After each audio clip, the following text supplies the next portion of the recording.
Welcome, ladies and gents, to the DPC SA Division 1. We already saw some of the SA action unfold earlier on today, and now we're jumping into, you could say, the real games, the big games. We are prepared for two great series to come up. And of course, joining with me here at the panel, I think we've got some very handsome fellows over here. We got Wingblade, we got Bowie. Good to see you, gents. Hello. Hello. It's good to be here. Have you had the time to catch up with what's been going on with SA lately, Wingblade? I've watched a few games. Looks like some teams are doing very well, other ones not so much. I definitely think Hokari is one of the ones that kind of needs to step it up. Yeah, I would agree. I think overall, Hokari, they have pretty good players, but from the drafts that I watched and their gameplay, I don't think they right now stand to the other guys. Infamous is probably top 3 in SA right now. We'll see how this match fares because it's really important. They're already 0-3, so taking a win here would really help them to at least not get to Division 2. Yeah, Right. yeah. Hokari I feel has like they been. kind of. Yeah, go ahead. Sorry. Sorry. It feels like they haven't really found their style yet. In the matches that I saw, they kept picking different heroes every single game. And I feel like at some point they just kind of need to commit to a strategy and then just build on that. Because starting from scratch every single time is very difficult, especially in the middle of a tournament. So basically, what I had on my mind was Hokari. They've already faced off against, you could say, top 3 teams already so far. You could say at least top 2 at some point as well. So is this kind of like a time to start building your win streak? Because maybe now, the competition drops a tiny bit, you could say. I mean, I wouldn't say any game is going to be easier than the one you've played before, but I could say, like, in terms of a team progressing and learning during the course of a tournament, they should only get stronger, right? Yeah, I think so. I mean, it really depends on the types of teams. Some teams they are able to not really take their losses too personally, and then it's easy to bounce back. But if you do start getting doubts, even when you're losing to the best teams, I feel like some teams are really momentum driven, especially in SA. So it really depends on how their mentality is right now. I think might be even more important than their own gameplay. Mm-hmm. Yeah, it really depends on if they went into this Division 1 tournament with the thought we're gonna qualify to the major, we're gonna win, or we're just gonna be here to learn and see how far we get, and every single win is a victory we didn't expect. That being said, I love teams that just go into every single game, every single series being like, this is the start of our undefeated run up until TI. Yeah, that's the dream scenario, right? That everybody hopes that this is kind of like the turning point. But you never know, actually. When is the actual turning point for your team? Or is there one? Do you just, perform at a stable level? How do you find the stability for your team? And obviously the continuation for everything? Like, is it just one road? Do you have a mixture of everything? You never really know when it turns around. But one thing I would love to see, when we're still on the topic for Hokari, statistics say they have 0 Roche kills so far. So maybe we'll get to see some Roche kills today for Hokari. Just pick All right. Ursa, go level 1. I mean, you're already 0-3. You might as well just fully commit to the memes. Go Ursa, Lich, Lone Druid, tank the Roche Oh, with the yeah. bear. Get Roche. Easy win. The good stuff. One thing I was looking at from the other half, where we consider Infamous here, who are 2-1 currently in a tied 3rd place. Their mid player alone, who is 17, he's the youngest mid player of the SA Division 1. He was also born in the same year Dota All Stars came out, so 2004. And it's kind of like we're looking like at the new generation of players. What can you tell us about Alone, Bowie? I mean, he is.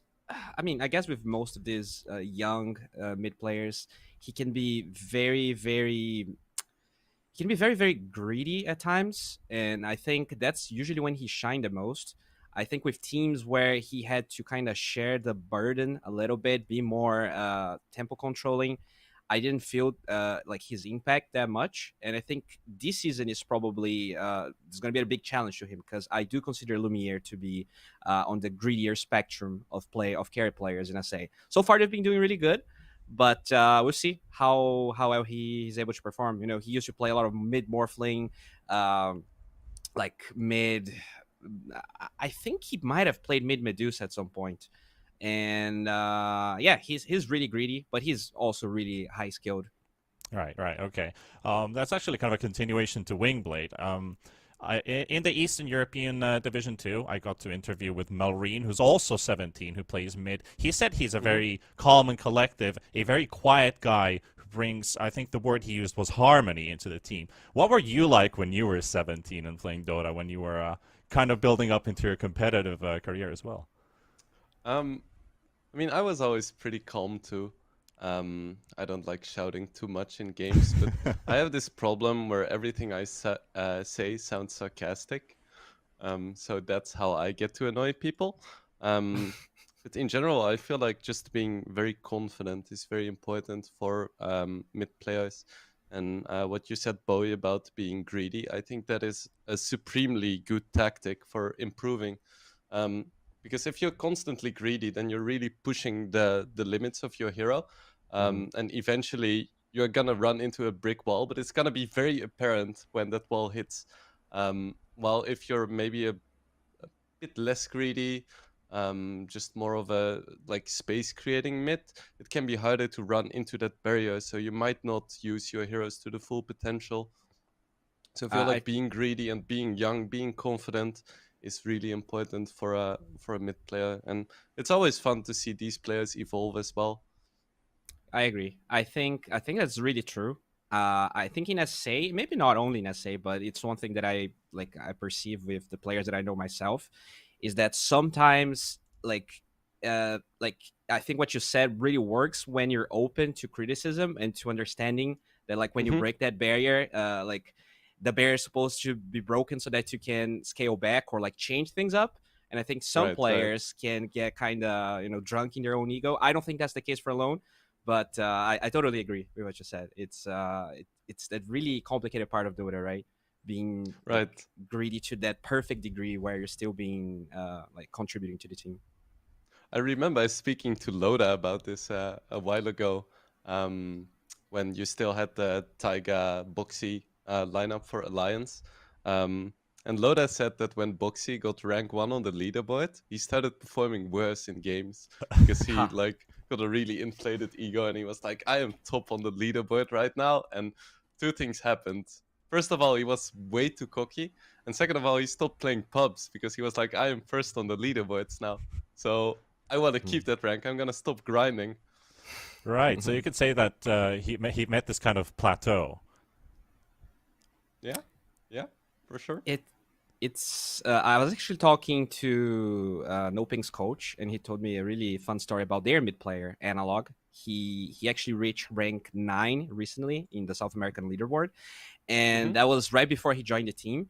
But when he joined the team, like they really needed him to be playing heroes that he was not necessarily comfortable All with, right. and Yeah. he started like spamming mid Earth Spirit, a lot of heroes he was not comfortable, and he started losing a lot. And the coach really feels like those losses kind of affected the last Noping games that they lost, where like he was so like his rank was part of his self esteem, and Right. Right. once he started like being forced out of that comfort zone, even when he was playing the heroes he was used to in the actual officials, he didn't felt like as comfortable as he used to. I thought it was pretty interesting. Yeah, for sure. And I think mid is definitely the most mechanically intense role you can play, and especially in those 1v1s, keeping it cool and the mental game is so incredibly important. So I can definitely imagine that losing a lot of pubs before playing officials can affect you a lot. Hmm. Even if it's different heroes, it's very momentum based.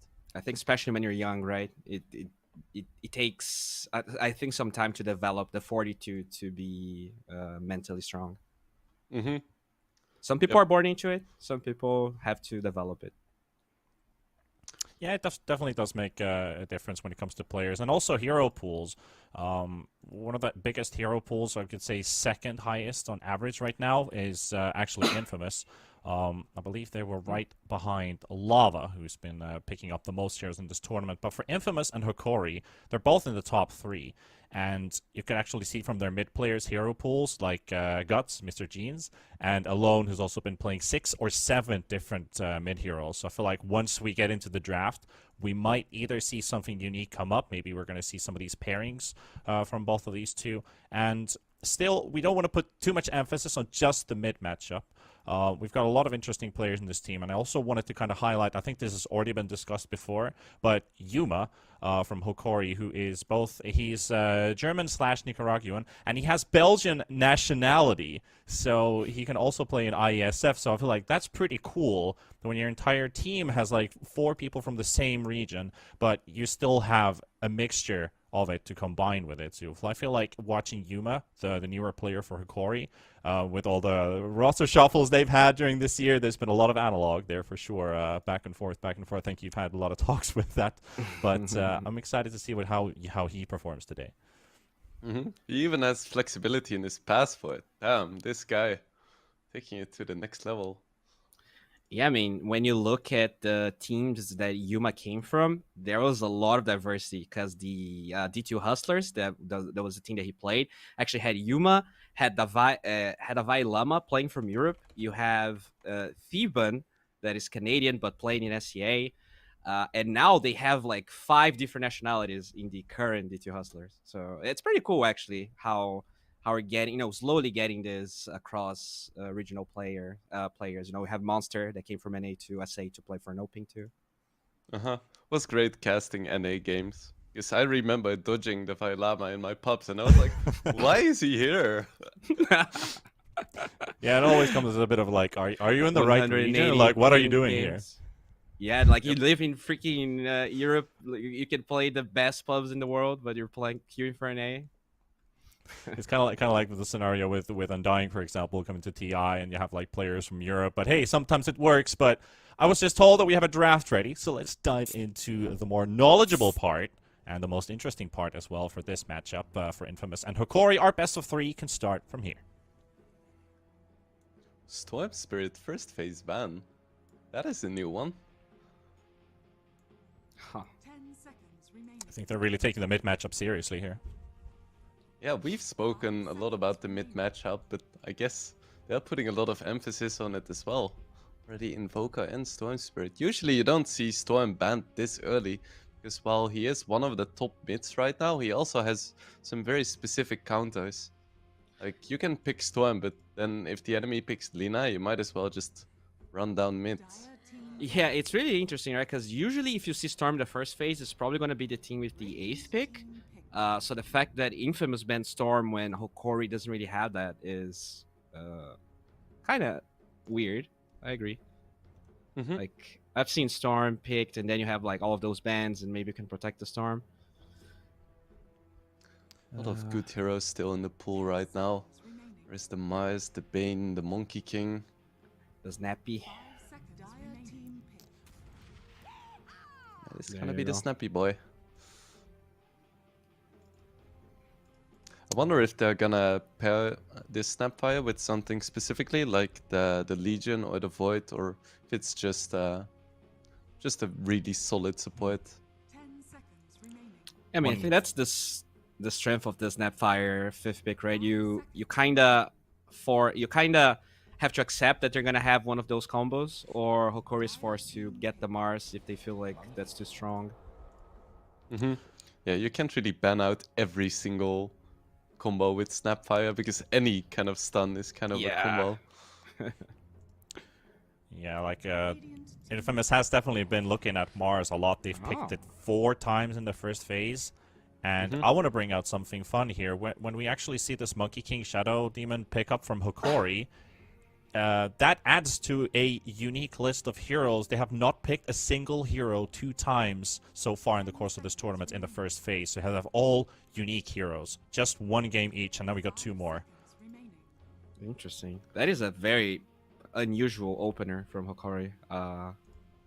Yeah, we were discussing the strong heroes that were left in the pool. I don't think Shadow Demon is starting to become really popular. I've seen some of those really high MMR position 5 players running it, but I didn't really see a lot of Shadow Demon in SA, so very interested to see what's really the. I think he's one of the most underrated heroes in Dota history. He's just been consistently good, and his kit is so incredibly versatile.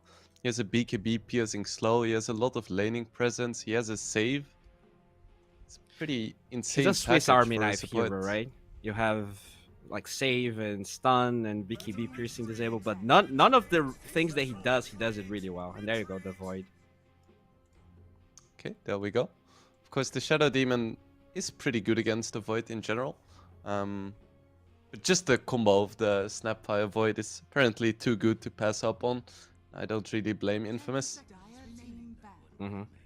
Has a lot of really good carry matchups in Dispatch too. He's really good versus Luna, really good versus Terror Blade. Just a still pretty solid carry that you can first phase. Interesting to see the Oracle banned out. This implies that Infamous thinks that it's a carry Monkey King, which I'm not sure if I like against Void. Yeah, I agree. Maybe they just feel like the save would compensate for the Monkey King, but I don't feel like he does. Yeah, at least for Infamous, they have paired up Bane and Snapfire twice. They've won both games when they've had this pair up. So it kind of does look like they might look for a Bane third pick here if it's not banned by Hokari. I don't think you would ban a Bane. You very, very rarely see that happen. Usually you always ban carries in the second phase, but Void is already picked up, and it looks like Infamous is not following the trend either. Oh, a Phoenix ban. That is interesting too. Have you seen a lot of Phoenix in SA? Not at all. Not at all. I guess, I mean, it's decent versus Void, and we didn't see a lot of Void in SA. So I guess it makes sense. I do like the Wraith King ban, though. Probably one of the few carry heroes that's good versus Void and is popular at the moment. Yeah, for sure. I wouldn't be surprised to see an OD being banned out as well. Because having two heroes with saves is so incredibly difficult to play against. Because even if you do jump like the SD, the OD can still save. I totally agree. I think it's a really good good ban. And I don't think it would even be bad for Infamous. So if it somehow goes unbanned, I think it is a decent pickup for them. Because right now, they do like a little bit of tower pressure. So having that Meteor Hammer and even the Flex, because they don't have their offlaner decided yet, will look pretty good. Yeah, for sure. Just that flexibility of being able to lane him in mid and in offlane is so nice at the start of a draft. But Hokari taking their sweet time and finally banning out the hero that Infamous loves so much in the mice. What I kind of like about Hokari's draft is that my earlier point about taking Roshan, they're capable of contesting it. They've got good vision too. I know I'm not getting too stuck with my theory here. I'm just kind of like, I hope to see it, but still they have like a lineup that's capable of contesting too. Yeah, good vision. You know, I'm rooting for Hokari to take Roshan as well. Hokari Roche 2021, let's go. They have 3 games. Okay, so they could still take Roche in the second game or third game of the series. I'm just kind of thinking theoretically here. If you did put Monkey King as a support or a mid, could you still go for like Ursa here for Hokari, or is the matchup bad against the Void?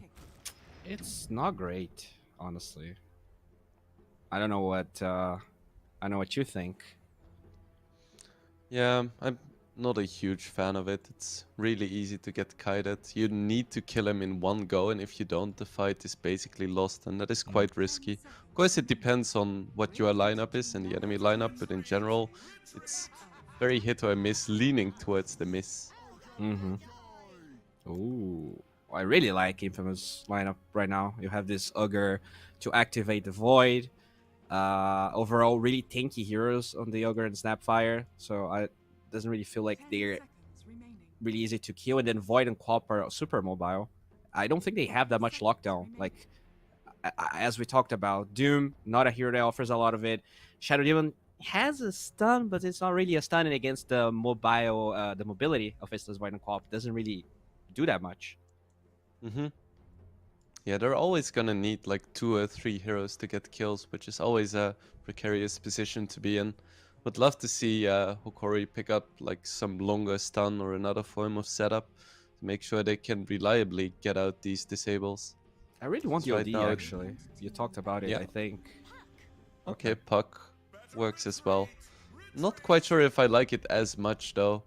Like it is very vulnerable to the void and just getting behind and then not really having any damage. Yeah. I agree. Guess it You does can come down coil to the someone. yeah. It then- does kind of come down to the early game Yeah. pressure as well for Hokori's lineup currently. It also Yeah, means for they sure. don't have that Roche, right? The OD would bring the Arcane Orb damage Mm. that could give them Roche. No, Hokari, come on guys. Pick Roche. Pick physical damage. Get a medallion carrier. But yeah, at least the puck can maybe control the co-op a little bit. I want to say when I was looking up some potential big numbers, alone on co-op is actually holding the record for best KDA, 36 on the Queen of Pain Oh. Right, in that's Division decent. 1. I thought you were gonna say Puck has tools to control the Roche, and I was like, Oh. that is a lot of commitment, but this does make more sense. I guess But I need to dub 36 my name to KDA. T Roche or something at this point, you know. I'm not sure how I feel about the Puck versus Quop matchup. It wins in lane, but generally in the game, I'm just not that much of a fan of it anymore. Just because Puck doesn't really pressure Quop that well solo. He always needs assistance, and you kind of want to make sure that your mid can actually make plays. And if you want to make plays against the Queen of Pain as a Puck, you need a huge lead or a lot of momentum, and that is quite difficult because Quop farms small camps incredibly well.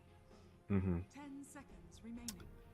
Yeah, I feel like Puck used to be, at least in the pre-TI patch of this season, used to be a really good matchup versus Quap, and also here that scaled a lot. But he got his deserved nerfs, and like it's not like he's a bad hero, but I think OD would be a much better pick for the game and just a better hero overall.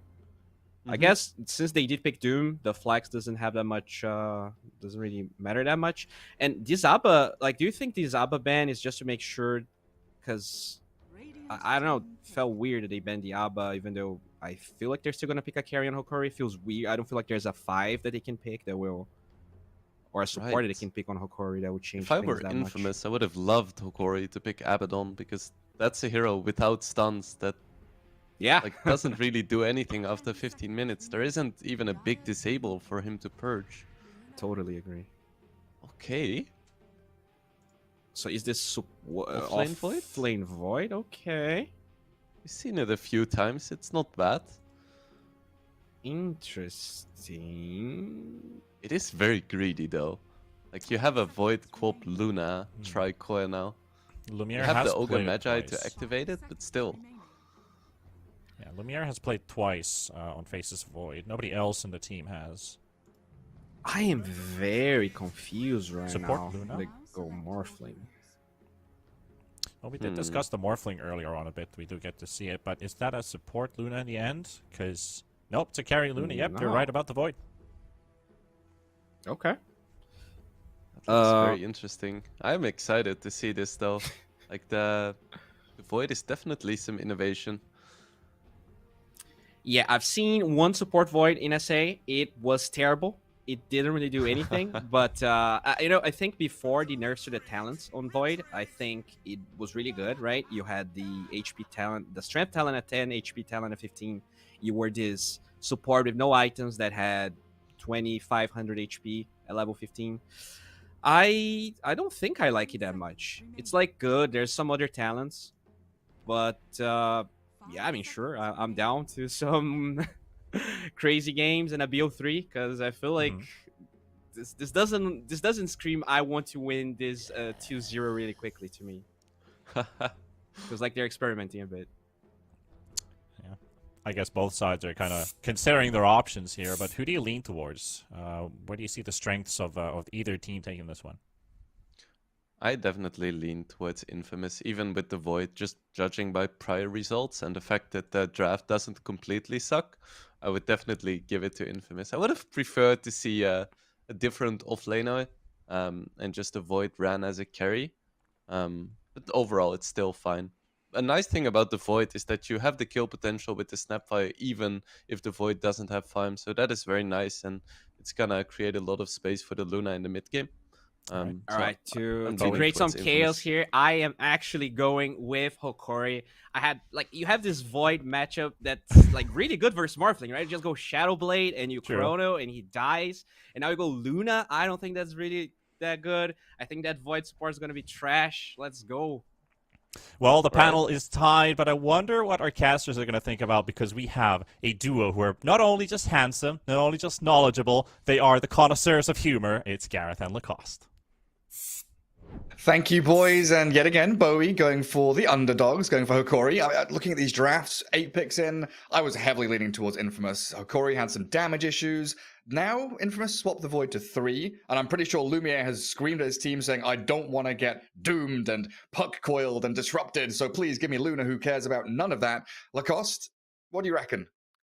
Looking at the drafts, like Hokori, they have better draft in my opinion. Like it's a free puck Ooh. game. They have no real lockdown for puck. The only thing they have is Chronosphere. Also, you have Shadow Demon, probably the best support on top of like OD from the mid or off lane who can save you inside the Chrono. And it's a free Morphling game. They have no lockdown. They have no one that builds into silence. I want to see what item build for Queen of Pain in this one's going to be, because I've Is it seen Orchid? more Queen of Pain just staying away from Orchid, and then it also means like Morphling. You can't kill this Morphling. Like that's going to be a huge issue. And also on top of that, you have Shadow Demon against Luna, which is historically one of the best Luna counters. Use ulti honor, use disruption, and just kill her with her own illusions. Yeah, and then you've got the worry of the circles, like Wukong's inside of the puck coil. It's going to be something pretty nasty to deal with. Like El Misho Monkey's going to be roaming around and looking for pickoffs. The big worry I had was you're looking at Ogre Snapfire, 2 strength supports, which are kind of hard to kill.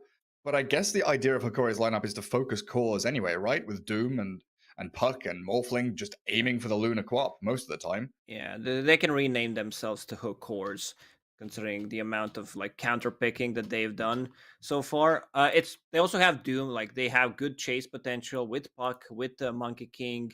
That's one thing that you need to have whenever you have Doom in the team, true. because if they just run away or if they like use a Fisher and then like, well, whatever, like we can't chase, Doom wasted.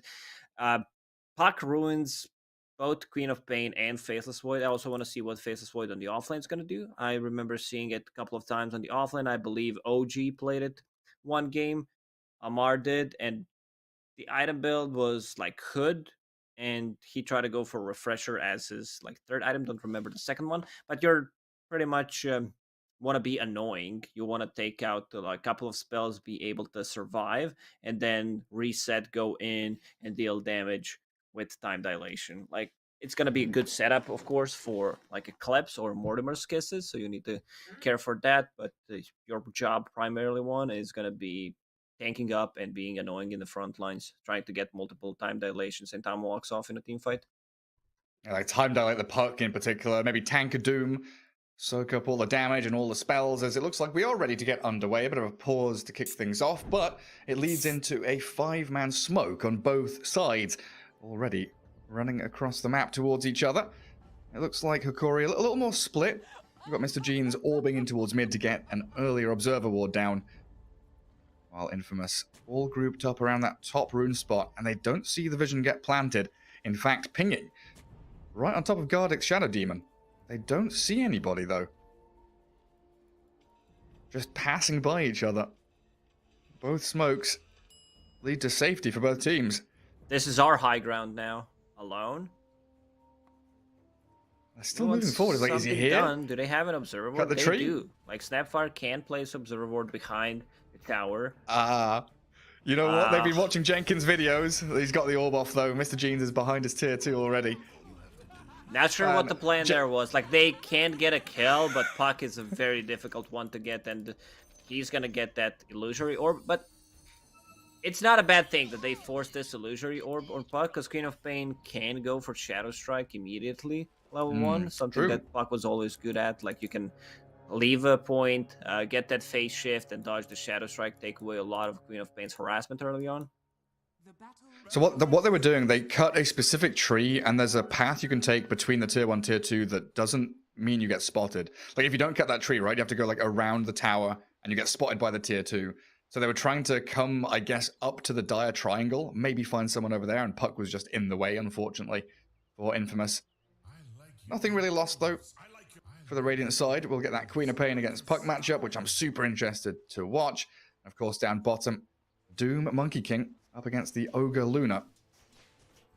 Now, what are your thoughts on Puck Queen of Pain? Because like the panel was saying, historically, it's always been like heavily Puck favored. And you just mentioned the Orb level 1. There's no dagger. It's actually Scream level 1 from alone. Which way does this swing usually? I think Queen of Pain does much better recently with all the changes, with the buff to Scream of Pain. So she manages to farm up, and I don't think like Queen of Pain dies pre-level 6.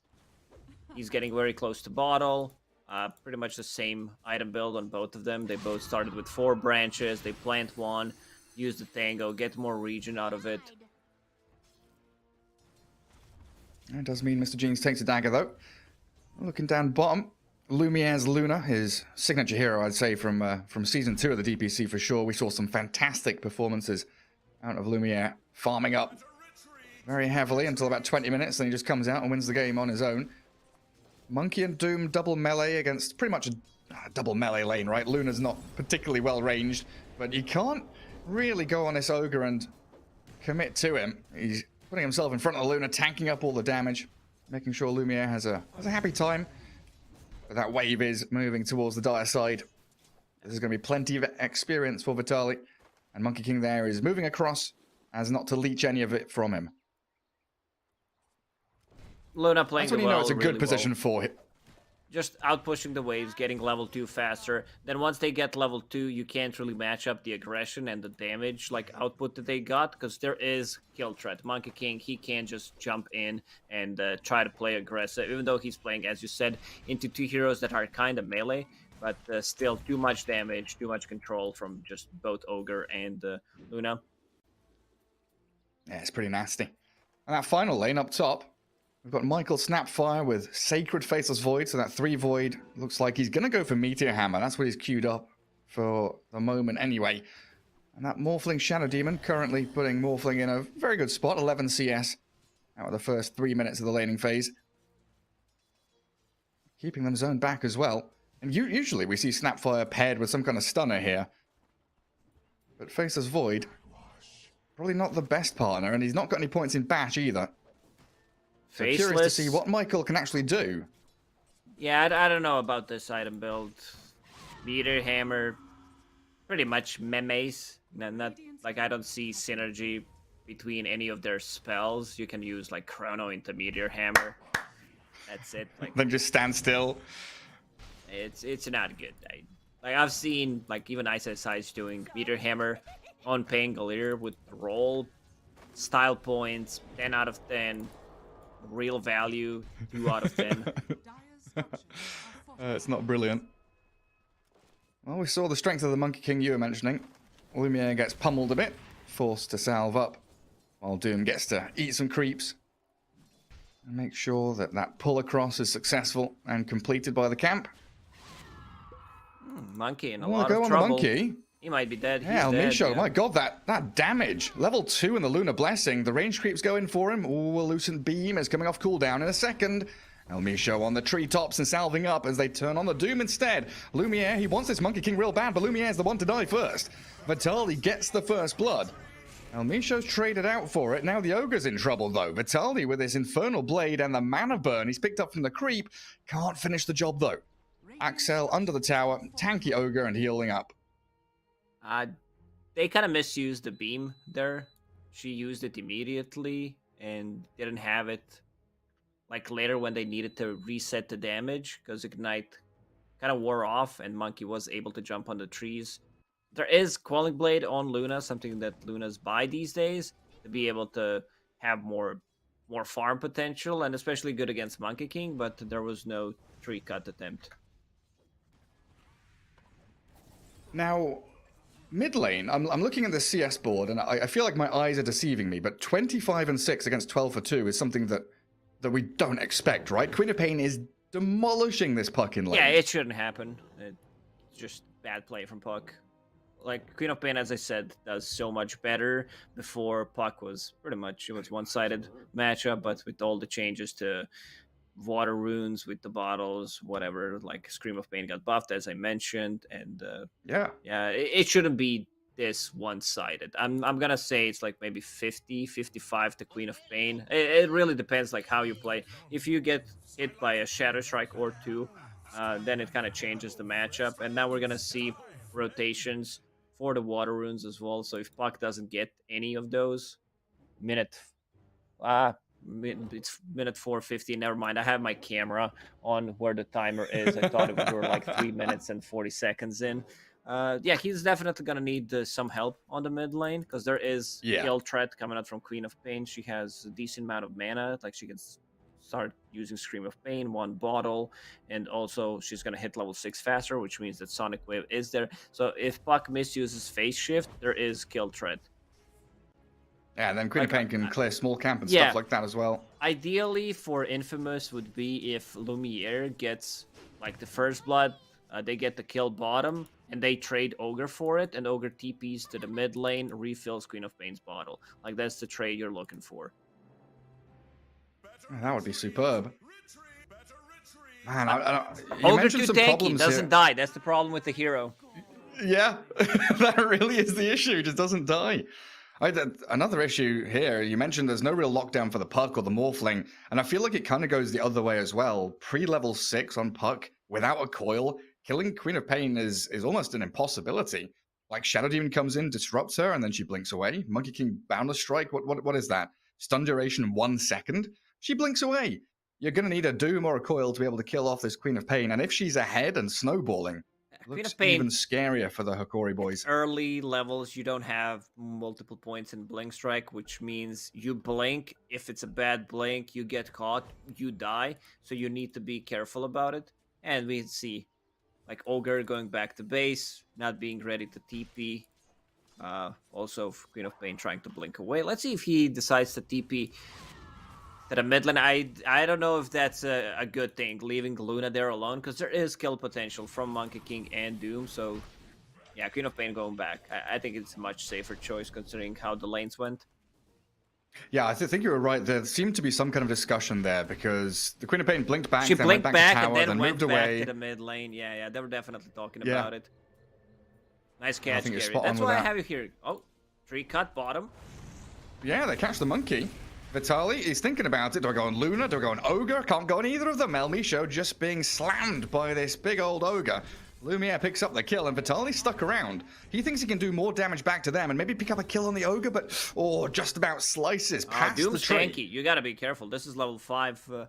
Doom almost level 6. 1 mana burn could change this matchup. I'm really glad that Lumiere decided to just back off. Yeah, good choice. I mean, with no regen, no stick or anything like that on the Luna, she will start to suffer. Trying to defensively aggro the creep back. Just pull that one melee creep away. Looking at the item build So- that Faceless Void has queued up on the top lane, I like that more. The one that I mentioned, Power Treads, now going for Hood. At least that's what he has queued up. Well, they're catching mid. Oh! Alone just blinks away. That's all you need. Michael's nearby as well, but yeah, that's coil spent. The monkey rotated in. Shadow Demon's here. 3 heroes, and they don't even get a kill. Also, weird items by Queen of Pain. She decided to go for Gloves of Haste as her like primary item, trying to buy Power Treads. If Queen of Pains go for Kai Assange, that means that they're getting like double null. They will get raindrop in this matchup against Puck to be able to survive, have more mana regen, have more spell damage, which feels good to have on Queen of Pain. So I assume this might be Orchid game, considering what he has in Quick Buy, if he's completely skipping on those nullies. What's the reason then we go for Gloves of Haste over like a Mantle I of don't know. Intelligence? It's just a bad item. So Like, Robo you either Magi. get belt if like you're not gonna get the kill because of Gloves of Haste. It increases your farm, of course, but if you want to get more damage, more mana, buy Robe of Magi or just get belt of Giant Strength to be able to survive. Yeah, it's an interesting one. Well, Trent's not too far away. And now they know there are 3 dire heroes in that mid lane. Gives a bit more room for Void to get a leg up and get towards level 6. He's not trading particularly well with the Morphling, but he does have Time Walk at the very least. That's a Morbid Mask now on Yuma. So he's regenerating back off every hit. El Misho, oh, he's been found by the Snapfire. The stacked large camp blocks Michael in, though, and now the tables have turned on the Snap. Who's in trouble, me or you? Gardic gets the kill, and well, a well-deserved tip there. Michael gets baited into the jungle by the Monkey King himself. A tricksy fella. 6 versus 5. Like, the neutral creep's doing Did a you lot of count? work for Hokari. 1, 2, 3, 4, 5. It was 7 versus 1 on that poor Snapfire. TP straight back up to top and sounds the Void. So settling back into their lanes. As it looks like Gardic is also going to plant himself back up top. Not really too worried about this Void Snap lane. He just bubbles one and walks it away. Yeah, Tango through the trees.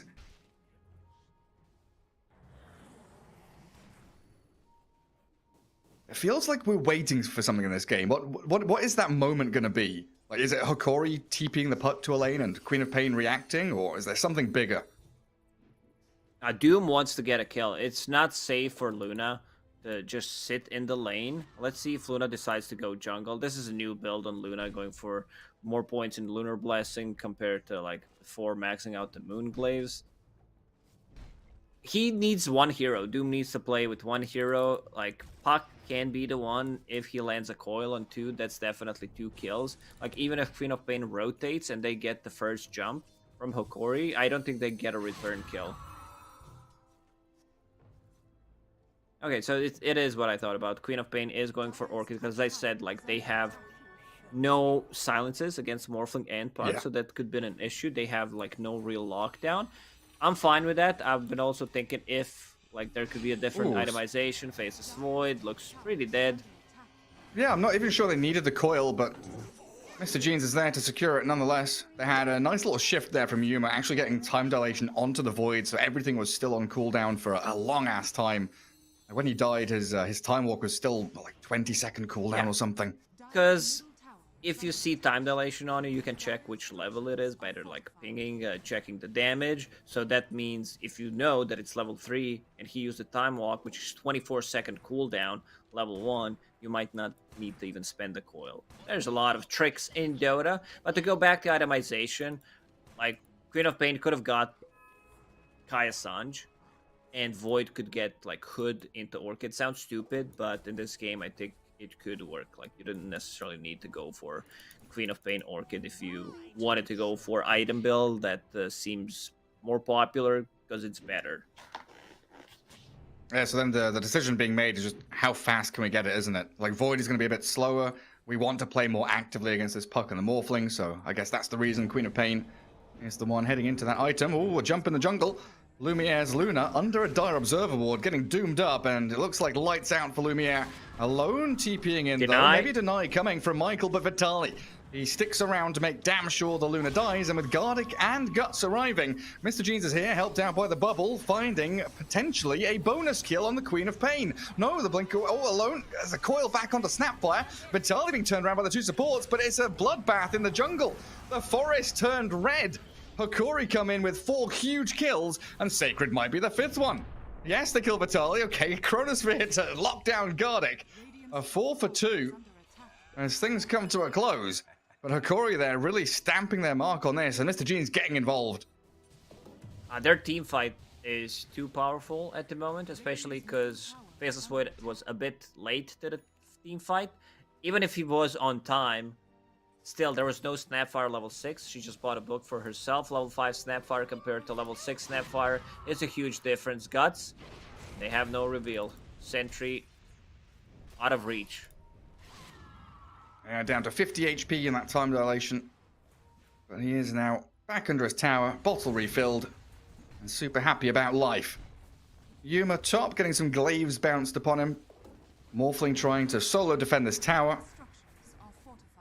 Not successful alone. They don't have Glyph on the There's Dire smoke either, but they coming. are bringing 2 heroes smoked up here. Tower has fallen, but they are spam pinging on Lumiere. They want this Luna real bad. Gardic and Mr. Jeans leading out into the jungle. They don't have vision on her, though. They've got a good idea where she is, and, well, they Oh, just he got the ulti off. get the Ogre instead. The Demonic Purge, you're right, with a disruption, but Sacred.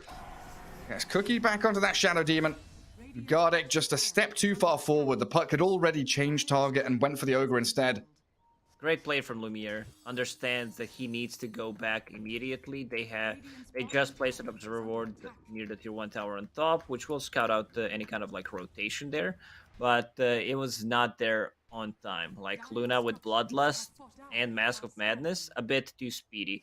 What Infamous needs to do is protect their triangle. I see 1-2 sentry wards, so far they're doing a good job because this is where Luna should be farming, and they should be ready with the rotations. Ogre Bloodlust, move around the triangle, try to break some smokes, and that's your job pretty much. Once the chrono is up, play with Snapfire, get a kill, get a big pick off potentially on a hero like Morphling if you can surprise him with the chrono, or try to get puck. And then Hokari's game plan just to keep scaling, just keep on farming.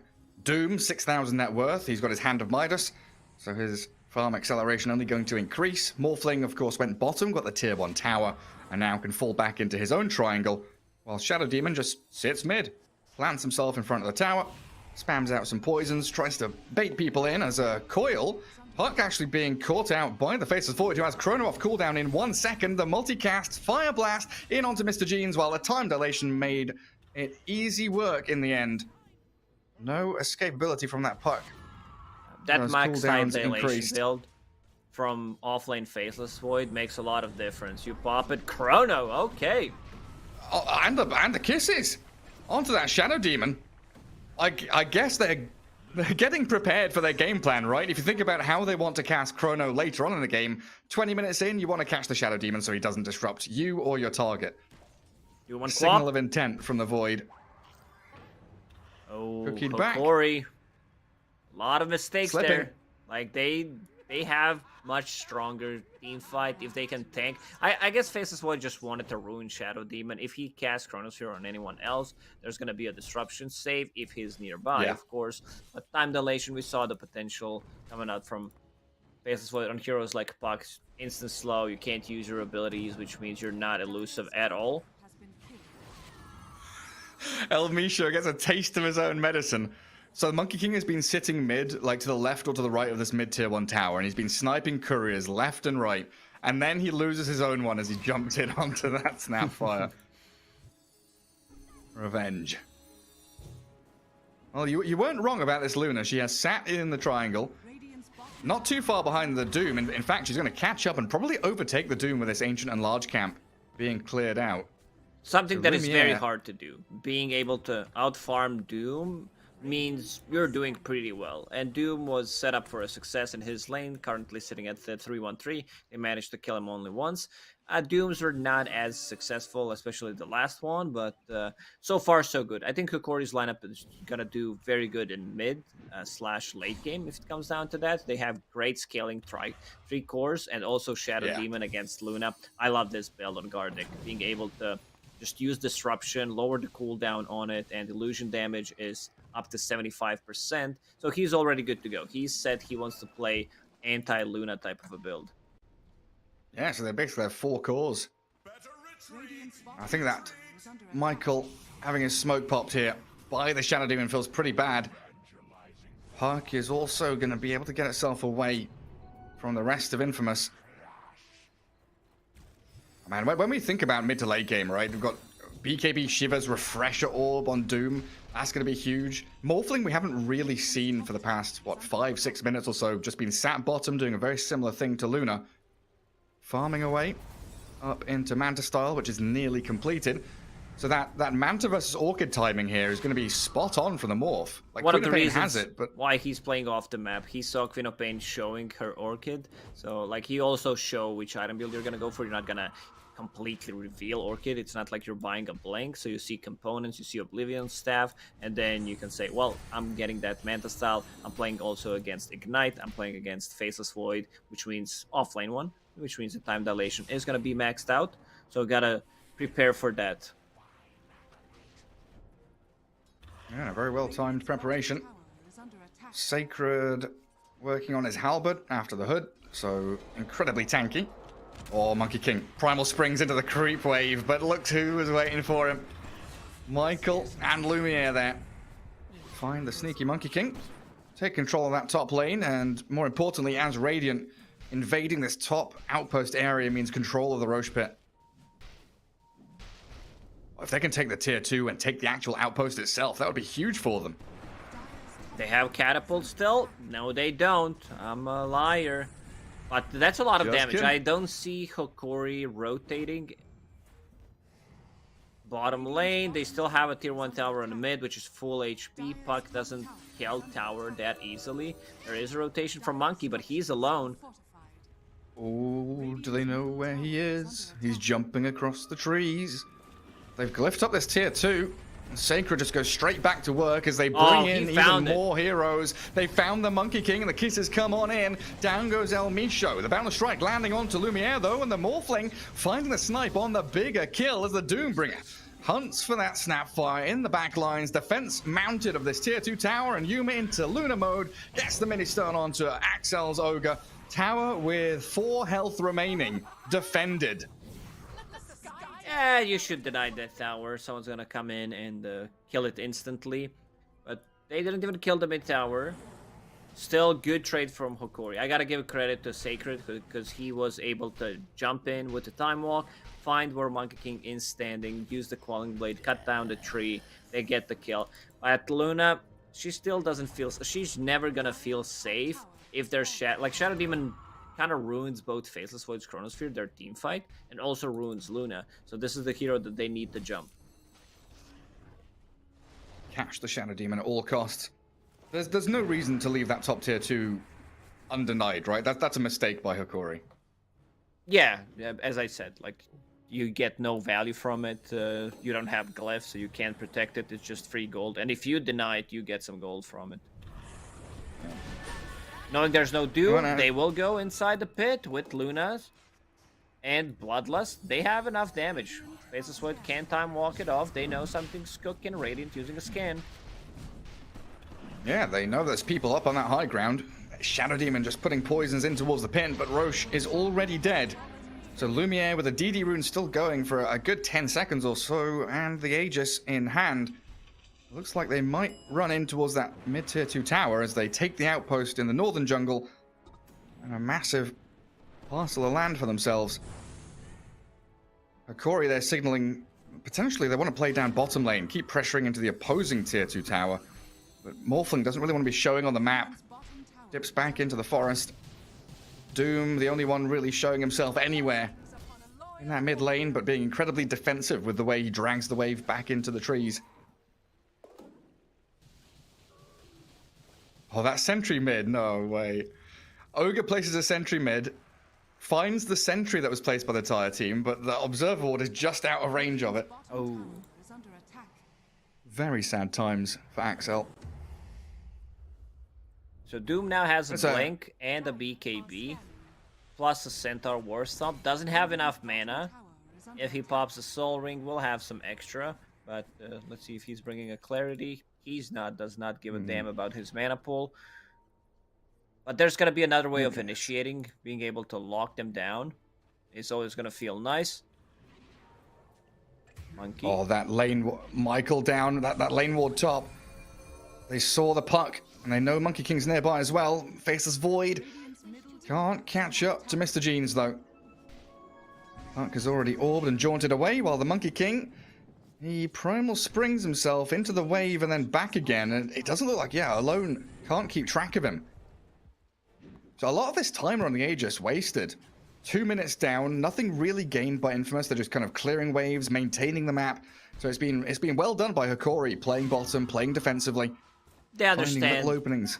there's no need to go and like fight into this Luna with Aegis for another 3 minutes. If they can get a good pick off, that'd be great. Or if Luna overextends, they use Shadow Demon ulti plus Disruption and kill Luna, then they will still take a fight. Because right now, the only damage that Doom needs to care about, pretty much with the BKB on, is like Chronos. If he gets caught by a Chrono before he can pop a BKB, and Sonic Wave, but he's still tanky enough like to survive this just a Sonic Wave.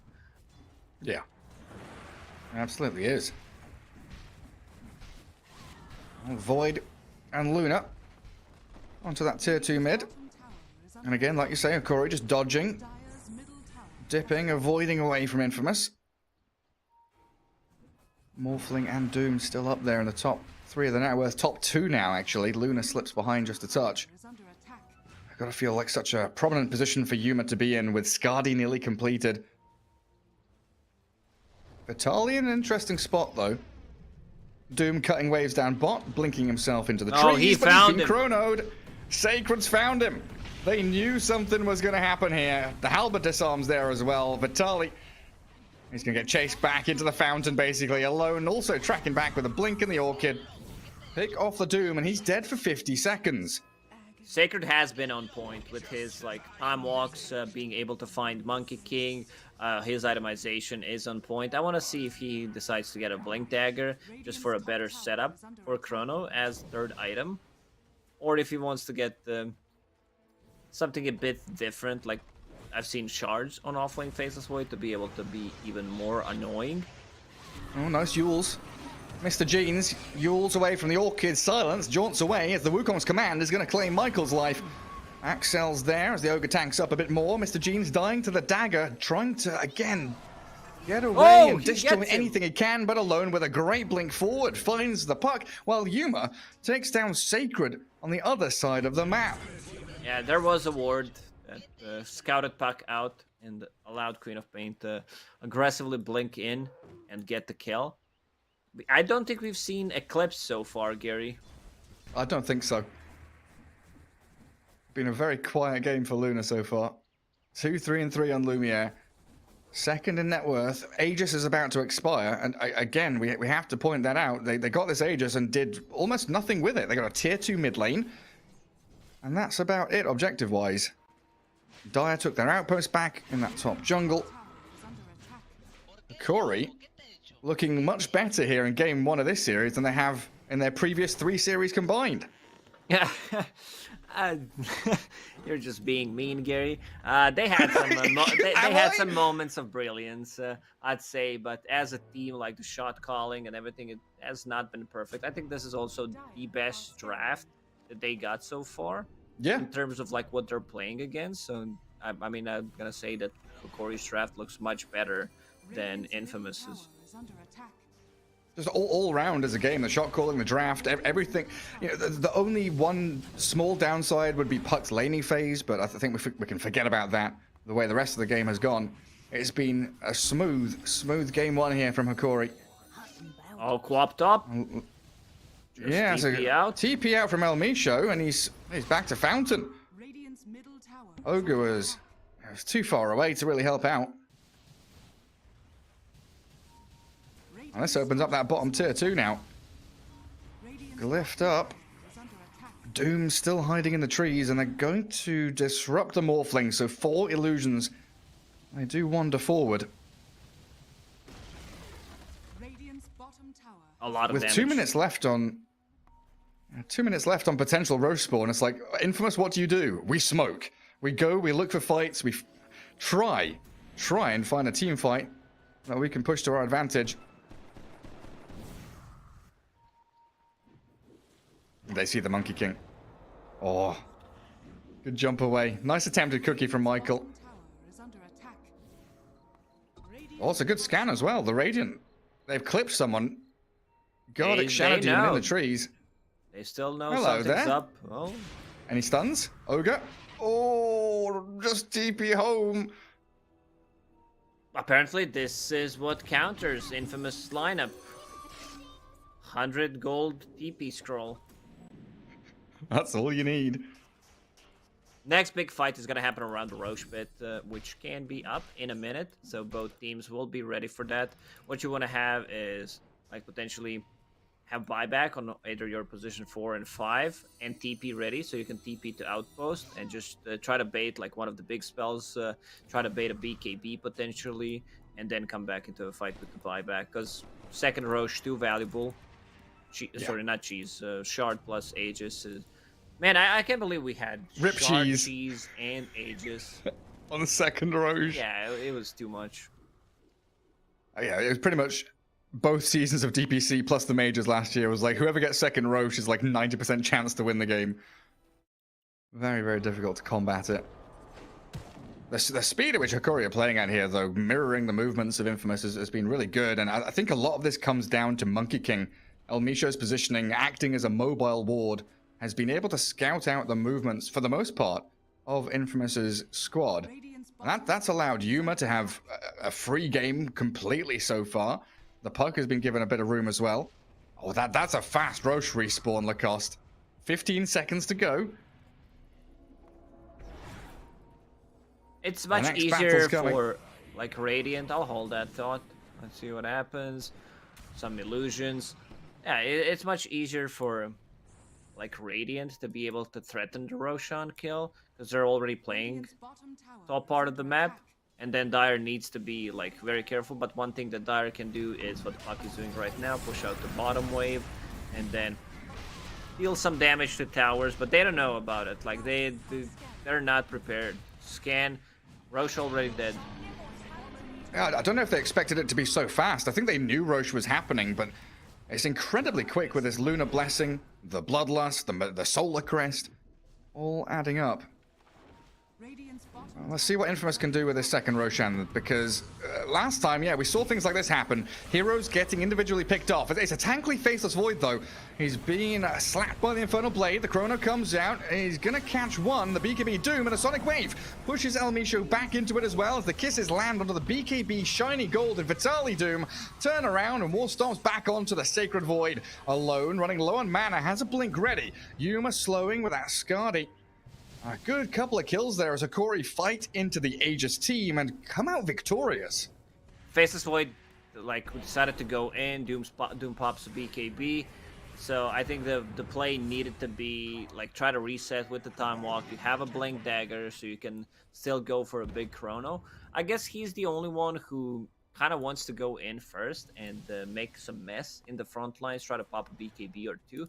Not ideal Chronosphere. Like, you want to catch someone who doesn't have BKB so you can follow up with the kisses. Still no Eclipse. Like, Luna, extremely farm, but so is Morphling. Like, Morphling, he's no joke in this game. Like, he has really BKB, Manta, and Skadi. And I like the build. Like, this is probably going to be... Oh my god. See, this is probably going to be Daedalus plus Satanic type of a build where he wants to be able to match up, stand his ground, and just not care. It's also another way of dispelling things. BKB. Ooh. Yeah, Vitali.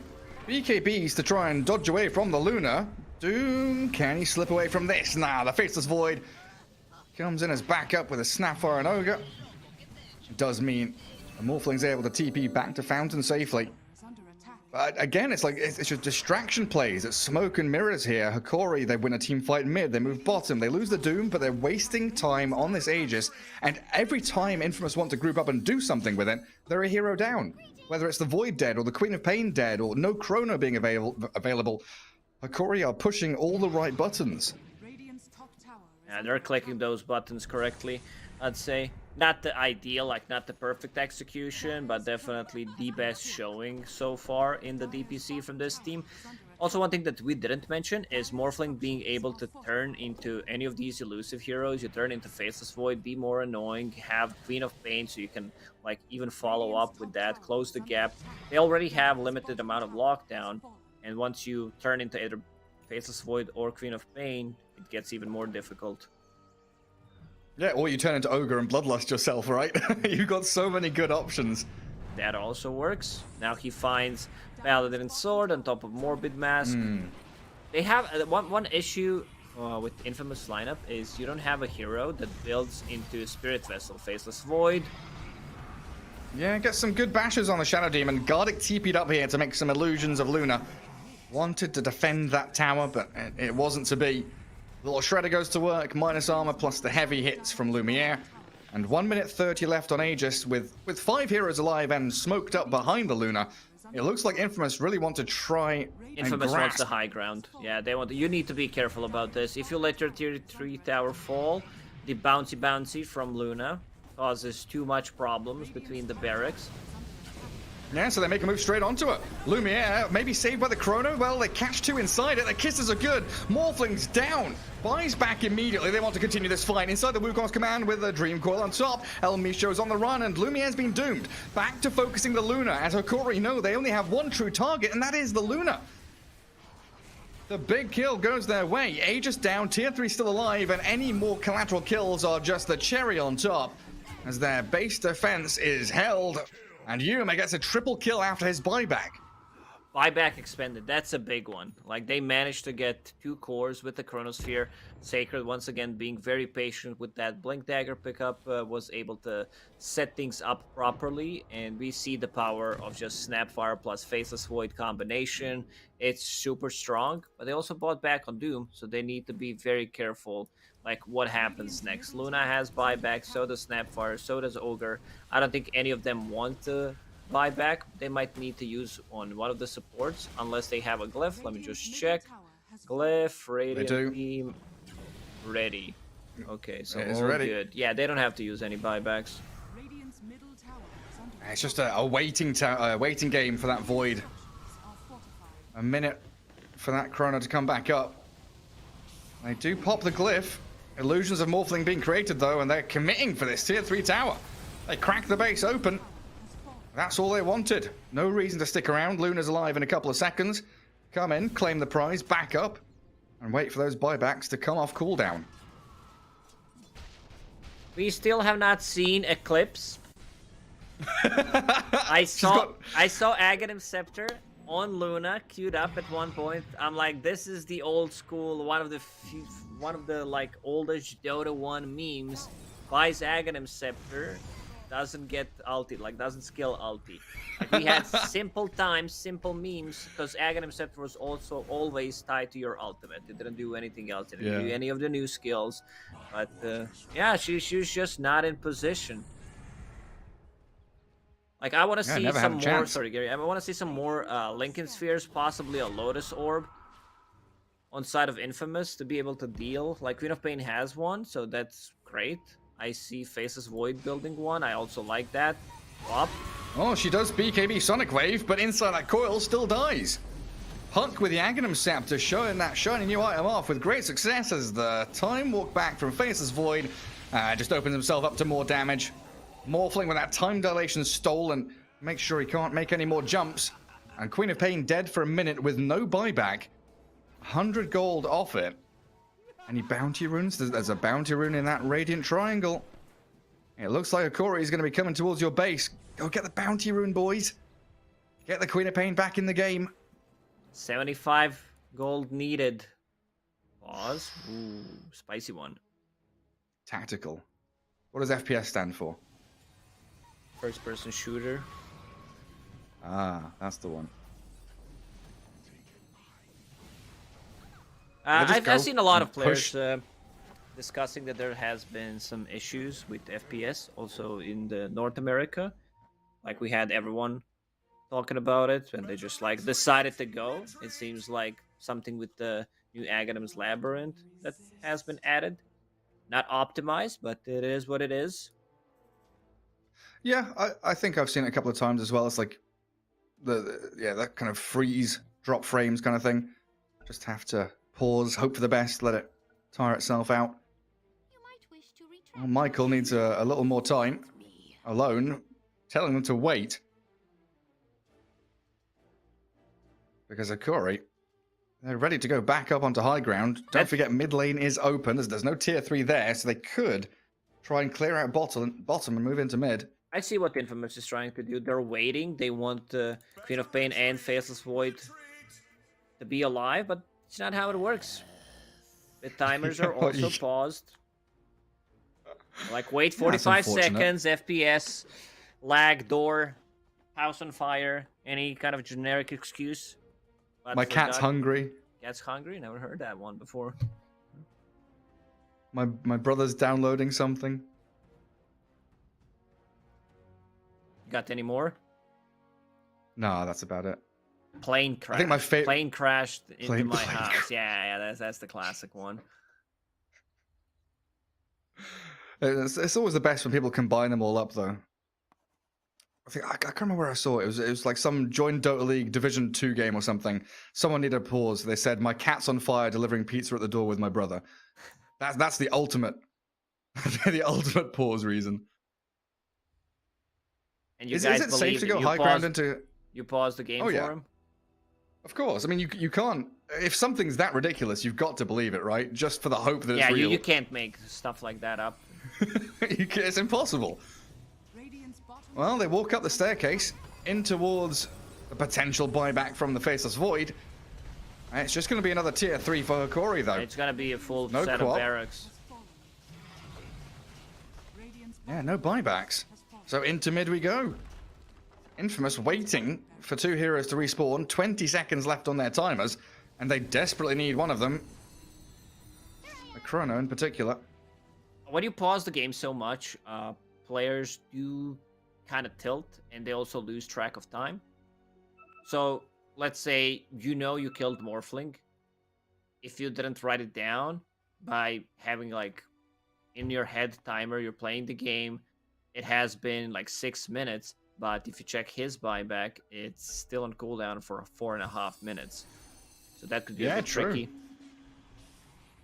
Yeah, you get out of the rhythm. You're in the groove of the game. Pauses can make you lose track of what beat you're on.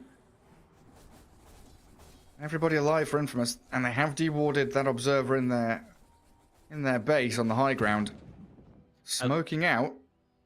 Because Morphling does not have a buyback that we just mentioned. He gets Eon Disc as his next item. Wants to be able to survive, gets the initial jump from Faceless Void, so they can't blow him up if he's not quick enough with his fingers. And also decides to say, well, screw it. I'm just gonna assemble my Eon Disc. I don't care about being able to click it. What if something happens? I respect that decision, considering he does not have buyback. Yeah, safety first. Buckle up. 1 minute for Roche to respawn. They do get some good vision down here as Infamous around the Roche pit. That's what they are angling towards. But the map control, it's all Hokari. Top lane shoved in. Bot lane, of course, with that Rax falling. Moving towards the Radiant base. And tons of illusions coming out of this dire squad, moving towards the pit. Also scouting out the Ogre. Axel four-staffs himself and gets another one to drift away from the dangerous Morphling as the Wukong's command. A big circle from El Micho around the pit, looking to kill off the Ogre, and it will open it up. Yuma grabs it, and that's a hero down for 50 seconds with 2 lanes being pushed into Radiant base and Roshan respawning in 25 seconds. Everything's going Hokari's way. Yeah, bottom lane pushing in, top lane pushing in. They can outpush the mid wave. Like, even Doom is getting Eon Disc. I see Shadow Demon has queued up one with the Blink Dagger. That big boy Philly, aka Philosopher's Stone, really helping him out to get some kind of farm. They know, like, they want to take this fight. Ogre using a buyback. Roche will be up right now. Let's see what it is. It's a refresher. I think this favors Hokari's lineup much more. If they can get it. Like, yeah, double Chrono's nice, but double Doom just feels more scary, and being able to have, like, double Shivas for vision, double BKB, sometimes even double Vor Stomps sounds great. Yeah, Sacred there, very, very eager to Look at blink this in the bait. pit and time Shadow walk out. Demon, Ilu, wasting time, using Solar Crest. And Roshan is about to die. The Daedalus Morphling, he's claiming it. They've got a coil on the Void, and the kisses, they're coming in too little too late. The Doom onto Sacred, so no Chrono She's on the coming. ground. Lumia stands his ground, but the Wukong's command is there again. Sacred down, buys back immediately. Eon Disc on the puck is popped, but El Micho and Yuma just hold this high ground and know that they can stand here for eternity as Infamous. They get on top of the Doom now, knowing Vitaly doesn't have his BKB or his ulti. Slow in with that Scardy slow of the Lunar, and they get something from it. That's fine. Lanes still in disarray, but you've got Aegis, Cheese, you're happy on Hokari. Great fight. I love what the Monkey King El Misho decided to do. Jumps in aggressively because he has buyback, and I talked about how important it is whenever you're going for Roshan. And also, like, there's an outpost so that he can TP to. Just goes in and creates chaos, uses Boundless Strike, stops him from getting close to Morphling, who picks up Aegis, and his buyback timer is on cooldown for another 55. So he will have it. He also has a refresher. There's no Doom for quite a while. Infamous making the most of this, but a glyph is there from Hokari. Yeah, it's too scary. You've got to come back and prune that top lane, clear out the creeps. Tier 4 items dropping out now, so Spell Prism, Ascetics Cap. Pretty handy ones to have. Monkey King El Misho, such a nuisance. But it is an ogre at the end of the day. 2,500 HP with a 4 staff. Pretty difficult to get a grasp on him. Let's see if they decide to give a refresher to Doom. Where's his courier? Let me try to find it. Or do they give it to Puck? Puck does not have it. Doom has it. Yeah, okay, so double Doom, double BKB. Once he uses Hand of Midas plus Devour, gonna get much closer to his Eon Disc. If he sells Soul Ring, which he should, like, you can have Eon Disc pretty much with the usage of Devour and Midas. Yeah, super close. Super close to it. Oh, that bottom lane is just such a pain in the backside. But I don't think they expect this. The Faceless Void straight in, but silenced up. Demonic Purge, he's about to die. He's dead, he's gone. Gardic sure does trade his life for the Faceless Void, but they're going to get the Ogre as well. The Eclipse on Yuma. Aegis down. Has the Eon Disc in his backpack and swaps it in now, but Mr. Jeans, he's on Alone's Queen of Pain. BKB comes out just in the nick of time to blink away, but the chase is still on the backlines as well. Snapfire is being hounded by Vitaly's Doombringer. Alone will TP back home safely. Snapfire, another little drift across with a 4 staff, a cookie on cooldown. That means it's end of days for Snapfire. Trapped between illusions. Dead with buyback, but 2 of her teammates do not have it. Faceless Void and Ogre are dead for a minute. Faceless Void going in. El Misha's Monkey King always there on time, whether it's just a Boundless Strike or if there's an Orchid that he decided to go for. They can go in and end the game. Like this, Luna does not have ulti, Queen of Pain does not have ulti. They don't have enough damage. I want to see the big push coming out from Hokari and try to end the game, especially with SD and the illusions. Yeah, just go for it. Get straight on top of them. Wukong zones him away from the throne. Michael almost dying inside his own fountain. Alone? The focus on the tier 4s. Refresher there, and Alone, he's dead. Yuma clears up the Queen of Pain with ease. Tier 4's dropping very quickly. Vitaly straight on top of the Luna with the Doom and the War Stomp. Lumiere doesn't have a chance. Buyback not available either, so game 1. An upset here against Infamous. GG is called, and Hokari win their first individual game of the season. Yeah, we talked about how they have a good draft. They were feeling themselves in this one. Puck made a bit of a mistake at the early stages, but Morphling, man, he played an extremely good game. Yuma managed to die only 1 time, and also El Misha was all over the place. Like Shadow Demon, like this is what I talked about. Shadow Demon completely ruins Luna. Luna used first ulti once she got Aghanim Scepter. Before that, we did not see a single Eclipse, which shouldn't happen. Like, this is just not a thing. Like 35 minutes in, first Eclipse comes out. Yeah, it's not on the team. Like, that's kind of a you problem in this situation, considering it's been going on for 30 minutes that you are unable to use like one good Eclipse. But it also comes back down to Shadow Demon being able to completely annihilate Luna in every single fight. And they had the better scaling lineup. Hokari, if it comes down to like super late game, having a Doom, double Doom, Puck, Axe Coil, Morphling being 6 slotted, Shadow Demon against Luna, outdrafted. Like Hokari had much better draft period. Well, superb stuff, and we've seen some good things from them in their losses. But yeah, being 0-2 3 times in a row, arguably against the 3 better teams in the league. Infamous probably up there as one of the top 3, top 4 teams as well. A surprise for sure. But we'll toss it back to the panel and see what they thought about this game 1 upset as Hokari take the victory. Well, it is a solid victory in the end for Hokari, but I think this game provided quite a lot of interesting moments for us, at least. Hokari getting the first Roche kill. We can see the Luna going for the Aghanims build at the end. Not enough to turn the game around. Gents, I think this was a pretty interesting game one. What would you say? Yeah, for sure. I mean, we came into this series kind of thinking that maybe Infamous was going to win 2-0, judging by the previous results, but I am very pleased with what I'm seeing. I did not expect Hokari to come out so strong. Yeah, I mean, I agree. I also really have to go back to the draft and think I really feel like they made this game hard for themselves. You know, I don't feel like the Luna really did that much in the team fights, and they last picked that hero. And I actually feel like they played really well with the Faceless Void. Like, he played really well in the first 25 minutes of the game, and even still, they didn't win. With the mid lane being as decisively on Infamous side, right? I was not a big fan of the offlane Faceless Void. You know, I'm the type of guy that if someone adds ketchup to my burger, I'm gonna try once. I'll see if it's good. I love experimentation. I think they might have gone a little bit too far. Maybe that was not the right game for the offlane Faceless Void. Just not impressed with the drafting. Ketchup on the burger it's quite intense. It's quite much. I agree. Ooh, Yeah. So much experimentation, Bowie. Careful. I mean, Sorry, you got to sorry, start sorry. somewhere. If you're thinking about like, will you go simple? Will you look for something more a bit I don't know, maybe complex?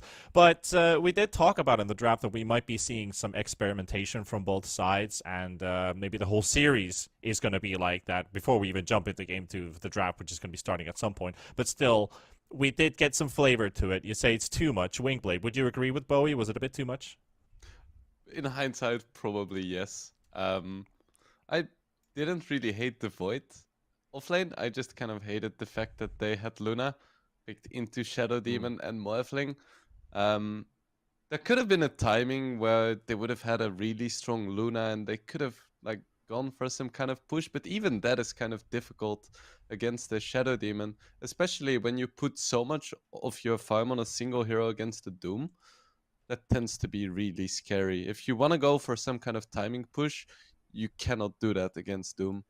But yeah, overall, I'm very pleased to see such a good game to start off with. Well, at least our first game did offer some moments. Maybe we're going to be seeing more during the course of this series, but I think it's a good moment to take a tiny break and a tiny breather, get ourselves prepared for what's to come in game number 2. So don't disappear anywhere. We'll be back in a couple minutes for the next game.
Radiant's bottom tower is under attack.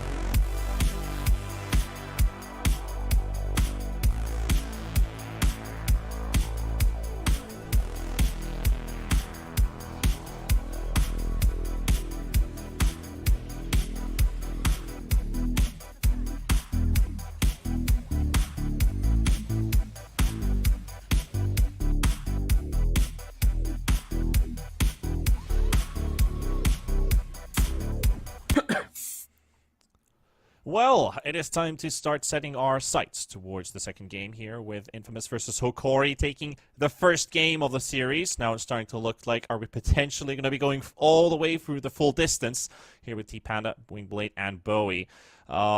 What we've already expected from the game we just saw, I think all of our pre-thoughts have kind of been broken, and we're going to see potentially another chaos-filled game, at least in the terms of the draft. Is there something you would change on either side? I want to hear Bowie's thoughts on this one. We talked about the Faces Void, a bit of an iffy pick. Did he work out? Would you look out for a hero that does basically something similar? We went for the Halberd. We would need some kind of control with Disarm. What would you go for? I think I actually totally agree with Wingblade's assessment. Like, the Void was not really the problem. The problem was that they actually put him in the off lane, and then they went Luna. So, like, you had this Void hero that actually already worked really well in the draft, would have a good matchup, and you put it in, like, you put Luna as a last pick in a pretty bad Luna game, honestly. So, because they were Radiant, and usually I feel like if you're playing Radiant, you can, like, or maybe you have to play much more higher tempo. Having this Void with a 160-second cooldown ulti didn't really fit their draft that much. I feel like you really want to get that first Aegis, and if the second Aegis, you want to at least secure 1 or 2 lanes of barracks. They couldn't really play to that tempo because the Void just doesn't play fast at all. If they had a Mars, if they had something else, I feel like they could have used the advantage in the laning stage to maybe snowball a little bit. But even still, like we talked about, they looked okay. So I think if they get a better draft, this game would be much more even between the two teams. All right. Well, I guess that kind of settles the idea of how the drafts should maybe be looked at. Though, is there any performance that really kind of caught your eye here? If we look at player in particular, if we look at the mid matchup, which we discussed quite a lot here, I don't think Alone's Quap got that much free roam either. Like, if we compare to his 36 KDA he brought up before in the Queen of Pain, he didn't get that free roam this time. Yeah, for sure. I thought the Doom performance was really impressive. I love seeing heroes carry from the offlane. Of course, he had a good lane to begin with, like a nice matchup, but even still, he looked very solid. He got the Doom off on the Luna every time that it really mattered. So really strong performance from him, I would say. I really liked the Monkey King gameplay. I feel like he was scouting, he was creating a lot of chaos. He got this really early Orchid, and like it's so powerful because out of nowhere, you have this Riki guess from, like, instead of being invisible, he's in the trees. I felt like it was very impactful in a lot of the team fights, and they were able to give that Doom the space, right? Because he went Midas, he was AFK for like 15 minutes, and that was really having the Puck and the Monkey King playing together really allowed them to buy a lot of time for Alone and the Doom to get a lot of space. For sure. And I think it was a huge deal that he kept breaking smokes as well. Like, one of the reasons why the Void didn't work that well is they only got off the big Void Snapfire combo like once. And a big reason for that is just the fact that you have so much vision control thanks to the Monkey King. But that was a very nice thing about the draft as well. One way to counter big team fights and big combos is just making sure they never happen, and they did a wonderful job. Yuma also had a really good game on the Morphling too, going 16-1-6 in the end. Overall, some great statistics brought on the board, and having the Aeon disc as well for some security against like the heroes like Faces Void and stuff. So you don't just get blown up right away. I feel like the Morphling just had such a good game here, and it fits so well. And also his gameplay style was really a pleasure to watch. Yeah, for sure. I love seeing the Aeon disc as well. You know that Morphling players are a bunch of cocky bastards as well. They're always like, yeah, I'm sure I can press my Morph. 700 for, HP is enough for 30 minutes into the game, I think. Yeah, exactly. I have the reflexes to counter anything just by attribute shifting and waveforming out of Chrono. I'm sure I can handle that. So I love seeing they on this. Just a bit of humbleness. Like, I'm fast, yeah, sure, but I make mistakes as well, and it's not worth risking the entire game on my pride. So yeah, I approve. Sure. Wingblade stamp of approval. It's always good to have that because aggression definitely was one of the big themes here for this series. That you have to have the confidence. You need to be a bit cocky as well, a little bit here and there, to really kind of upset your opponent, push them off edge a little bit too, and most importantly, creating confidence in your teammates. Because if you're a carry player, you're a mid player, you're a really active pause 3 or pause 4 player, you enable and activate your team a lot. Yeah, for sure. Speaking of aggression, I really want to commend Mr. Jeans this game because I feel like in the last DPC and even in this DPC, he's very hit or miss and he can get tilted out of his laning stage quite a bit. And even though he got smashed against the Quap, he still felt very impactful throughout the game. Like he, even with not a lot of gold, he rotated a lot. I think most of his coils, there are a couple of coils that weren't necessary, but overall he played really well despite being behind. Lose lane, win game. Yep. Yeah, sometimes is a theme that can definitely be advantageous. Like if you're looking at the laning stage, like the Quap was actually doing a great job against the Puck, for example. I think that's something that kind of hurts your confidence a little bit because you're a complete level behind. You're behind like 12 CS in like 4 or 5 minutes, and you feel like, is there something I can do to recover? And how do I turn this around? And that can have an impact because I'm like, I know I just graduated on Friday from social services, and I really like to dive into like mental stuff and mental pressure and how you deal with it, how you go forward with it. And your mid player having a start like that can have an impact. But I've also told there's a draft ready, so see if we do get some of those mid heroes banned in the first wave. So I think we saw the Storm Spirit and the Invoker, and it looks like we're gonna have a repeat on that. Yep. Interesting. IO first ban as well, which leaves in a few juicy heroes. Like the I Weaver. do like the Storm ban a little bit more this time because they do have 8th pick on the side of Hokari. But yeah, Weaver free. I mean, even though Weaver is free, the opener from Hokari was so out of the box that I'm not sure they're even going to consider those meta heroes. Will they? Yeah, they go Monkey King. Okay. To be fair, El Misho played really well. I was, even after all the nerfs to Sport Monkey King, he made it look really good. Yeah, for sure. And I think Monkey King is close to as strong as Weaver, and judging by last game's performance, I think they feel very confident in it, and rightfully so. I really the like memes that they're are done. bringing out the Mars this time because it was banned in the second phase. Yeah, I am already liking this much more. I don't really mind the Faceless Void that they opened that time, but since there's a chance they could put in the offlane, I think Mars is just way more stable. You can play it mid too, so you still have the flex, and I just feel like offlane Mars and mid Mars is overall better than the flex of the Void. That's an interesting thing, at least. I want to ask you something. What's your take on a pause 2, pause 3 double strength cores? Because if you have like Mars mid and then you have a potential initiator on the off lane too, a lot of teams tend to do that. I think it's okay. You just need to have supports with setup, because a lot of strength heroes tend to be really strong, really high damage, high HP pool, but they tend to be pretty slow. So if you fully commit to just having tanky cores and then you have passive supports, that means that the enemy can just walk all over the map and there is not much you can do. So as a concept, I think it's fine, but you need the right lineup around it. Once again, So Shadow Demons. I like it. Yeah, it's. I do prefer when Shadow Demon is played as a 4 because I feel like he has so much potential in the in stacking ancients and the large camp. I feel like he is a better 4 than a 5. But they made it look really good, and I mean they also picked Luna into Shadow Demon, so I think that made the hero look even stronger. I hope they don't do this time. They don't do that this time. Yeah, same. I love picking Shadow Demon early though, because it is similar to just banning out like 7 carry heroes because you can't pick them into Shadow Demon. True.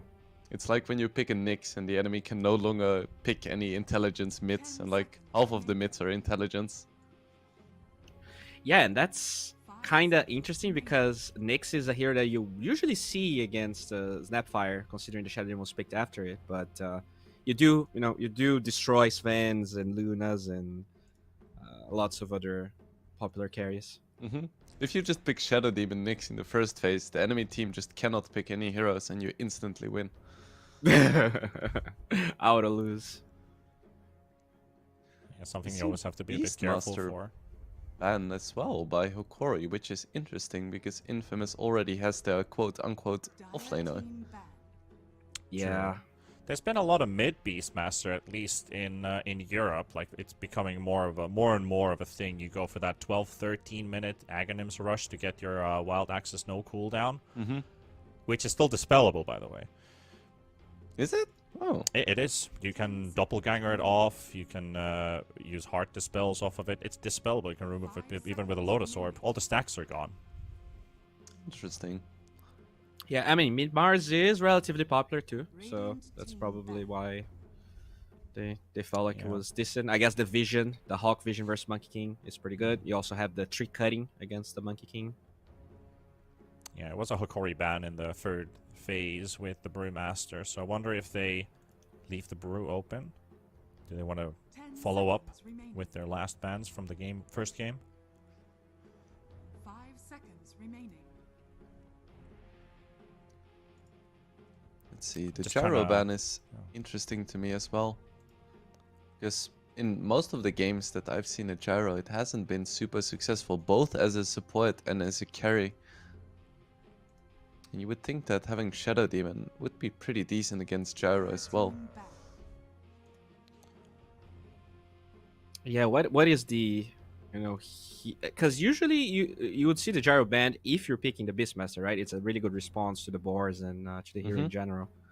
But they do just randomly ban it. I'm surprised by the lack of Kunkka as well. I think it's also kind of the fact that if you do let the Beastmaster open, you have already picked your pause 5. You don't have the chance to take like an Enchantress or a Chen, for example, to take away the boars.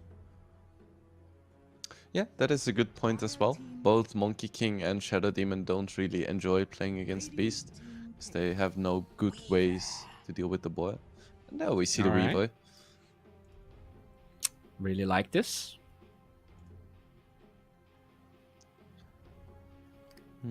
So it's most likely gonna be Snapfire plus Weaver support. Both are pretty good in lane together with the mice. And it's a nice mix of early aggression as well as late game scaling, because Snapfire just has a lot of damage in the late game when BKBs get shorter and some nice combo potential. And Weaver is very aggressive in the early game and helps secures your lanes and helps with vision. And then late game he like transitions into a defensive support. This is also the first Weaver pick in the tournament for Infamous. Oh, okay. Yeah, I mean, but- the hero is usually first phase banned, but Yeah. because we're getting this weirdos being banned in the first phase, I guess kind of slipped through. So we see some innovation from Infamous. Yeah, I'm kind of thinking like Weaver is such a meta hero right now that you always just get rid of it, but they've actually only banned it once and they've never picked it before, so I feel like they have the hero probably figured out. Okay. I don't know. I'm just going on instinct here. Yeah, could be. 10 seconds remaining. Once again, we see the Puck. There's still a few good heroes against Puck in the pool. So I guess Hokari, they don't have last pick anyway, so they're like, we think Puck fits the tempo of our draft really well. So even if he does get a bad lane, which he probably will, or not a great lane either way, they still feel confident with this Puck pick. Yeah, now they have to pick different heroes because all of the other two they had in that draft are banned. So what's gonna be probably the offlaner here, right? You just suspect the Snapfire or Weaver to be the support, so not that. Oh, All right. Okay, we I spoke like about this, this actually. last draft, but now we do have the double save. Where would you put this OD? Offline?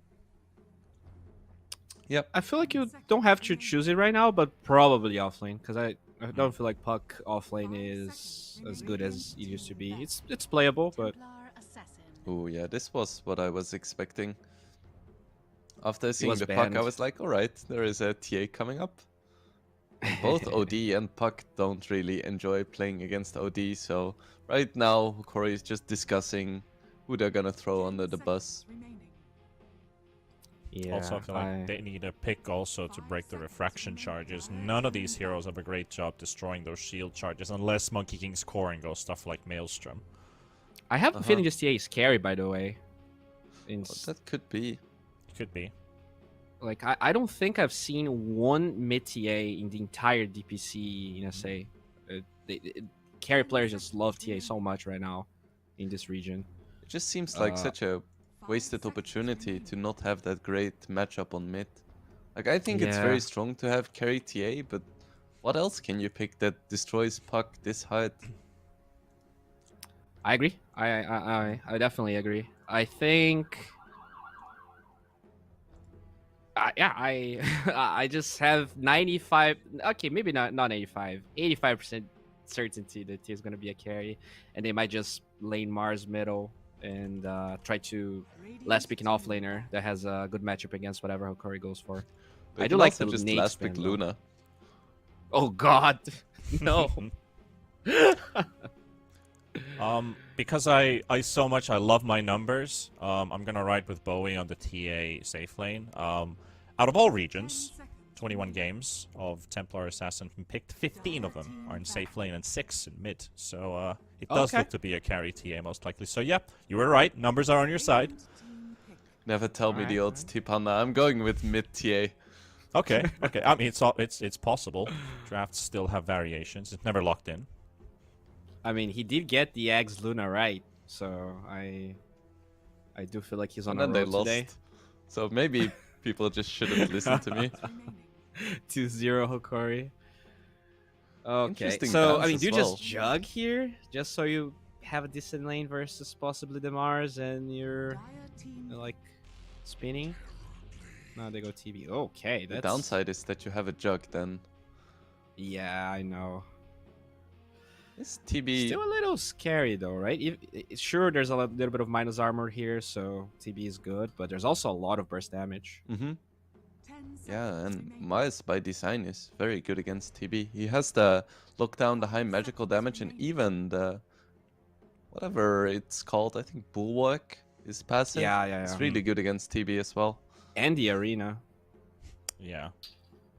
They're great But at you have two soaking up. saves, so maybe they think that's they can protect this TB either way. And Yeah, it's very okay. good against TA in the late game. Because you just absolutely demolish the refraction charges.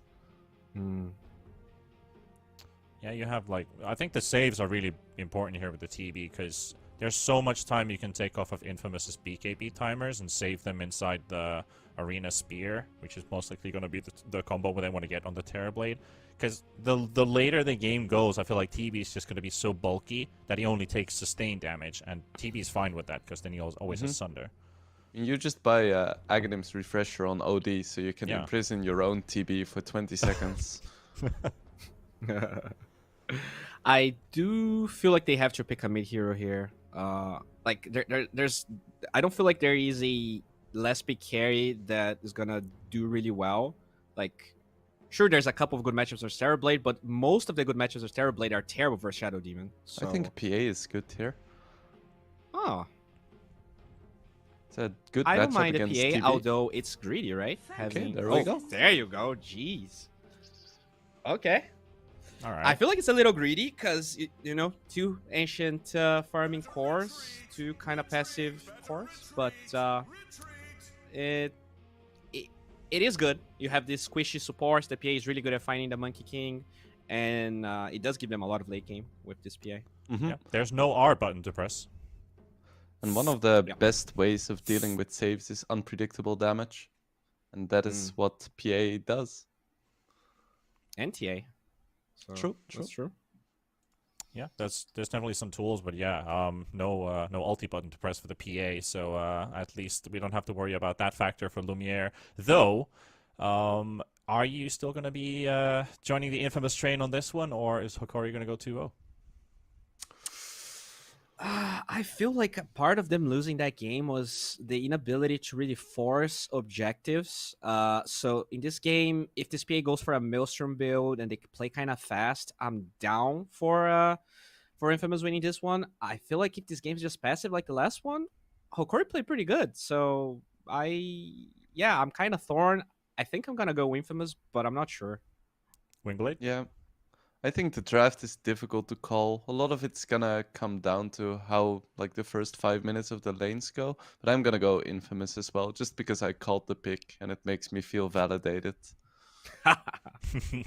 Well, we've cracked down the numbers here at the panel. I think it's a good time to throw it over to the casters and hear their thoughts on this one. Gareth and Lacoste, it's all yours. Panda, there's a pause. Please don't do that. No, every He game does it on starts with a purpose, pause. man. I don't like working with this guy. Every time. This- Hokari, you though, on know, a serious you know, note, th- they've this found is- something that works. This is panel talk. Like, this is when panels should still fail, but he just throws us under the bus. That's fine. I can talk. It's all good. PA Monologue plus time. Temper Assassin. Not a combination of the heroes that you want to have in the game, at least in my opinion, because both of these heroes do the same thing. They don't have magical damage. It's just heavy right clicks. Yeah. What I would love. Good thing is that Hokori does not have an off laner, which is a strength one that could build Heaven's Halberd. They also don't have the mid laner that could do it, so that's a bit problematic for them. If you have something like, let's say, a Tide Hunter ideal game, you build into Hood, Heaven's Halberd would be perfect. They still don't have anything against Puck. They have no lockdowns other than Spear of Mars, so should be a good one for Puck. I see both of these teams like not utilizing their last pick correctly. Where like what was the last pick? TB was okay. TB was okay. I think something like Luna would work out, which would allow them to group up earlier. It's kind of same thing with TB, but Luna gives you a bit more magic damage if you decide to use your ulti, which didn't happen in the previous game. But also, you would have like Shadow Demon plus TB is also fine. Where you have they have no AOE clear, and to go back to PA plus Temper Assassin, who builds what into this game? Like both of these heroes, they love to hit ancient creeps early on. Earlier ones, you got to give those to TA because Phantom Assassin needs a Battle Fury. Is this a Battle Fury game? I don't know about like. Do we go Deso? I would say no, because your Temper Assassin wants to build Deso. It would be very weird for TA not to go Deso.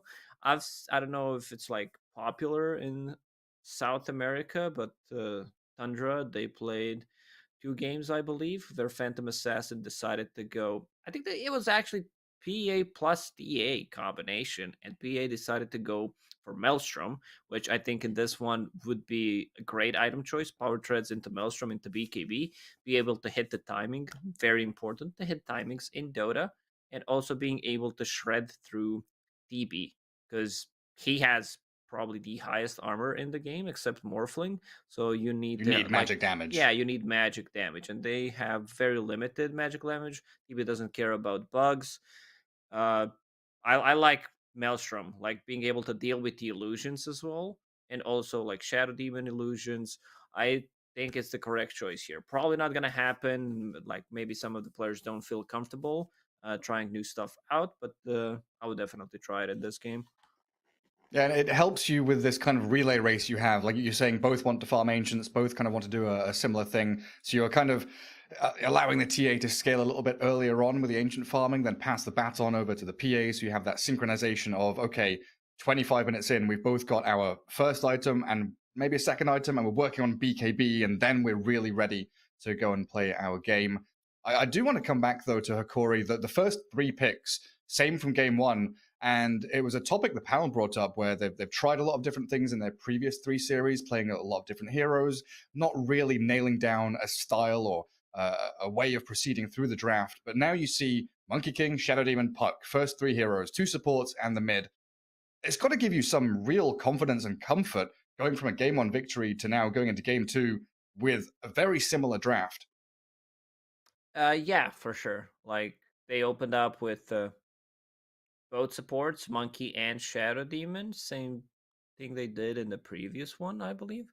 and also like picking puck because it's a good puck game. I like that a lot. I would just prefer if they had a different A offlaner. tide. Maybe Yeah. something like that, a classic initiator, because puck will need to do heavy lifting in this game in terms of initiating, or Monkey needs to jump in. But the good thing is they got two good saves. You have Disruption and Astral, so someone can like play a dummy in front lines, try to get focused down, and then they use a save. I'm just a bit worried for the timing that Infamous can hit with the Templar Assassin popping up. They don't have like overtime damage, which is It's a bit of worrying. an issue. Yeah, for sure.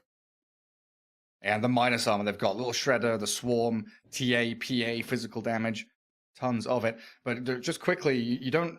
You would have preferred a Tidehunter or something, an Initiator. I've not seen too much of the OD offlane in SA DPC. Have you seen that from other regions? Oh, Does for it sure. look It good? it kind of shifted towards offlane mostly, where you just build that meter hammer. You don't allow safe laners to lane because you build it into it immediately, especially if you like get a kill. If you manage to get a kill, someone's out of position, then you completely snowball with the hero. I've seen some mid ODs also not going for meter hammer, going for like Arcane Orb build, which was also popular in Okay. North America in a couple of games, where you build Hand of Midas, and especially against like these tanky offlaners, mostly Tide, where you want to ruin the hero, so you get that online faster. It's just always funny to me when we see like OD offlane was a thing like a year ago, right? We had that period of maybe a month or so where people were spamming offlane OD, buying Meteor Hammer. Then we had a few nerfs here and there. Now it's come back again in full swing, showing his prominence once more. 30 seconds to battle. Early vision coming out as Hokari yet again get that first ward down on the Dire side of the river. Was that a good 10 seconds ahead of the Dire get their own vision down? Sentry pre-placed, unfortunately, by the Radiant, so not immediately getting that D ward. But I think they've got a good idea that it's been placed down there. Yeah, that should get dewarded. Does Shadow Demon? No, he does not have any left. We'll go in and pick up the Bounty Rune. Cheeky. 3-1. Nice little move by Gardic. Yeah, big Gardic move right there. Going in, using Disruption, getting the rune. Is that 3 for 1? It is. Yep, Hokari, sure is. they got 3 out of those. And it, like, all these small item timings will help out OD to get Meteor Hammer faster. What's Monkey King's build? He has Tango. Ideally, you would want to have, like, a stick in this lane. He's bringing one. OD does not want to start with stick. I would love if that's like just a stick, because you're playing against PA plus Weaver. Might like delay 200 gold, delay blah blah blah your Meteor Hammer, but you get a lot of value from buying the Yeah, stick. And look at this aggression. He starts with Arcane Orb. Yeah, he gets some real heavy hits on Lumiere. Yeah, you're right. The stick allows you just to stay in lane and thereby get more experience and more gold by sticking around. It was Sticking also around, a good huh? sentry. Yeah, Okay, sticking okay. around. It was a good sentry D-ward as well by Infamous. Like, immediate took out that El Misho Monkey King sentry as it was placed, basically. What does Magic Wand help you with if stick helps you with sticking around? Wandering around? Wandering about. Wandering Yeah. about? Okay. Don't you know it? Well, now I know it. Never heard it before. I don't know if that's a thing, and I just discovered it. Yesterday, there was a game. I'm on the panel. I'm like 5 minutes in. I realized the other team has the heroes that we have been talking about. I'm like, okay. Oh, really? Yeah. It's the wrong way around. Oh, Terrorblade taking a pretty hefty chunk of damage. Needs the salve from his body down bottom. It's a nasty lane, Mars and Snapfire. Especially when they've already hit level 2.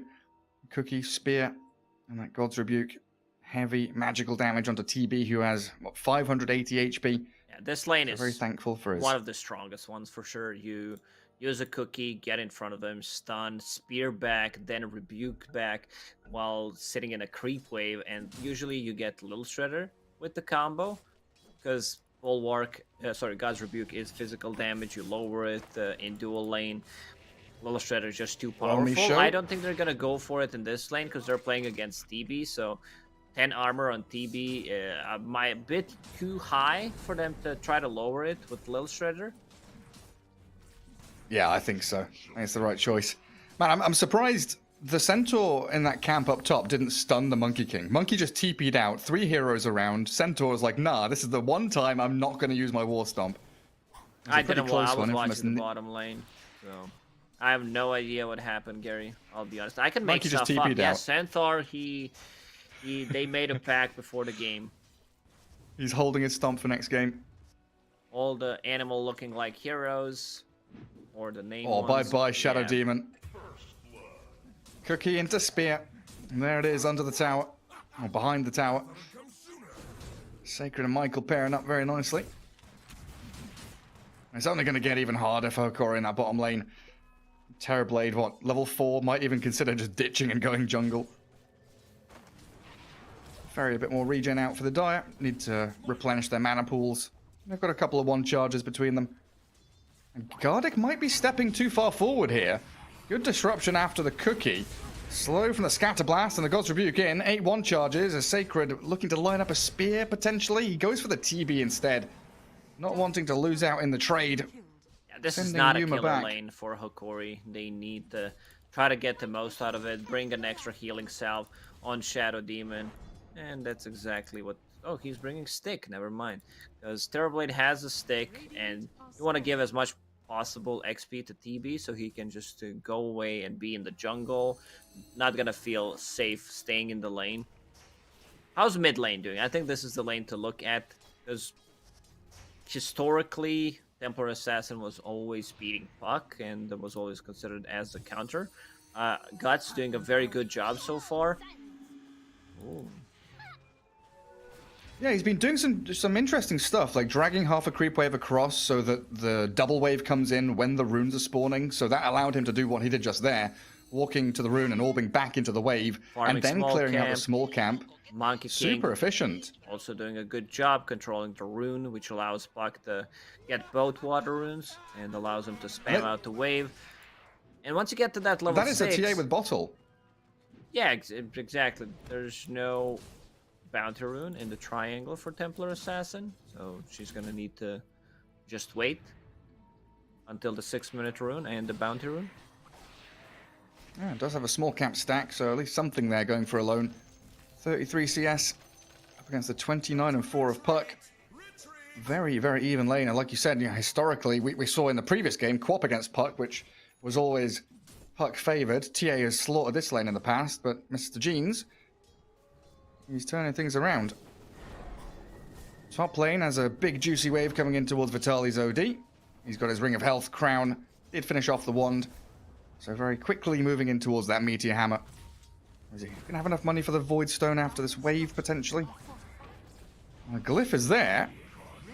Bottom lane, a bit of a dive, turns around into a disruption onto Michael. Just bodyguard Yuma's Terrorblade, salve him up as Gardic does on that position 5 Shadow Demon.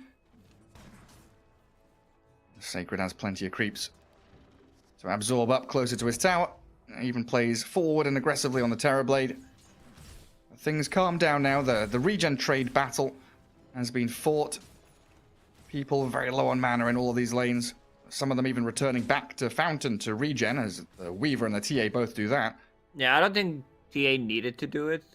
She has HP, so if Weaver is doing it, he can TP mid, refill the bottle.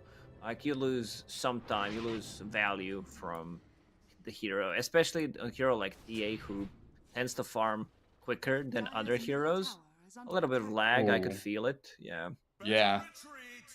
Yeah, I felt that as well. Unfortunate timing as well with Puck having a haste rune and TPing bottom. TA may just give the call that Puck is missing with an active rune.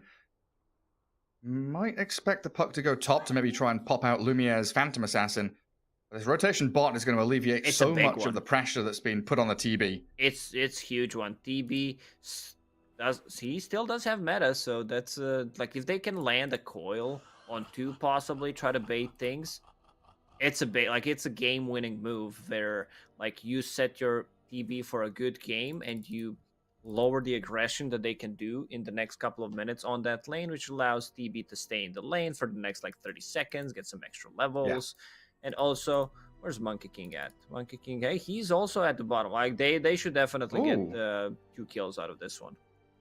That's what they're looking for. And then delaying level 6 on Mars is huge as well, right? Yes. Making sure that first arena doesn't come too soon, doesn't get that almost guaranteed kill that we see from these offlane Mars. Well, hopefully we'll get back underway shortly, as we've had some players do a quick little disconnect and reconnect. Top lane, Axel did TP back up here, so doesn't have the option to match the movements and swing down bottom lane.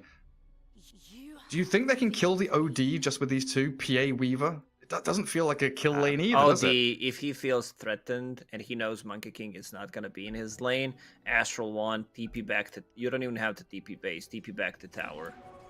Yeah, no stuns. Well, the jump on bottom. Here we go with a coil on Mars. He Good spears dodge. back the TB, but Mr. Jeans straight on top of him. And Elmisho and Gardic, they've bubbled up the poor Michael Snapfire, slowing him with the Orb of Venom and finding both of the kills they needed in that bot lane, giving them both to Puck, who is hasted and runs straight back to mid. Yeah, so there's not going to be any damage dealt to tier 1 tower on the mid lane. Guts playing a good game, much better start compared to the previous game where he was struggling a bit. But this one, I also want to see Witchblade being built on Puck, because you have overtime damage against PA's Refraction. It's also a true strike against PA's Blur. So you have a guaranteed strike and overtime damage. And it's also one way to deal with the supports. Like, you can solo kill the supports with Witchblade. Top lane, Tally. Yeah, he's been swarmed up. He's already spent his Astral, but again, no stuns in this lane make it incredibly awkward to finish off the kill. A disruption TP from Gardic stops Axel from chasing any further, while Alone has killed Monkey King in the Dire Triangle. Dire Observer Ward spotted him, and Elmisho gets picked off. And while this was happening, because Infamous, they wanted to use the opportunity, they saw a lot of people bottom, and Vitaly already used his TP scroll.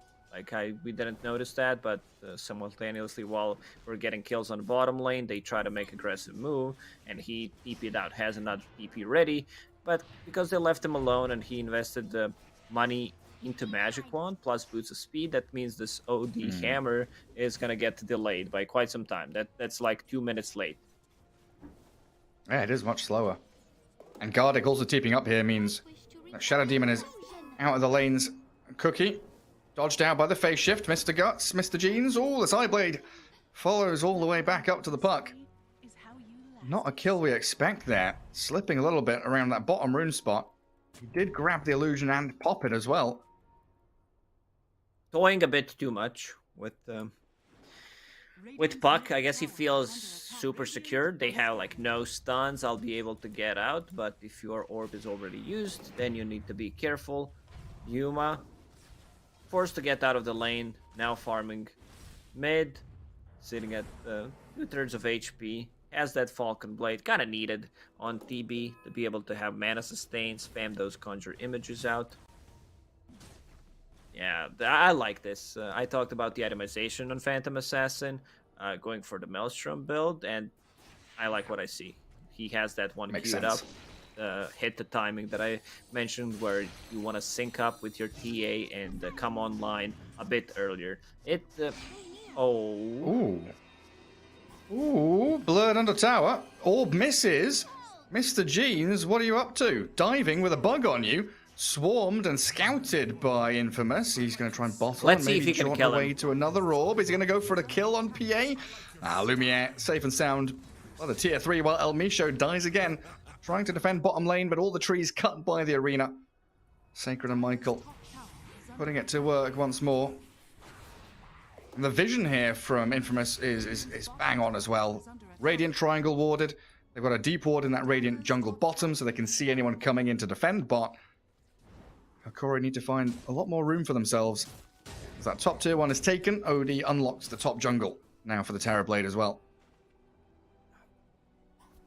Puck dying there once and also not being able to finish off Phantom Assassin with the orb is big. Like that's pretty big for Infamous, where they will get like Phantom Assassin didn't die. She's sitting at 0-0-0, so that's pretty good. And also, like it delays your items. So I want to see another hero rotating mid lane for Hokari to be able to defend the tower. Wait, did he solo kill him? So I just caught the tail end of that. It was just El Misho jumping over the trees, like tree, like chasing But what? past the Mars. What brought him so low that he actually Mars died? was just like farming creeps. Because they killed the bot tier 1 and he was still low HP. He farmed a wave, went to farm some jungle creeps, and then Monkey King found him. Okay, interesting. And that's also Monkey without a single point in Jingu, so they definitely didn't try to fight each other. I guess he was just slow and he managed to bring him down. And now he's turned into a tree, trying to leech experience away from the ancient stacks that TA's cleared. Such a forward position for the Monkey King. Might spot Sacred as he's returned down to bottom. Yuma also making bot his home, clearing out the additional bit of farm that is down there. It feels like Hokari yet again playing this game of delay, wait for the Terrorblade to get big, scout and bait with El Misho's Monkey King, disrupt and cause chaos with Gardex Shadow Demon, and everybody else trying to farm up to their primary items. But there's a catch on Monkey. Mars Arena breaking down the trees, opening up that opportunity to them. All scouted by that Dar Observer Order, which will be expiring in about 20 seconds. Both of these teams have like one way to start a fight, and that's pretty much Arena and Coil. Coil is available. Mr. Jeans, he chunks the coil, but that disruption, a little bit of anti-synergy there, allows Axel to actually get cookied and Shikuchi away. So they'll lose the snap. They brought a lot of heroes in here to try and catch, but that's an Astral into Meteor Hammer combo. He misses. Not landing. Misses Doesn't it, but still matter. gets the kill, thanks to the Boundless Strike of Monkey. Alone and Sacred, they miss the spear. Misses. They don't get the displacement on the OD. We're electric, Gary. The disruption. They're just whiffing everything. Wukong's command is going to piss off the TA. She's backed up, looking to maybe save Sacred, but the jump in cancelled out. Monkey King doesn't actually launch himself towards the Mars. TA turning back onto the TB, but it's a push on the tier 1 that Hokari really want to try and force the issue. A lot of They spells can't. missed by both teams. Like you said, Puck needs to be careful about using the Dream Coil during disruption because it will not connect. You're not there. You're out there somewhere, upside down. Oh, good jump. Oh, they on got the Phantom big kill Assassin. instead. Big one. That's the one they needed, hey? Yeah, being able to delay any kind of farming tool on Phantom Assassin is gigantic. DB also, Yuma had a pretty damn good game on Morphling previous one, managed to die, I believe, only once. And this time around, sitting at 0 deaths, Shadow Demon comes to TB and gets sundered. So TB is back to full HP, continues farming. The support life. Shadow Demon doesn't have tranquil boots or anything. They know, so like they not did gonna not regen up. devour this, so if Shadow Demon can die, this is big, this is huge. Excellent. Ooh. One hit. Alone finds a courier as well. A kill and a Meanwhile, courier. on the top lane, Oh, they're killing the PA again? Oh, they can't. The TP from Sacred will make sure that Lumiere is safe, and now the arena onto the OD, he can turning it TP back out, onto Vitali. which he doesn't He's- have, never mind. He doesn't have a TP, Lacoste. He's not got one. He's gonna have to try and astral someone here. He can't really astral the Weaver. He's got to try and find the Mars, but Sacred played it very, very defensively, biding his time for that jump back in. And El Misho, he went towards Lumiere's PA and went too far. Yeah, I mean, we expect these kind of things from a team like Hokari, where they like do one good move, two good moves, then they tend to do like one of the bad ones. This was the bad one. OD doesn't have ulti. Like Sanity's Eclipse is gonna be super powerful against PA pre-BKB. Because your like PA is, I believe, still the hero with the lowest intelligence gain per level. Radiant's top tower is under attack. It's pretty bad. 1.4 per level. Yeah, so you have no Garbage mana. in-game. Like, look at your mana pool. It's 4. Well, man, that's it. Switch to Power Tread's intelligence. Very smart. That's the way. Is under attack. Buy some mantles. Are scanning. Oh, Dire Scan doesn't connect. OD was considering going for that bounty rune, but he got a call from someone saying, nah, do not head into the triangle. It is dangerous territory. Bot lane tier 1's going to drop as well to TB Illusions and the Puck. As Monkey King, he sees the Weaver. Spear onto that mid lane. Gardic, Shadow Demon dead. Infamous bringing 4 heroes in towards mid, and a deep observer ward behind the tower is going to scout people out as well. They just can't really grasp onto the Monkey King, but maybe Vitaly here. He's got an Astral onto the snap, doesn't go for the Meteor Hammer play, but he's been cookied upon. Mars Arena and the Wukong's overlapping from opposing teams, and that OD's down to Alone's Meld Strike. Do they have any way to catch and chase? A Puck Coil's there, finding the Mars. The Kisses coming back in towards Mr. Jeans, and TA can't stick on a target. Everyone just running back and forth, dodging and diving, and now another pause. Both teams are very limited in terms of stuns. If there's no coil, if there's no Mars Arena, they're most likely not gonna get the kill. Because Weaver doesn't provide you with anything. Being close just to use Cookie to set things up could be deadly, considering like how strong Puck is. A still very interesting game. It would be a bit different if like OD managed to like not die 2 times, which would allow him to get the Aghanim Scepter much earlier and then have like another way of saves. Imagine if he uses Astral into Disruption into another Astral. Like you need to stay alive, of course, to be able to do that, but it's very annoying for Infamous to just go in and lock onto one target knowing you're playing into Shadow Demon and OD. Yeah, just that, like, immediately you have numbers advantage, right? Like, we often talk about having vision, getting that first pick, having a 5 versus 4 and winning the team fight off the back of that good initiation. If you take 3 heroes out, it's suddenly a 5v2. Pretty In much. an ideal world, who would they Astral? So if the OD gets 2 Astrals and Shadow Demon 1 Disruption, do you disrupt all 3 cores and pick off the supports first? Or do you want to disrupt some of the supports and is there one core hero you really want to kill? Do you think that's ever going to happen, Gary? They like use it That's why I said aggressively? in an ideal world where he's the one that's being aggressive with a Shadow Demon, they get to disrupt 3 heroes. Which ones would you choose? Mars, if Mars, Snap? like TA deals ton of damage, so you want to take out TA at the moment, and you want to take the initiation. So I'd say Mars, and then you focus down the rest. Imagine Shadow Demon also hitting level 25, 2 charges of disruption, then you get a refresher orb on OD. Suddenly, whole team is missing. And a Refresher Shard on Shadow Demon? Yeah, you can't play Dota. Sorry, we are not allowed to play Dota. You get Octarine Core, Gary, and then you get Spell Prism. Jeez, okay. Why do I ask you these questions? You just go slippery slope and take it to the absolute nonsense level. That's Oh, my how it goodness. should be. Smoke. So far, like vision game from Infamous has been on point. Beaver will survive. Yeah, Shikuchi away. Going for 4-star first item. So no urn, no medallion or anything like that. Doesn't feel like they need more minus armor. Snap went for a mech. So also no Solar Crest coming up on Michael.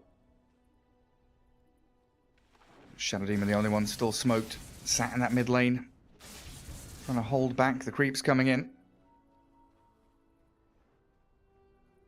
And Networth Lee just pinging back and forth, 1k this way, 1k that way. It's dead even between the two of them. And it feels like with the... You said it's been a great game for this Yuma TB so far. Unkilled, 0-0-3, farming away. When he has Skadi, do you expect them to go and play aggressively, or do they just want to continue this game of farm and get that big raid boss up online? They will definitely contest Roshan. One of the reasons why he's not popping out that meta, because he feels like he saw Templar Assassin. And she has Blightstone plus Mithril Hammer on top of Blink Dagger and Dragonlance, which means that she's gonna be fight ready after like a minute. That Deso is gonna be the big timing for Infamous. They will try to smoke up, get the kill. There's no mid tower for Hokari, and then they can like possibly buy back on the supports if that's something that happens. TP to tier 1 tower because it's still alive, and then threaten the Roshan. They have minus armor from Will Shredder. They have minus armor coming out from TA and Bugs. But the big one, yeah, the missed chance that I talked about, like on Witchblade doesn't work. Like that one proc, it's all you need. Oh, they missed the spear. Vitaly's still in there, inside the arena, but he's been God's Rebuke back. The kisses were too much damage to handle. Sacred sets up on 2 heroes mid. They do lose that PA bottom, and yeah, like you said, the True Strike on that Witchblade, super handy for Mr. Jeans to solo kill Lumiere's Phantom Assassin. Control still in the hands of Infamous though, and around this Roche pit, feels like they could have maybe popped their heads in there, but instead Alone is TP top to get a courier kill and zone away El Misho. Do they see him? Yeah, they do. They pinged out the monkey. They had that lane ward yet again, knowing exactly where he is. The swarm's on him. Primal springing off to the right-hand side, but they're going to keep tracking back. Oh, he's such a nuisance. Primal spring with bugs on him. Sacred's coming. Cuts the tree. Hello, what you doing on our side of the map, buddy? They need to find Lumiere kill. in the Like, triangle, this is though. BA. hello. She's there. Oh. They found her. Do we have a coil? In 3 seconds we do. Reflection orb, jaunt forward. There's the coil coming. And Lumiere. There's 2 deaths in quick succession on the Phantom Assassin. He's trying to dodge away. But Mr. Jeans on the killing spree. And a bit of pressure onto the tier 2 tower now. Ooh, that means Roshan is available for Infamous. Hokari knows something is up. Are they fast enough though? They are. Can they get in here in time? Big Meteor hammer meteor. into the pit. Roshan Misses. down. Alone gets the Aegis. Puck try the jump in. Almisha with a Wukong. Speared back into that Roche side. As Axel and Alone pummel the Monkey King down. Sacred gets the arena off. 3 heroes inside though. Didn't zone anyone out, but he'll block the damage from the OD at the last second. Vitaly drops it on his head. Aegis in the hands of the TA though. That's all Infamous wanted. Phantom OD's Assassin hammer respawns, barely returns to missed. farming. Like if OD hammer connects, there would be a possibility for Puck to go in and steal it. Also, Puck has Arcane Orb, so he's gonna be very hard to lock down. I think it might be a good time for Templar Assassin because she has Aegis right now. Maybe invest in Shard and try to silence Puck. OD plus Shadow Demon could be a big one, could be a game changer in the team fights. Oh, that'd be nice, yeah. I guess the other option, or the more usual option, would be what, like Hex. get BKB? Does it, BKB into Hex, you want that BKB into Hex, yeah. Sacred Lumiere. Scouted down bottom. They were maybe trying to get on top of this Mr. Jeans Puck. And yeah, Arcane Rune still bottled up. Makes it incredibly difficult unless Mr. Jeans wanders straight into a Templar Assassin. Oh, not going to be able to finish off the job, but they get El Misho instead. Monkey King left all alone back in the lane. And the pressure's back on from Infamous. Puck going for Aghanim Scepter. Wukongs plus Aghanim Scepter Coil is going to be a ton of damage, and also being able to like lock him down so TB can deal damage could be pretty big. I also like E-Blade on Puck this game quite a lot. It's another saving tool, and once the BKBs are down, you can completely ruin both of the cores with it. Doesn't necessarily need to be a second item. I'm talking about possibly like 3rd item or 4th item. TB completely skipped like SNY Manta. I would maybe love if this is SNY type of a game, because it gives you an extra armor, it gives you a bit of status resistance against the stuns, against the slows, because they have like no silences until TA picks up the shard, which also means that you will be like tanky enough to get the Sunder off. Also, I don't think this is a BKB game. I don't think you need a BKB. You're playing against TA and PA, so SNY seems like much better choice into like MKB Satanic type of a build. Also, like Butterfly is very good since you're playing against 2 cores. Vitaly. No stuns. No stuns. Yeah, BKB in a lot of situations feels like a must-have. I don't think this is the game for BKB. So, considering you're playing into 2 saves, so Yuma kind of missing, not thinking about like what team also has in terms of itemizing for himself. Yeah, I guess the only rationalization I can make is that Mars Arena is like the counter to Terrorblade this game. You put the arena on him and he just can't do damage to anyone else on the outside, right? So maybe he just wants it so he can walk outside arena, chase people down. So otherwise, I think you're right. It's just very little magical damage, very few stuns or anything. We'll see what he decides, though. BKB is coming out. Disassembled Dragonlance. Finishes it off. And that's usually an indication that they want to go and fight right now with what they've got. Oh, but the puck gets out of the arena and away from the PA. And Mr. Jeans is just baiting them, toying with them. Dragging 2-3 heroes down into that bot lane and they get nothing. Well, El Misho is going to try and clear this wave. Nice Primal Spring, but an even better spear from Sacred. Finds him, drags him down from the top of the canopy. El Misho, he gets the Wukongs off, but immediately dies afterwards. A lot of these like small mistakes. Monkey King has been playing this kind of a I die for my team type of a game, but some of the deaths were like unnecessary or good moves from Infamous. What do you want to call them? 8 deaths on Monkey King, a bit of a different one than what he had in the previous game. Yeah, it feels like Sacred has been the one that's always found the Monkey King. Whether it's blinking back, cutting the tree, he has been right on top of El Misho every step of the way. Also, there's a lot of value for Solar Crest in this game on Hokari. If someone wants to buy it, that would be Monkey King. Again, you're playing against 2 heavy right-clicking cores, and it's one way to amplify the damage output that your TB does. And Infamous also showing how well they play into their own vision. One reason why Axel Weaver has... Yeah, go ahead. Just Axel and Weaver has such an easy time getting in behind, placing the like a deep ward right there. No one knows the vision's there, and then Infamous all swarm around it. One of the reasons why I mentioned SNY on TB is Mars will try to get Heaven's Halberd, which he has won already before BKB, so it's going to be a full duration. Like, it's going to be 5 seconds once you're in range form. And there's not going to be any status assistance to try to cancel that, like try to mitigate the duration. Silence. Well, they've coiled the Weaver. Yeah, they've got the Weaver. I was watching the Mars chasing Monkey King. He used like 3 spears, 2 God's Rebukes. El Misho just primal springing over everything. Sacred trying so hard to find the Monkey King, but now it's El Misho who finds the Snapfire. Rod of Atos roots him up. Mr. Jeans and Yua there to gather up a double kill on the Terrorblade. And now a push forwards. BKB still unused. 9-second duration on the Terrorblade. And potentially a move towards that tier 2 mid. And Radiant have already taken that top outpost. Infamous try to play around their wards. They're kind of 2 same wards. But one is definitely not going to get dewarded.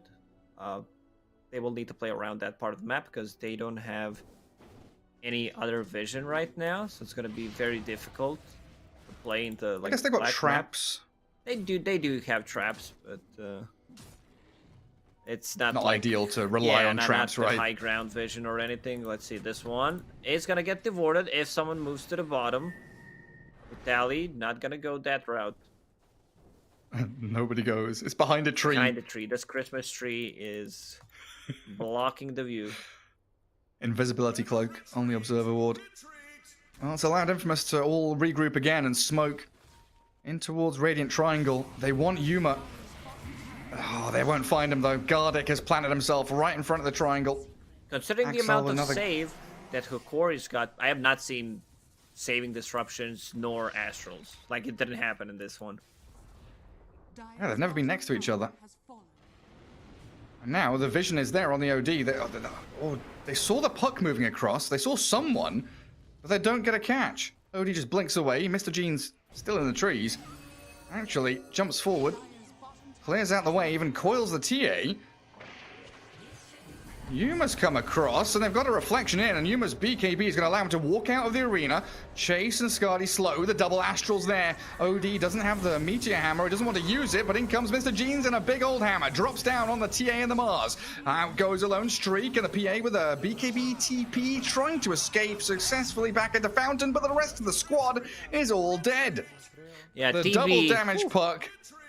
TB plus Puck, they dish some serious amount of damage in this one, and TB, like, I don't think they can go for him. OD once again going for double Astral, trying to play more of a like right-clicking game. I'm still surprised he didn't buy Ether Lens in this game because you want to keep the distance. Yeah, your job is Shadow Demon most of the time is gonna get found and will get focused by either Mars. So they need to play like I save you, you save me type of a game where they are being close to one another, but they don't have enough stuns. That's the thing. Like Infamous doesn't have enough stuns to kill both of these heroes. So ideally for Hokari, they should not get locked down. Like they should be able to get either Astral on SD or SD should be able to get the disruption on OD. Can't believe I said that correct. I was like heavily focused SD. Okay, well, Astral. Trying to think of a spell. Okay, got that. Add 2 more. -6, and there we have it. Carry the one. Always carry the one. Yeah. Pretty fast rotary spawn as well. 10 seconds. And everybody is alive. 2 ultis down on the Radiant though. 60 seconds for that Sanity's Eclipse. Wukongs will return in time. I love this. The big man coming in his pit. Sorry, Gary. Eon Disc. And then going for Refresher. It's a Refresher meta. This item's going to get nerfed heavily in the next patch. You heard it here correctly. Heard it here first. The hammer Who did they drops catch on here? Mars. They caught the Mars. Oh, Wukong's misses though. Sacred trying to slip away from them, but the Rod of Atos considering the Wukongs, but doesn't chuck it in there. Wants that for the actual Roche fight, not just a little pick off here. Being able Gardic to use disrupts 2 coils with OD. Dragon Scepter is going to be huge. Also, double Eon Disc is pretty big. So coils still available. DB, And no Illusion's in mana. the pit. They scout them out. Sacred, he's in trouble. The Mars, oh, they jump in and snatch the Aegis. TA gets it. The kisses are coming, but Yuma's Terrorblade is so big. He just moves from target to target, killing off one, now looking for another. Sacred with the God's Rebuke pushes him back, but both Mr. Jeans and Yuma on his tail, hounding the Mars as Alone gets a one-shot on El Misho's Monkey King, but in Infamous that they're scattered. They're not as one unit playing together. They're all over the place, and they're just getting picked off one by one. Now Michael, he's been slowed by the Skadi and found by Mr. Jeans yet again. Eon Disc Inside the Roche pit is Gardic with a disruption onto the Weaver, but Axel time lapses all the way back in towards the river. The trouble being they keep eyes on him, and the Terrorblade dishes out so much damage. He didn't really stand a chance there. So that's Aegis down, 3 heroes gone. Infamous, they're crumbling.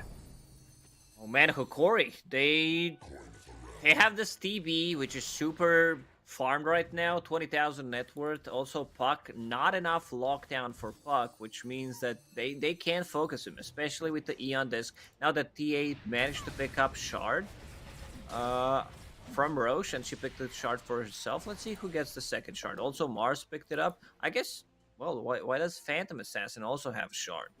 Like They're all buying shards. they're all buying TA shards. still has the- I guess you give it to Snapfire then. That's pretty much the only thing that can pick it up right now. But yeah, Phantom guess so. Assassin going for Fan of Knives. 16% of victims max HP. That's gonna be good against TB. 16%. Let me just do the math. It's pure damage as well, right? 16%. Nah, I was just thinking if he can proc like Puck's Eon Disc with Fan of Knives. I don't think that's doable. Not enough damage. Okay. Yeah, and for Pure some damage, reason pretty that's handy pure against the damage. TV. That's just insane. Yeah. It's pretty bonkers. Bit of lag. Oh. Yeah, I was like, what's lagging? It's Sacred dying. He doesn't have his BKB. He's been hit by the Meteor Hammer after the Astral, and look who's around him. Mr. Jeans is ready and waiting for anyone who might back up the Mars.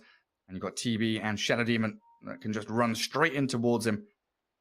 He's still got 2,000 health, but I just don't see Infamous coming to defend this Mars at this point. Yeah, Where is he's El probably Misho's gonna be Monkey left King? alone. He's dead. And if they do run forward, El Misho's Monkey King is here, hidden, ready to jump. Like, Lumiere has a BKB, but if anyone else steps forward, they could be in trouble. He also Yes, just ping the Mars. He's the one that will die. kill Mars. Kill him. Delete him from the game. Silence him. And kill him. Until he's dead. Monkey King and Puck. Ooh, Primal springing and orbing forward, wanting any stragglers that were maybe left behind. He'll take A miracle here for Infamous to hold on to this bottom lane. They've got buyback on Mars ready. He doesn't feel particularly strong anymore. I mean, he's not got BKB for another like 2,000 gold. With Meteor Hammer and TB with his illusions going to work on this tier 3 tower. It looks like Infamous are trying a bit of a Hail Mary wraparound play. Try and catch them on the retreat, but Hokari, they're wise to these moves. They know exactly what's up. El Micho scouts them, and Mr. Jeans is there. They don't get the kill on the Weaver, but they aim Lumiere. PA dead with no buyback for well over a minute, and alone, also in trouble, hiding in the meld. Meteor Hammer, and a bit of AoE damage coming out. He managed to blink Links out. away with the refractions. Wrong way for Buck. Astral comes though, Vitali knows which way he's gone, and Sacred trying to back up the TA. Can they turn and fight this? Vitali half HP, they just blink away. They try and escape with what they've got left. Sacred, oh, he's going to die again, isn't he? Even after that great arena to save the Templar Assassin, they still lose two of their heroes. Mars and Weaver joining the PA in the grave. And the puck has the refresher orb coming out on Courier. It's coming out. Tier 3. So another Unlocking Eon the base. disc, like double Dream Coil. It's only 200 mana, so he has enough mana to use double Dream Coil. TB still has meta for another 20-25 seconds. And look at this Aghanim's effect. Well, they try a little Scatterblast play there, and they do actually catch out. Oh, the Astral save. It buys time. It buys space. The TA's now caught up. They do kill off Michael in the back, and Axel's He's still alive. 20 drop HP as on him. well. The TB just keeps on going. I mean, that puck was dead. Finally, the saves come into play from Hokari. And he that was used Sunder. Refresher. Yeah, Another Astral. This is it. This This game's might be over. Game, yeah. They're gonna go for bottom, just to be sure. Phantom Assassin, like Templar Assassin, doesn't have a BKB, so anything they throw at her, she's just like straight up dead. I mean, it's hard because you're playing against Ag's Coil, you're playing against Shadow Demon Ulti. There's the coil. Oh, Beyond this I mean, proc. it's just. GG. Yet again, it's El Micho. El Micho scouts the TA. El Micho sees everything, knows everything. The omnipotent, omnipresent Monkey King, winning 2 games in a row here for Hokari. Good stuff. GG is called. I've been, some stuff that they do, they make smaller mistakes, but their drafts in these 2 games, they have been like really good. And Guts has been performing well. Same goes for Yuma. Yuma died only once combined in this whole series, so that's pretty impressive. Only once on Morphling this time around. Didn't even die. Puck died once. It comes down to draft, I would say, once again. Like Infamous, they had last pick. They decided to go with Templar Assassin. I think what they needed was to switch things around, put the Templar Assassin on the safe lane, and have something different on a mid. Because you have 2 cores that do the same thing, and also OD ruined Phantom Assassin plus Puck. They managed to find her multiple times, delay that Maelstrom, so she could never like hit the timing that they wanted. It has honestly felt like 2 different teams. The first 3 series felt like a kid at school who didn't do their homework or didn't cram for their exams. They go into their final paper not knowing exactly what they're meant to be doing. And here, they've done their homework on drafts, they've done their homework on game movement, on warding, on knowing exactly what Infamous are going to do. Monkey King unlocked a lot of their potential in these games for sure, giving them a lot of information they needed. Yeah. But it felt like a completely different squad with these 2 drafts here in this series up against Infamous. And I guess the same can be said the other way. Infamous have disappointed us here with their past couple of games, and maybe you question potentially a bit of lag here and there, but I think that's an outside factor compared to the draft and the play that we've seen from their Hokari. drafts were like not on point.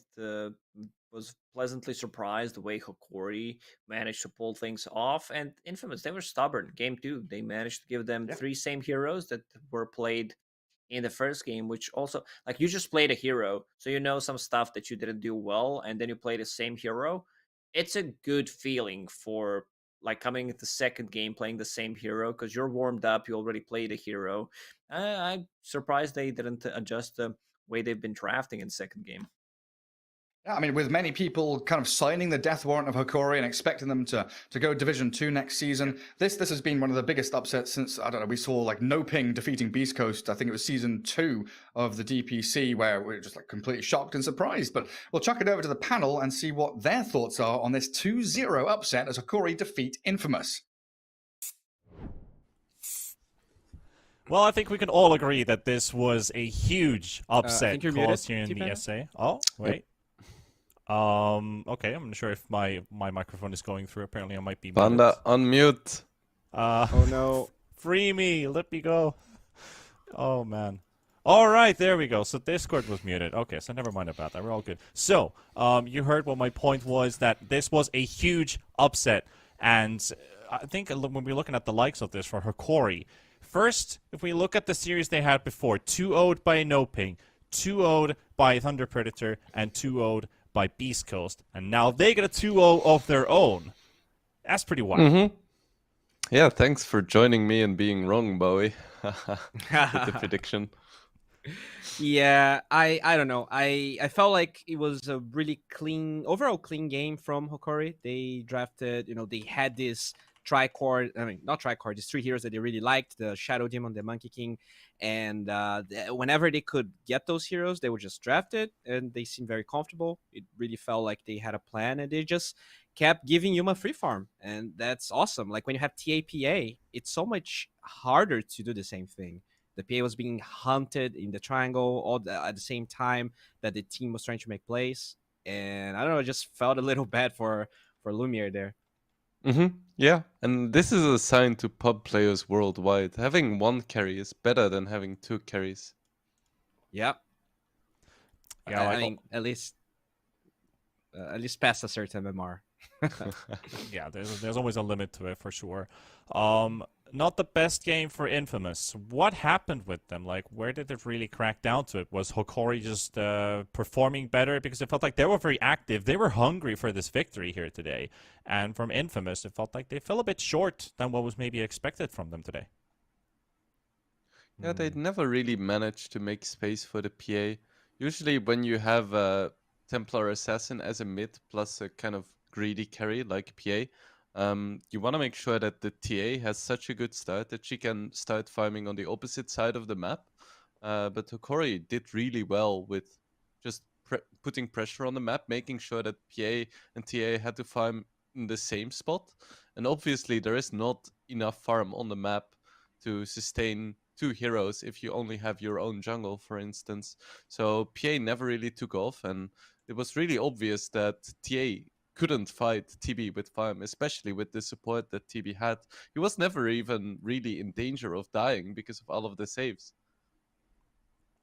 Yeah, I feel like in general their game plan in both games was not really great for Infamous. They played well considering their draft, I think, but it just felt like Hokari had a much easier to execute plan, and they just ran with it.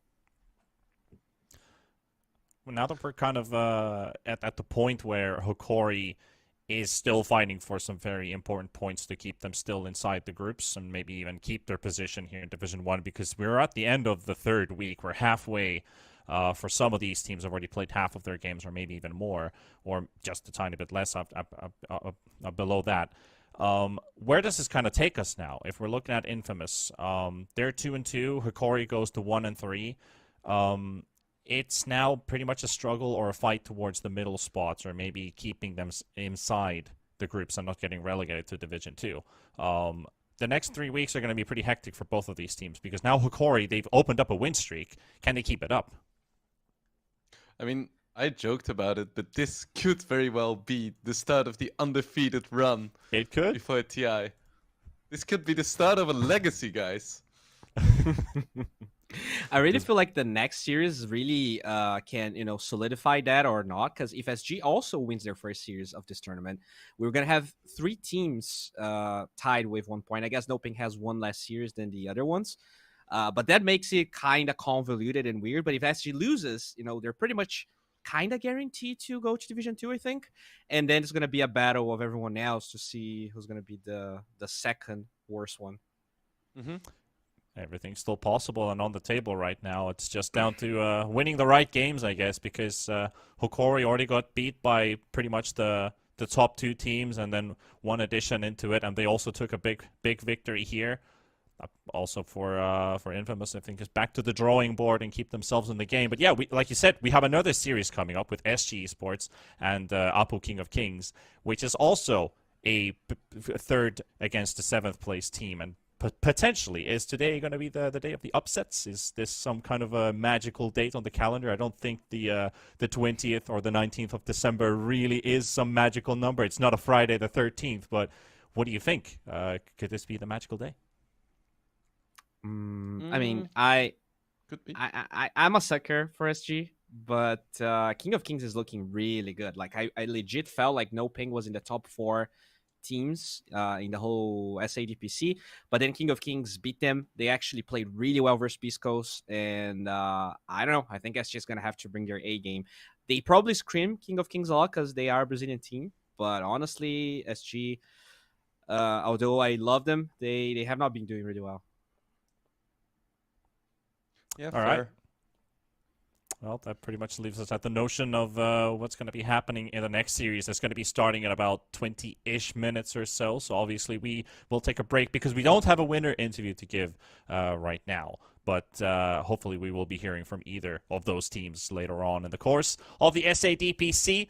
I want to thank Wingblade and Bowie for our panel, our casters as well. But we will have a bit of a shift as we head over to a break and we come back to our second and last series of the day with SG versus Apu, King of Kings.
Radiant's bottom tower is under attack.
Welcome back, ladies and gents, to the SA DPC First Division, where we shall continue with our final series of the day. We have Apple Kings going up against SG Esports, and we already had this kind of theme going on today. We might be seeing a potential day of upsets. Let's see if that is the magic that's going to be unfolding here today with Astini and Bowie here at the panel. Good to see you, gents. Bowie continuing. Astini, a new fresh face for today. I think you must be feeling very happy. I can see a bit of a smile on your face after that victory with Hokari. Man, I'm extremely happy. I cannot lie. That it's on my face, right? It feels so good to finally win. Like, we were 0-3. We played really good teams beforehand, and having a win against Infamous, that's a team we respect a lot. It means so much. I was thinking that Bowie had some thought on that, but you must be feeling, like you said, you've already had some pretty difficult opponents to face up against, and now you can finally start opening with your potential win streak, going straight up 2-0. So did you get a chance to talk with the boys after the game? How were they feeling? I just heard them celebrating on Discord. I wrote them congratulations, talked a bit, but they were just celebrating. And I had like to hop in the panel really fast. So I just like, guys, I need to have dinner, but enjoy. You really deserve it. Like it's like the result of the hard work we've been putting in the last month. So like not congratulations for today. Today is just like the result of a long term. I know it's a short term work still, but it's something that we started 1 month ago. It's Awesome. important that now you can get on track with the wins, and time to go to our next series. So SG versus Apu Kings, which is going to be our final actually before Christmas break. So it kind of feels a bit sad because there's not going to be more Division 1 Dota this year. This is basically the last game to end the year, Bowie. And I mean, since we were talking about Hokari, this match actually has some pretty big implications for teams like Hokari and Lava that are 1 and 3, right? Because if SG does lose this series, it kind of solidifies their last place and could allow, Hokari and Lava to fight here. Whereas if SG wins, then it's a tie and things get super scary for everyone. Yeah, potentially a big storyteller here. I wanted to talk about SG, a couple things that I kind of did my research on. Valky, who was not the member of the Binamistas roster, which was who got second place in the second part of DPC on the previous season. He was playing with Latam Defenders, and then he joined in the team. What do you think Valky brings to the team when you already have 4 people who know how to play together? They've already been together for quite a long time, and then you bring Valky in. What does he bring to the team? Can you tell me something about this guy? I actually want to ask Hastini because he might know Sure. something that I don't hear. But I feel like with the changing offlaner from Apu King of Kings, it didn't really feel like something that they wanted to add Valky, but they had to because he left for Fúria Jovem. Did they actually kick him, or do you know anything about that?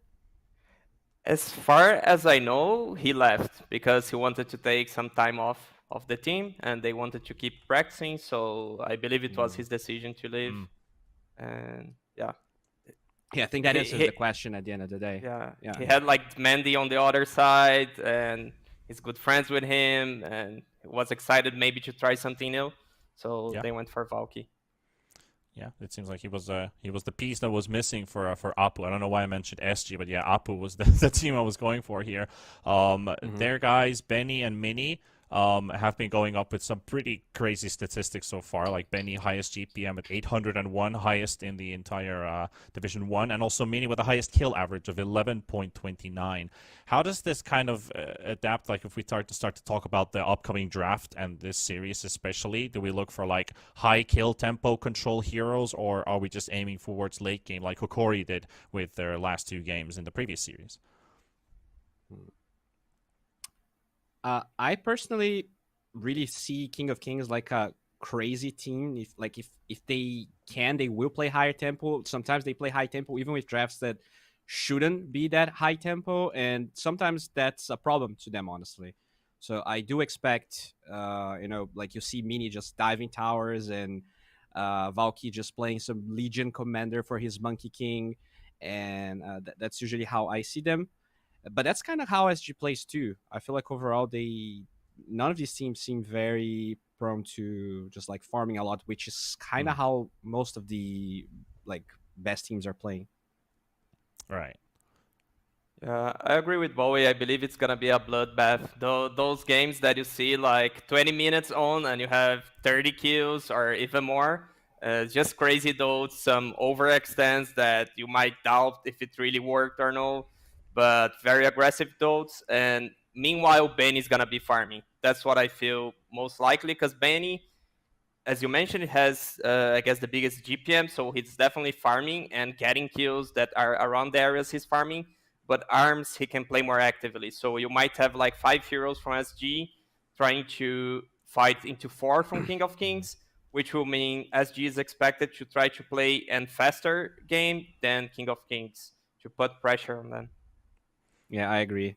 The problem I feel sometimes as SG is that they try to play super fast, but sometimes it feels like they're creating space for no one because like you have arms just going carry tiny, buying blink dagger first item, just going ham. But at the end of the day, like you do need to you either need to convincingly win the early game and just capitalize on that advantage, or else you might fall flat a little bit. I do feel like King of Kings is the favorite though. These guys they improve so much. Like out of any Brazilian team, I have never seen a group of players that improved as much as these guys have because they came from like qualifying to Division 2 to then to Division 1, and I felt like they would be a little shaky, but they are really really good. I'm super impressed with them. They've been on a good roll for sure, and let's see if they can keep it up. But one crazy finding I did actually do. So even if Hokari hadn't killed a single Roshan before last series, SG hasn't played a single map on Radiant. Yeah. So far.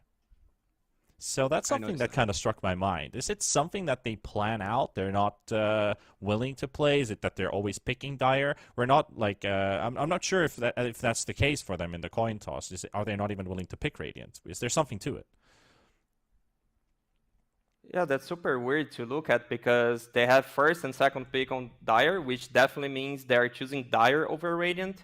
Yeah. And that goes the other way on what we were talking, that they're supposed to play fast. Because if you're playing fast, you want to play Radiant. So you have easier access to the Roche. On that Roche fight, you're farming both the top jungle and your triangle. And yeah, they're picking like Ursa, some heroes that you want to play fast. And if you're Dire, then you're looking more into the late game, wave control, shoving the bot lane. So it's kind of weird. I don't know what's behind that decision. Yeah, I feel like they do that, and they also like it's not even like they also play for late game that much. The way they've been playing is always like super fast, as Tini said. So maybe you could see them actually going Radiant one time. I would love to see that. It felt like a lot of times they didn't really had any Roche potential as well, or Roche scouting. Their drafts, in my opinion, were the biggest problem. Like it's not even their gameplay. It feels like they just have these heroes that everyone is comfortable with, but it doesn't. I didn't feel at least that there was a huge or like an actual strategy behind what they're going for. They're just looking for comfort, but not necessarily synergy. Yeah, they have like the TA on KXY, which is extremely good. And then you have like Arms on the Ursa. He loves to play those aggressive lane heroes that are supposed to win your lane, Snowball. But when you match both, you have two heroes that need Aegis to play Dota 2. So it seems like they are not on the same page as a team, even like from draft, which makes the game really hard to play. Yeah, there's a lot of teams. If you're looking at the entirety of Division 1, of how many times they've played Radiant, how many maps have they actually won through Radiant. Like, fun fact, for example, there are 3 teams who've only played Radiant so far. Team Magma, 15 times. Team Tickles, 9 times. Entity, 9 times. All 100%. But let's see if they did pick Radiant for themselves, because we have a draft ready. So let's jump into that. And SG is on the Dire side. Okay. Such a huge build-up for it.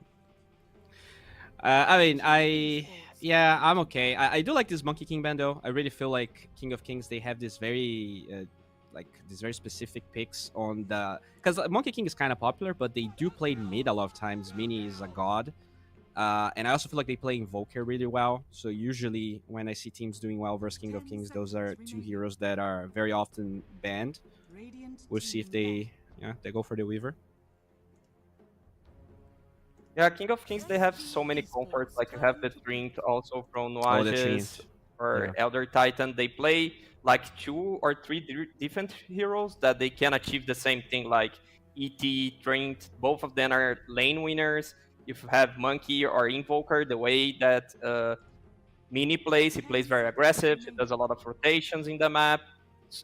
Usually they have Valky on Mars if it's not banned, but they ban Mars themselves. And SG, they steal the Trent. Interesting. Have they? I don't think they have played Trent so far, if I'm not mistaken. And that- that does mean the Invoker That's is going to be confirmed, given away. yes. I can confirm that is no pick for them, but it is a block pick because there's 4 picks of Treant Protectors in the first phase, 1 in the second phase for Apu Kings. So you're right about that, but we do get a lot more. The Invoker Snapfire. What do you think about this as a duo starter? 10 seconds remaining. Seems legit mean- good because Snapfire you have the armor reduction on rolls, you get some team fight, repositioning, Invoker with alacrity. So the way they like to play, that they have like Benny on a ultra hard carry, they already have tools to buff him. Feels good. Yeah, you have 2 ways to enable the carry. They're playing Roche, which means they have easy control of Roche with 2 heroes that will allow them to take Roche fast. We're probably going to see a Solar Crest early on the Snapfire. It's already looking really solid. Like, I don't mind the SG approach. I am a little scared though. Like, I wonder how good they're playing this Treant. Because sure, you're denying the pick, but you have to execute on the same level of King of Kings, which I actually feel like they do a really good job at playing that Treant. The Kunkka is just the lane counter versus Invoker, and it's also a flex for the carry, so they do keep that flex open, although I feel like it's just going to be mid Kunkka. And feels good to have KXY on a hero that he can farm. He can be like this semi-carry type. And seems like they were prepared because they insta-locked the Kunkka, so they knew that King of Kings, without the monkey, it was sure they would pick the Invoker. So they seem prepared. The question is like, are you prepared because you practiced this before, or you just imagine the draft? Because like the only team you can play against that's gonna first phase Invoker is King of Kings themselves. Yeah, So, for sure. I mean, they do, like, I'm honestly very impressed with the way Mini plays this Invoker, because there's a reason not everyone first phases Invoker. It's that usually it doesn't seem that good. Mini, he is amazing at the hero. I think the approach is fine for SG. Let's see how this Treant Protector will unfold. Usually when you see this Treant, you want a hero like Medusa or a hero that just, wants to jungle early so that you hold the towers and you give just a lot of space for that hero. As long as they can give Arms that guy, I think it's fine. The problem is, as Astini talked about, Arms usually plays kind of higher tempo. So can they still execute if he's playing this kind of AFK bot farming? Radiant team and another interesting thing to see is that King of Kings, they target LTH. Like, the guy is very famous for playing 2 heroes, Dark Willow and Hoodwink.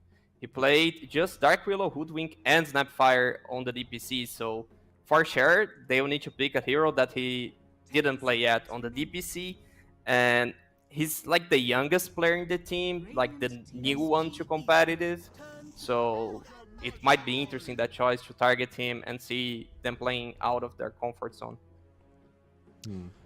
What about a Mirana here? You get the X combo. You get a hero that can stack ancients, rotate to the mid lane. 10 seconds remaining. Yeah, Seems not a like bad a idea. choice. 5 seconds You see it being remaining. picked up quite a lot when you have the Kunkka, no matter if you're playing it in the off lane, mid lane, safe lane, like Eastern Europe especially, they love playing carry Kunkka. They still would go for a Mirana because they know they have a good setup for the X mark. So yeah, it would make sense. I would like it. The only problem I see is that they have some pretty beefy boys, so it's not that easy to kill the supports even with the arrow combo. But I feel like Mirana is usually a hero that every position 4 can play. There's, it's not like an Earth Spirit. So if he feels like his hero pool is being attacked, could be an easy hero for him to play. Yeah, targeted for sure. And since he just played like the ranged heroes, that's like his... You have the farming routes of carries, and you have like the route of rotations of the position 4. So he always works very hard on stacks, and they need those stacks for Kunkka, I'd say. So a ranged hero here would feel so good, and you don't need something like a Lion or Shaman because you are not playing against a Spirit. Radiant Okay, team they go Doom. All right, so that's going to be the first Grimstroke pick for SG. They haven't picked it so far at all. Potential double Doom combo. I kind of like the synergy he has with the rest of the squad, but still, beefy boys and Apu Kings, they got a lot of buffs with this ogre, and I feel like I before you guys were even allowed to say anything, because I'm going on a long monologue here, but I'm thinking Medusa was one of those potential late game heroes you want to put with Snap Ogre, Invoker. You talked about the Alacrity, potential Solar Crest, attack speed buff from Bloodlust. It's like a no-brainer. Yeah. It really is a Bane type of hero. You know, he likes the gyrocopters, the Dusas. I really like the draft. You know, you have good lanes, you have comfortable heroes, a really good way to get Roche, and provided they get that, it's really easy to play Medusa. You know, just take all the other towers, get second Roche, win the game. On SG, I do feel like they're kind of tied on cooldowns, and they also don't have a lot of tower taking. So I wonder, you know, how much pressure you're going to be able to put on a Medusa when you're running a Doom that probably wants to go Midas, you know? Yeah, they have the tools to defend towers with Trent, Kanka, Greenstroke with the clear wave, but they would need to play very disciplined Dota, which they haven't so far, so they really need an improvement on gameplay if they want to run that draft. Also, Greenstroke Doom, I don't like it that much, because I think it's so hard to use both together. I guess sometimes having a Greenstroke makes your Doom play worse, because he's looking for that double Doom, and he dies without using Doom on the team fight. So you need, like, I don't know, an Earth Spirit, Monkey, a hero that's gonna jump with Inkswell to really justify the pick of Greenstroke. Maybe PA. Yeah, I usually like Doom Greenstroke way more when you're against a melee carry in the lane. Obviously, they did pick Doom before the Dusa, but I feel like it's kind of, especially against, you have like 2 slows, 2 stuns on the Ogre and the Snapfire. It's not that easy to just close the gap on the Dusa with the Inkswell and your Inferno Blade. So we'll see how much pressure they can put on the Dusa. Now they have to pick the Arms hero, unless this is a Kanka. But I don't think they get much out of the flex if they don't have less pick. And they go Terror Blade. Okay. So that's also their first TB pick. What do you think, Assini?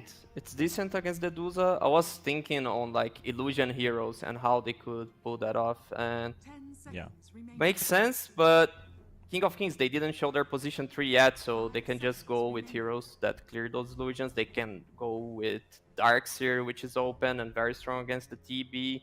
Another enabler for Dusa. He can go like Bungo and have the Perma Control and Disarm. There are tools here for King of Kings to answer with. Yeah, I think also, I always feel a little bit scared when I see Terrorblade versus Snapfire. It's so easy for them to just like stun into the kisses, and until TB has BKB, you just die so easily. They have no saves, but that's a little scary. What is a good lane here against the Terrorblade? I guess like Brew is sometimes picked. Never mind on Pango, there's Greenstroke. Yeah, Grimstroke counts as the Pango, that's true. Usually when you go up against TB, like I'm a big TB fan, you hate against SK Rubik. That's like the worst lane you can ever go up against because you just get blown up by magical damage. But would you go Sand King here?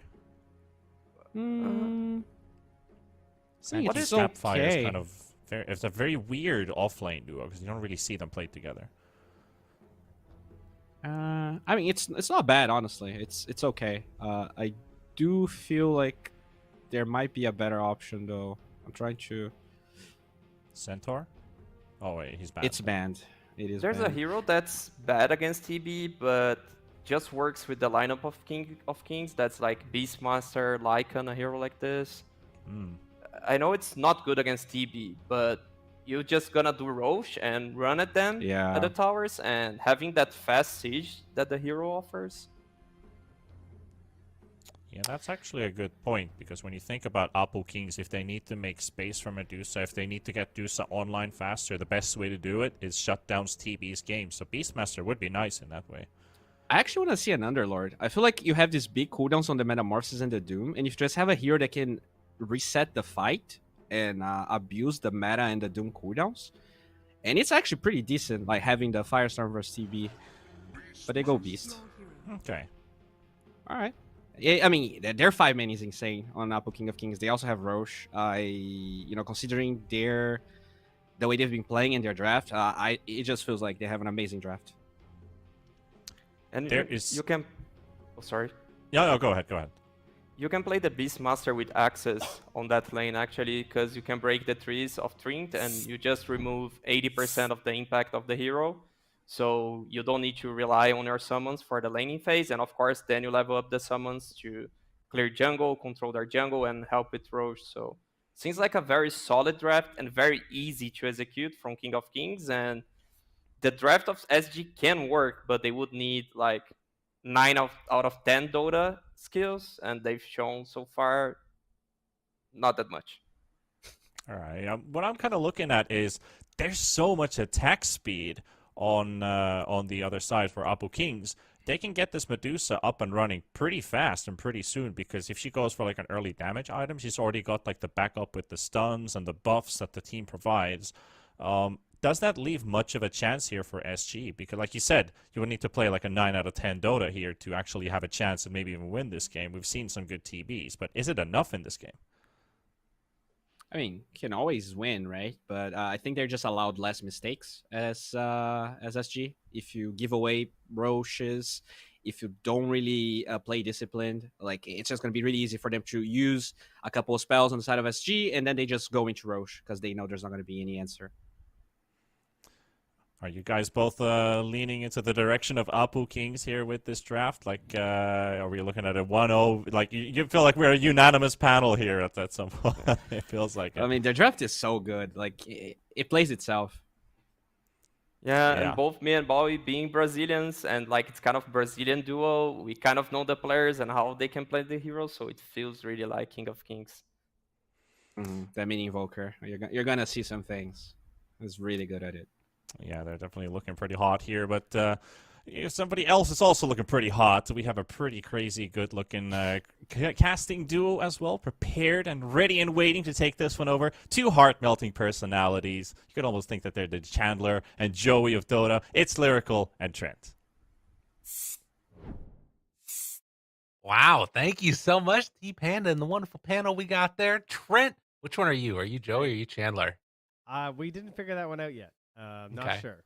Yeah, I think I don't know that much about the show. I'll be real with you. I'm gonna. Oh lean God, on... it does not hold up. It's really bad. But I think you're probably Chandler. Yeah, I don't know. I could see that happening. The Chan man, as they say. I'll take it. I don't know if they actually say I that. think We they got had to pause a duck first. at some point. Yeah, we got to pause, guys. No panics here. All right. They had a duck and a actually, chicken, actually.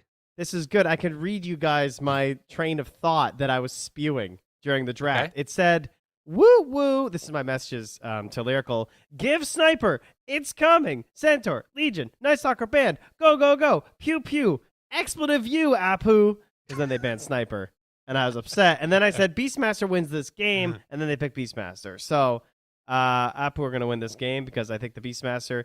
As Panda pointed out, it's not necessarily the greatest lane, but I also see Grim and a tree, so you don't have the support answer to Beastmaster already. Right. And then the mid game is where Beastmaster just like takes over the map that Terrorblade is trying to farm all over. Well, and I think that we've seen time and again, this hero still has like such a tremendous high stock. Just for what he provides in both the laning stage and the early aggression. And I gotta say, it felt to me, all right, I kind of want to get your opinion.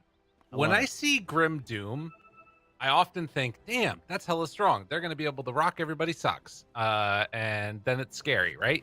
But when you take it in like that second phase and like the only other combo that you really have with it is a Kunkka, I'm a little bit worried about SG's draft, like having, this one combo that's really good, but then like does the rest of the team, the rest of the heroes like fit within that style? Because the only person that feels like he's going to be doing anything is KXY playing on this Kunkka here.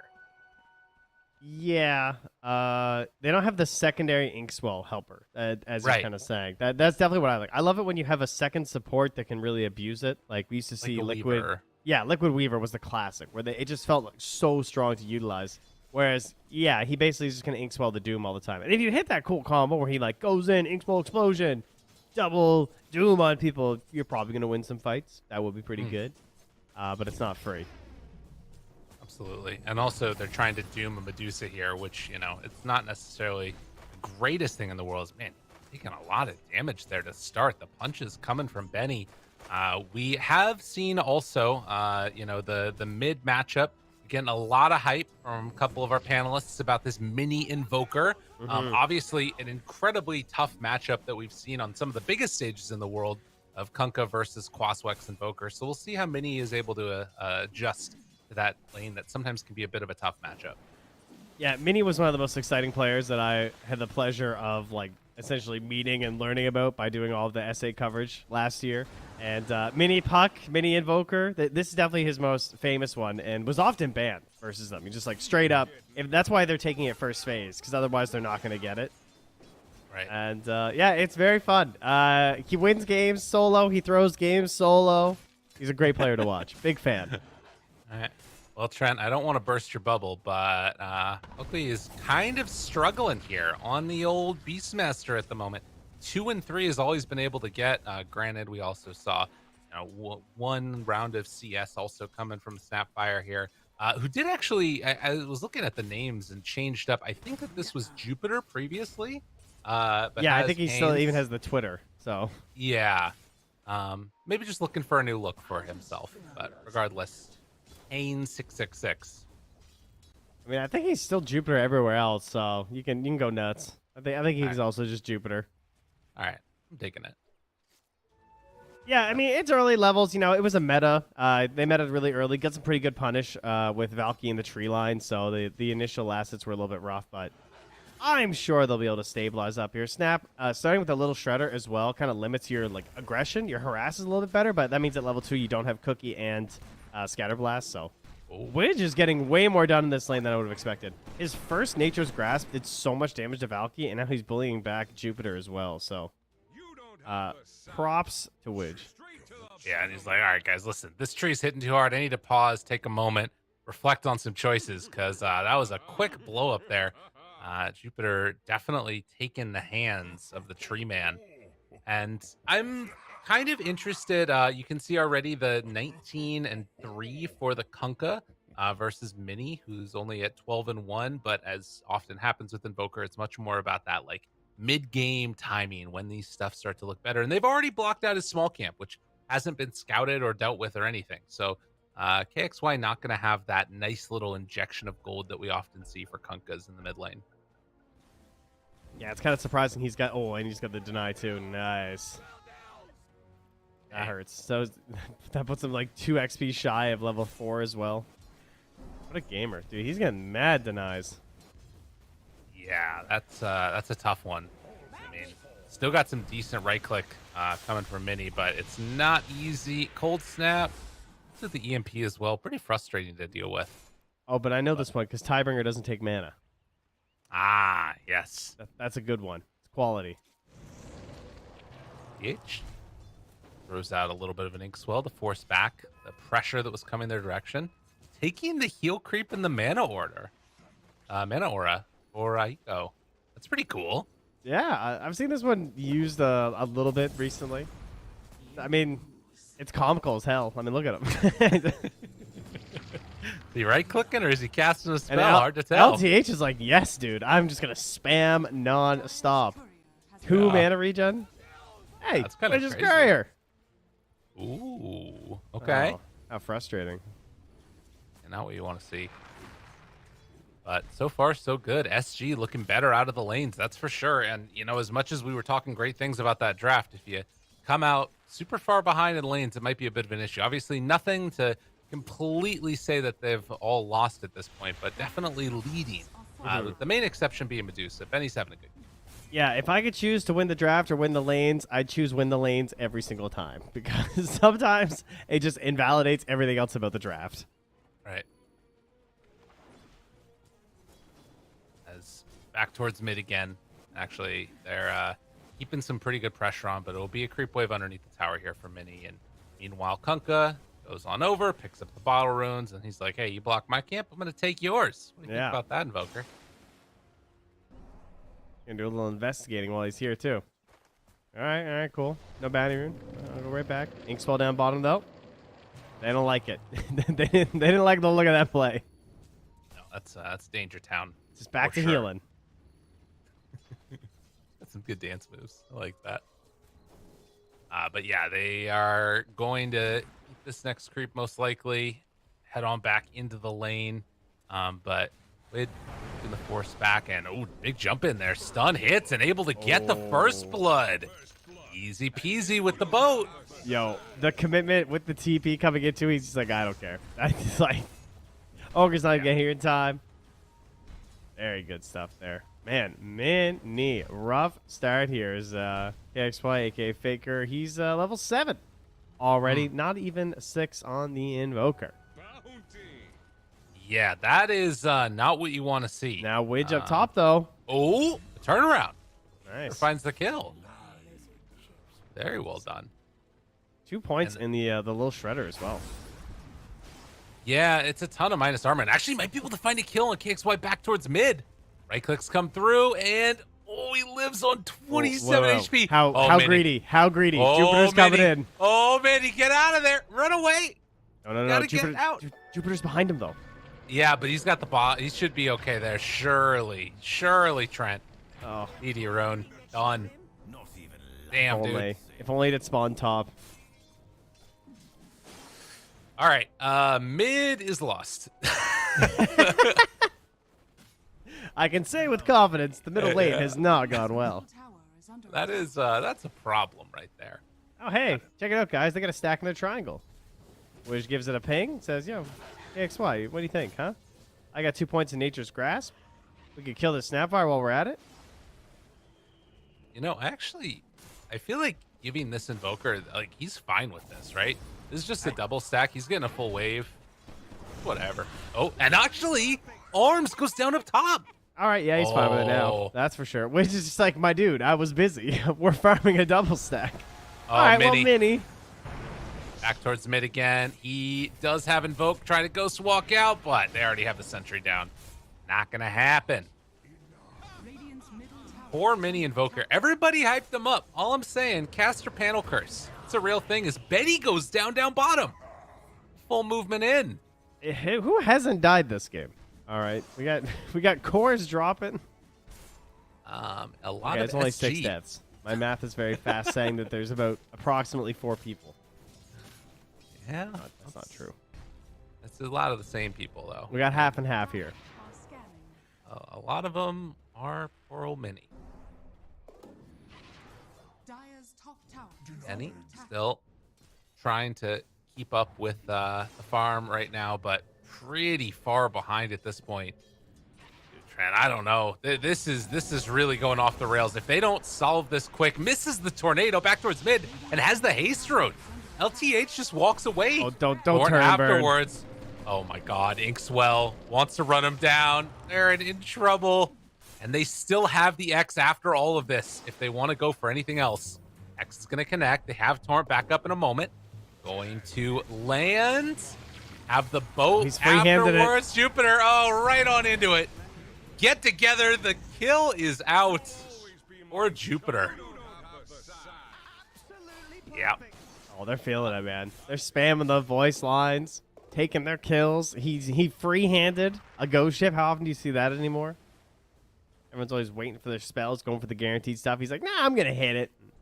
Cookie right on into it. Oh, about 9 minutes, and it's a 3,000 gold lead all of a sudden. This is looking rather rough. But the draft. I know, the draft. It was looking so good. But now it's not. Well, There's so much pressure on this next smoke gonna mid here. Like, I imagine Beastmaster TPs for this because I feel like they really need a win. yes, they need something. Like, just, an urn for he's Mini. salving. He was so low. Oh, and smoke breaks. They spot him there. A little bit of zigging when they should have zagged, and they're going to get nothing. Oh, maybe. Hiko. Hold on. Okay. Thought about going around with the Doom. They're out of mana now. Oh, they're not going to get him. Oh, Trent. Oh, no. He's so fast. He's a quick boy. He's a Falcon Blade. Yeah. This That man's is a cool legend. build. That's an awesome build. I like that a lot. Like, yeah, I would go Phase Falcon Blade. I mean, Doom has a big sword. It feels wrong not buying one. Oh my god, just walked into Doom Widge, the giant tree from hell comes out. He's level 6, overgrowth onto both. I don't know about this one, Trent. This is looking, Apu Kings are in the struggle. It is tough. Chase down, wants to walk out of there. Do they have enough for the kill? The Falcon Blade will not be denied. No, But no. Benny? Beastmaster, Beastmaster. Get in the tower. Let's go. there it is. Go, tries to get out. Benny comes in, finishes him off. All right. They get the tier 1 tower at the same time and manage to get a return kill onto Doom. That's huge. Yeah, I mean, it all started with an attempted kill on him, and, well, it ended with a successful kill. So, I believe that has shrunk the lead some. It was 3K when all these shenanigans started, right? So, good news in the end for Apu Kings.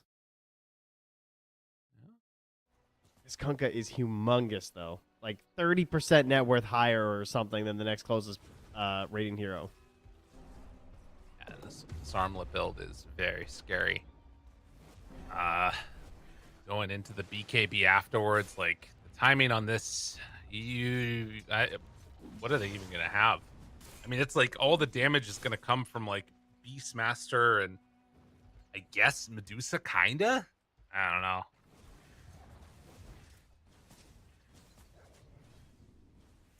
Oh, we will see. It's so hard as Invoker, too, because he has no earn charges. Because, like, all the ganks keep failing, you know? Yeah. He's 0-3-0. This item, it doesn't work that well without charges, unfortunately. No, and the kill that they did get on that Doom, like, he died beforehand, so it didn't end up working. Anyone but XY? Kunkka, please. Not the armlet Kunkka Ogre X. All right, they're gonna try. They try to bring him down. Everything dropped. He's got the rum buff, Trent. He has the rum buff. He is slowly walking away. Don't let him get away with it. Not like this. They get the tree at the very least. I would just like to point out that this is versus a tree with 0 points in living armor, and that was still Kunkka's HP. Yeah. Yeah. All right. Apu Kings, they bring 5. They're going to take down this tower, Trent. This is a big move. This is the type of thing that they need to do. Arms Will they coming in find only any a more quarter duration. afterwards? Gotta be careful. Roar is out. Now the walk. They get the disarm. Oh, Doom comes good in deny. for the deny. All right. It's a big place coming in right there. That's Doom down. That's tower taken. Just And, like that. yeah, Arms came in with a quarter of meta left, so he doesn't have it left for any sort of a actual pressure onto the tower. Wow. And, you know, Mini might have died, but he got a couple charges. There you go. Yep. Always look on the bright side. Bare necessities, Trent. Doop, doop, doop. How about a centaur and a roar, maybe? You know, minute. We got a little combo with some snapfire kisses. I imagine that's when we'll probably see the next attempt. So 35 seconds. Yeah, that could be good. And I think that, you know, if there's one thing that we've seen from Apu Kings here is that they're willing to, you know, go all in together with all these auras that they've got, and try and just like blow up that one hero. They're bringing 3 into the triangle right now. Yeah, they're doing it again. They're trio. Okay, if they catch TB, this will be amazing. And he's Oh, heading that over. ward. Good ward. Good Gets ward. vision, looking for it. Tornado lift up. TPs. Can they get there in time? Nobody's even showing up. He's dead. Whew. Dire's bottom tower is Yeah, completely out of mana. No chance for any sort of like sunder or turnaround there. So needed. That was risky because they're playing opposite side of their Beastmaster, right? Not really the way you'd expect. They also didn't even have the kisses back up. They were like 2 seconds on CD when they're still stunning and trying to kill that TV. So to me, that was kind of risky going in with like very minimal options there. But hey, they got the kill in the end. He regained his charge. That was the first one of their smokes that really felt that successful. But they must be out of Another the one. Looks on in, trying to find that little touch and gets the kill. Well, you know what they say, Trent. Fortune favors the bold. And Apu Kings feeling pretty bold right now. And what has been the response from SG in all this? I guess they've just been leaning back a little bit because they went Midas on their Doom, so he's just kind of chilling. Kunkka just going BKB, so maybe doesn't want to force anything without that. Also, because his Doom doesn't have Blink, so doesn't really want to force anything there either. So I guess we're just chilling. Hiko probably going to get the BKB first, too. I would appreciate that as well. Yeah, that would be very nice. I will say that with like all of this like extra attack speed and stuff, it was actually smacking pretty hard. Pretty neat. I like his build. Yeah. Oh, wait a minute. There. He's gonna get found. So Ogre gonna bite the dust, but does still, open up a little bit of space on the map, revealing where all those heroes were. Now looking for a quick little pick off here. Hiko in some trouble. Roar comes out. They got the stomp afterwards. You were talking about this, Trent. The Snapfire look kisses. at that combo. Easy. Look at the peasy. range. I mean, honestly. Yeah. From downtown. Nowhere is safe. And a Veil finished up now for Ogre, too. They have a crazy amount of damage in a team fight now. Even without the Reduce, obviously. Like, she can be off farming. But you hit that Veil. Pretty big bonus. Well, I've been impressed with SG's laning. I felt like they were doing really good plays, but it feels like this transition to mid game, there's a pretty clear skill differential in terms of like how the teams are moving on the map. Well, I question why they're just not hitting mid tower with their heroes and with their Kunkka. Like, we saw what happened when they basically threw the entire kitchen sink on him. Minnie gonna get hit right now. A little unfortunate. Would have been a nice hit, but they drop boat, don't get a kill, and now Apu Kings, I mean, if they want to, they can make a play themselves. They have a pretty good window, yeah. Before the BKB's done on the Kunkka, it will be excellent to get some fights in here while that Spirit Vessel is really relevant. Silence is out, stun afterwards, Tornado lift. KXY gonna throw out a Torrent, going to connect, but the cookie! Oh, that combo was nifty. And afterwards, the double Doom. All right, yeah, this is where you got to be in some trouble. They have the X for the pullback on to the Invoker, and don't think anybody's going to get there. Time to deny it. Benny just was farming the small busy. camp. He was right there. Yeah, just not concerned. Now you kill this small camp. Well, they hit the double Doom. That's a pretty big deal. Yeah. We call the fight win right there. And Widge, no fear. No living armor either. This guy is the aggressive triad player. I can't say I recommend this build, ladies and gentlemen. Living armor is actually a very good spell. Yeah, he has a Terror Blade and a Kunkka. Why does he have this?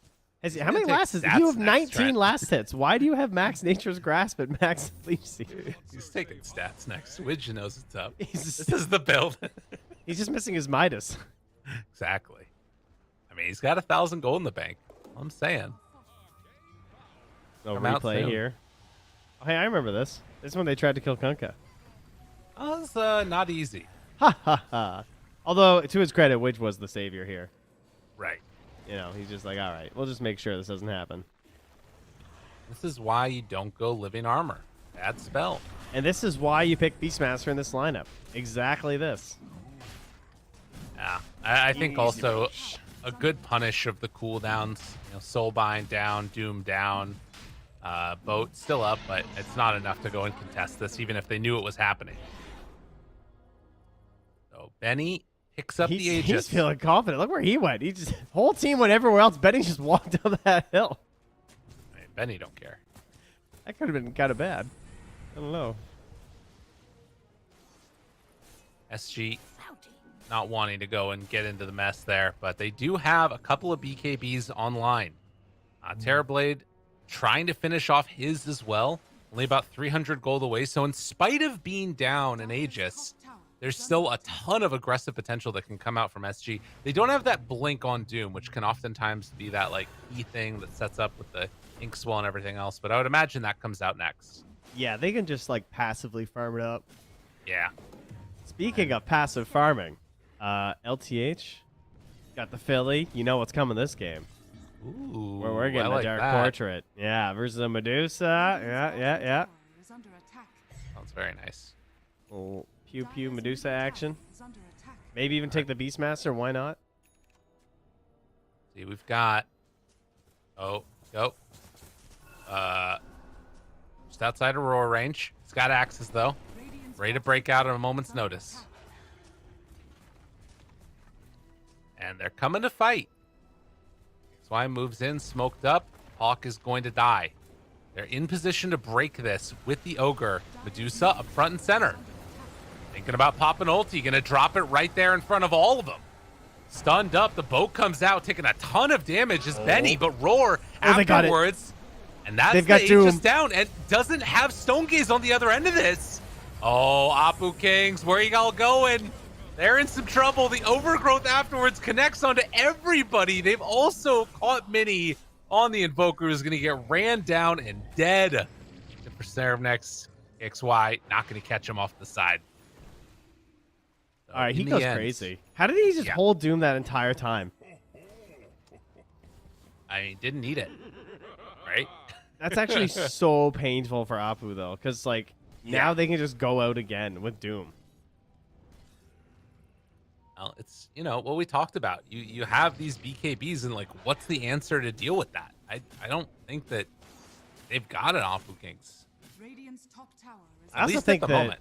that was pretty greedy sending your Medusa up that far, even, like, Right. Radiant's you know, top even tower with an is Aegis under and stuff. Because, like, what's your answer? As you said, like, you're thinking that maybe you're going to get a tornado to cover her or something before the Aegis drops, hopefully, and they can just BKB through that.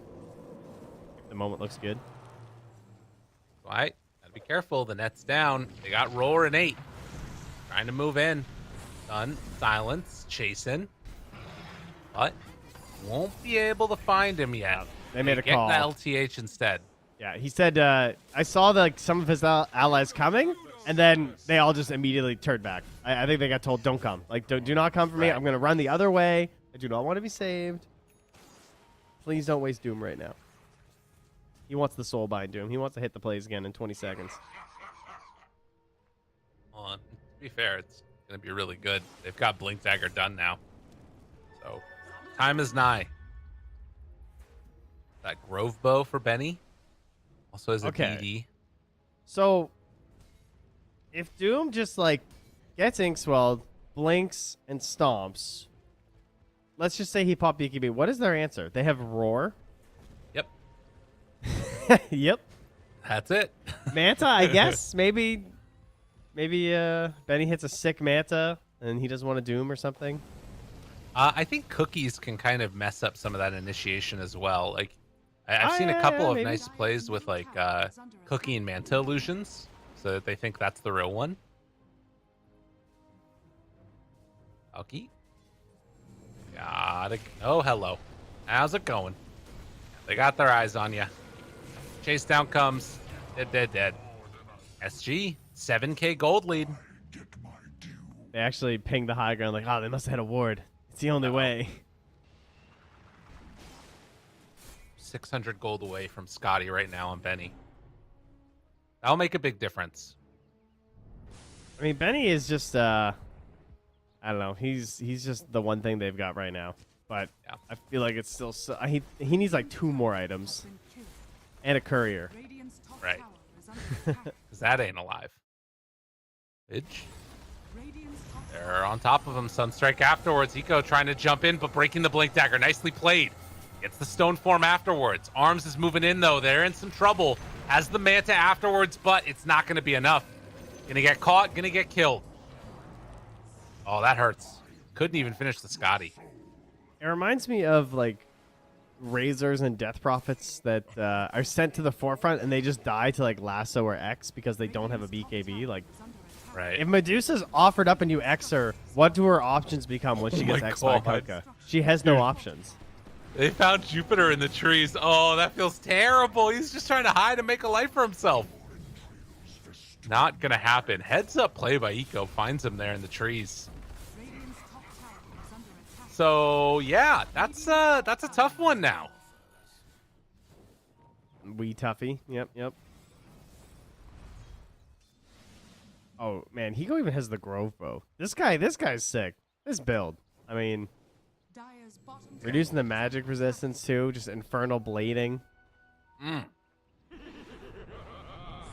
Deadly. Midas back up.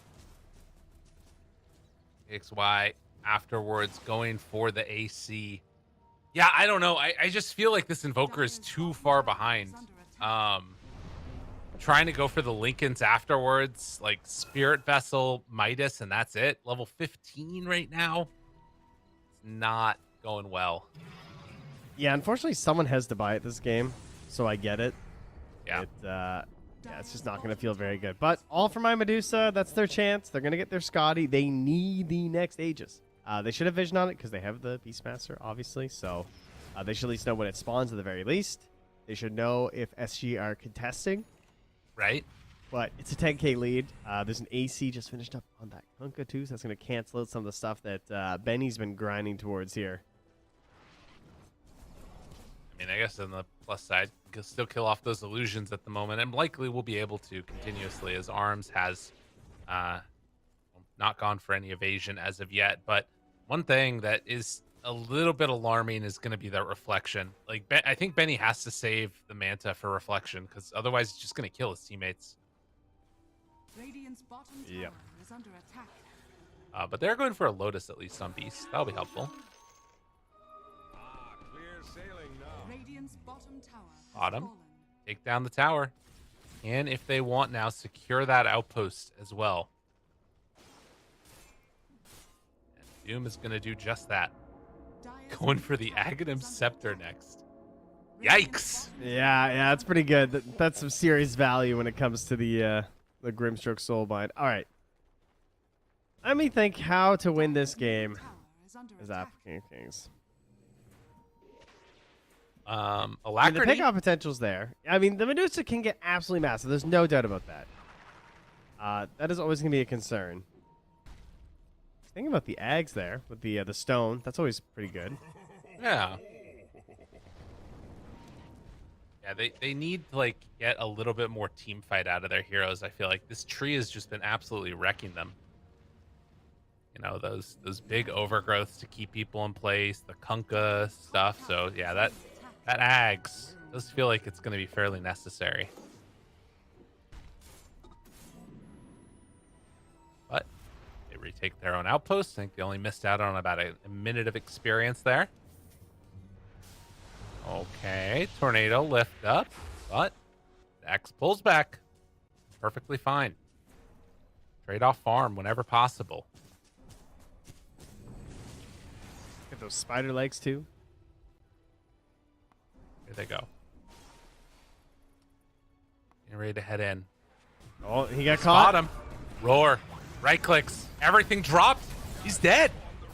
Big kill. That really was. I mean, they just sat there all together as 5, and you know what? Roche is up in a couple seconds. They could force a buyback here. This could be the beginning of the turn. Okay. All right. Get Kunkka back in. Win the fight. There he is. See it. Snapfire ulti coming out. Hiko pops the BKB. Wants to turn and fight there. To get the lift up Oh, on of course to he the finds tree. a regen. Really? Yeah, that's insane. But can they just walk into the pit right now? Oh, they found the ogre. That's a buyback that comes afterwards. Go purge Say the creep. Banisher too. Looking for a chase. They kill off the Helm of the Dominator. Sunstrike afterwards, looking for vision, not finding anything. They still have Stone Gaze. Is under attack. God, these illusions are hard to deal with, though. They really are. Roar back up in 20. Are they really taking Roche right now? This is kind of crazy. Yeah, Mini's set for this. Nice job, Minnie. Well done. Like to see that. Tornado lift up only hits an illusion. Arms still heading in. They got to walk in there, but they're not going to get the in silence, time. the And doom. the double doom comes out. Oh no! Just like that, all the hopes and dreams taken away. As they're going to lose the Medusa. They're going to lose everybody, Trent. Everybody's dying. The Beastmaster, the sole survivor. Valky just has to look on in dismay as the bodies are littered around him. I saw him just like considering the ulti, just like turning, thinking about it, turning, thinking about it, and then just silence. Radiant's middle tower Doomed. is under attack. See ya. Oh, there's no safety here for you. Let me summon another boar so I can Midas it, Valky. He's gonna even pop the BKB. The roar for the runaway. Is under attack. Oh, the creeps are on him though. Get out of there. All right, they're gonna leave him be. Radiant's middle tower has fallen. Oh, nice. Let's go. Radiant's middle tower is under attack. Yeah. We got the meteor damage. Radiant structures are falling. Mini's gonna save this game. Dire's Oh, okay. You know, that's our big turnaround, right? There's a chance. Where there's a will, there's a way. Radiant's middle Gotta find tower has something. fallen. That's true. Radiant's middle barracks are under attack. Radiant's middle 18,000 gold lead. 18 to 22. Yeah, I am I'm struggling to see. I was about to say that. Well, maybe they're gonna get Grimstroke eggs, but no, it's the other team that needs that and a bit more. Yeah, that's true. You should be able to dark portrait your ally too. Oh, I like that. That might make it broken. Well, yeah. Do you think Grimstroke mid would be a thing if you could dark portrait your carry? Bring it back. Bring back the E-Blade Grimstroke with Ags. Yeah, Yeah, probably with the right strategies. I feel like it'd be pretty cool. Also known as Terrorblade. Like, Yeah, fair. All right, Medusa has Ags. This is where it all turns around, Trent. It's a Egg 19k gold lead. Yes. the dream. Oh, that's a good point. That could be cool. Some cold-blooded action. Yep. Unfortunately, it is a dataless Terrorblade, and they have like no way to deal with him. We also have shards on everyone but TB on SG. Okay. We got all kinds of fun abilities happening here. I think they're just gonna run bottom. I don't think they care. Would appear Not. you are quite correct here. They seem to have abandoned their base and will suffer the consequence. Radiant's bottom tower is Oh, under attack. anyone without CPs? No, we're all good. Meta coming in. Trying to build up that axe damage. These illusions standing Yeah. tall. That is a down Rax. Oh, Benny. Say it ain't so. Say it ain't so. Oh, no. Oh, no. The ink Oh, swell my dispel. goodness gracious. Not getting to play Dota never felt so bad. Oh, wowsies. And that is going to be a dead Medusa, a dead Ogre. They got Shard on Kunkka. Everybody's falling. Tower is under attack. Radiant's And bottom Wage way in the back here. Radiant's bottom Just waiting by their fountain. Eco. They know no. Dire's top tower But this is going to be 2 sets of racks and likely more, barring some type of a miracle hold here. Some type Just- of miracle hold happens. Yeah, just patience, honestly. Dire's top Okay. tower has They're just like, yeah, all right. Not worth. Don't want to overextend and get caught out. That would be terrible. Take a little roundabout way, regen up a little bit, and then we can start poking in. Still have 25 seconds on Medusa's backup. Really the only hero you're concerned about. Axes. Catching themselves. A little Kunkka action. Sunder's team? Okay. Got an Aegis? As the Aegis, going to be coming back again in just a moment. All right, this is their time. Can they do it? Cookie. Alki trying to get out, trying to escape. And the disarm is there. Inkswell afterwards, but they found the back line. Hiko jumps in. That BKB pop for the Beastmaster. Sunstrike afterwards gets the kill. Okay. Just lasted so long, KXY was completely out of mana. He couldn't contribute anything else. And, obviously their Kunkka's been pretty key to this game. He is started with the lead in mid and just never looked back. I mean, they have 0 BKBs. Isn't that just like Kunkka's dream? Just like, oh, cool. Yeah. They just don't do anything, huh? That's pretty awesome. Oh, I can just stun him? Oh, nice. Now, I've been waiting for the anticipation of the cookie, and then he torrents further forward. I guess he did it with the ghost ship already. It's true. So Yeah, he did boat a cookie. That's even better. Oda Cookie sounds like a Zoomer band. Boat a cookie. Yeah, it really does. Wow. For now, Kings thinking on their sins of the laning stage, reminiscing about all the things that could have been.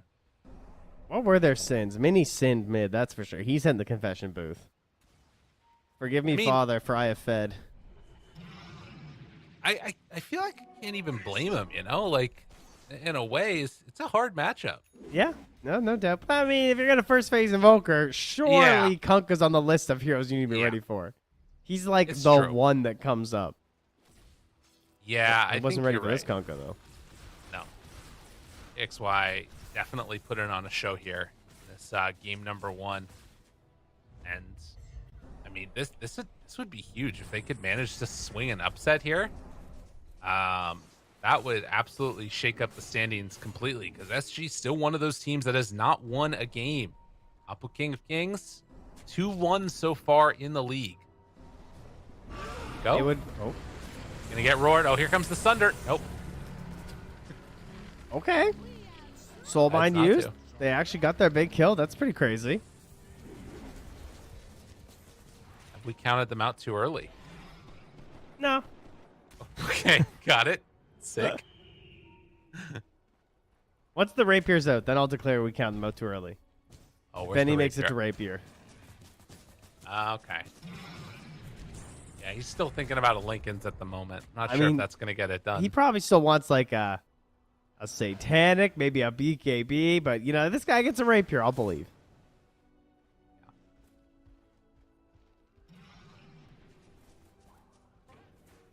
Hearing some cookie shenanigans. Yeah, SG have zero reason to do anything but prepare for Roche. I appreciate their willingness to be this far up on the map, though. But honestly, like, what is there to gain right here? Go hit your neutrals too. Look at Jupiter, by the way. See this build? Oh, the Dagon. Oh, nice for the illusions. Cataclysm out, down to half HP. KXY in some trouble, trying to finish him off. Will they be able to? No! And the Torrent is going to connect boat afterwards. Oh, he was so close. Oh, Go he's not ship leaving the boat fleet. area. The dock has landed. That's not what docks do. Trent, No. they're still looking for more. He's the admiral. He brought the fleet. It's true. Well, heading back in towards top again. How much meta we got left here? It's about half duration. That's a also little have- scary. 2 Dooms and 2 BKBs, and well, there's no one to roar now, so I think you just go and slay. They're ready to go in and finish this one off Oh, here. watch Benny. He's gonna be so sad. Mini needs to hit this Lincoln's. Oh my god, they just killed. Oh, Oh he my God, tried. they killed he him with the Lincoln's reflection. illusion. Unreal. They go in. GG is called. I'm pretty sure that they killed the ogre with the reflection Medusa. That hurts. Yes. That hurts. Yes, they did. He took 1,650 damage from it. Wow. Dang. That was a fantastically executed beatdown by SG, and not what I was expecting coming in. Before this, they hadn't won a series, and they just come on in and take down Apu King of Kings. Impressive showing.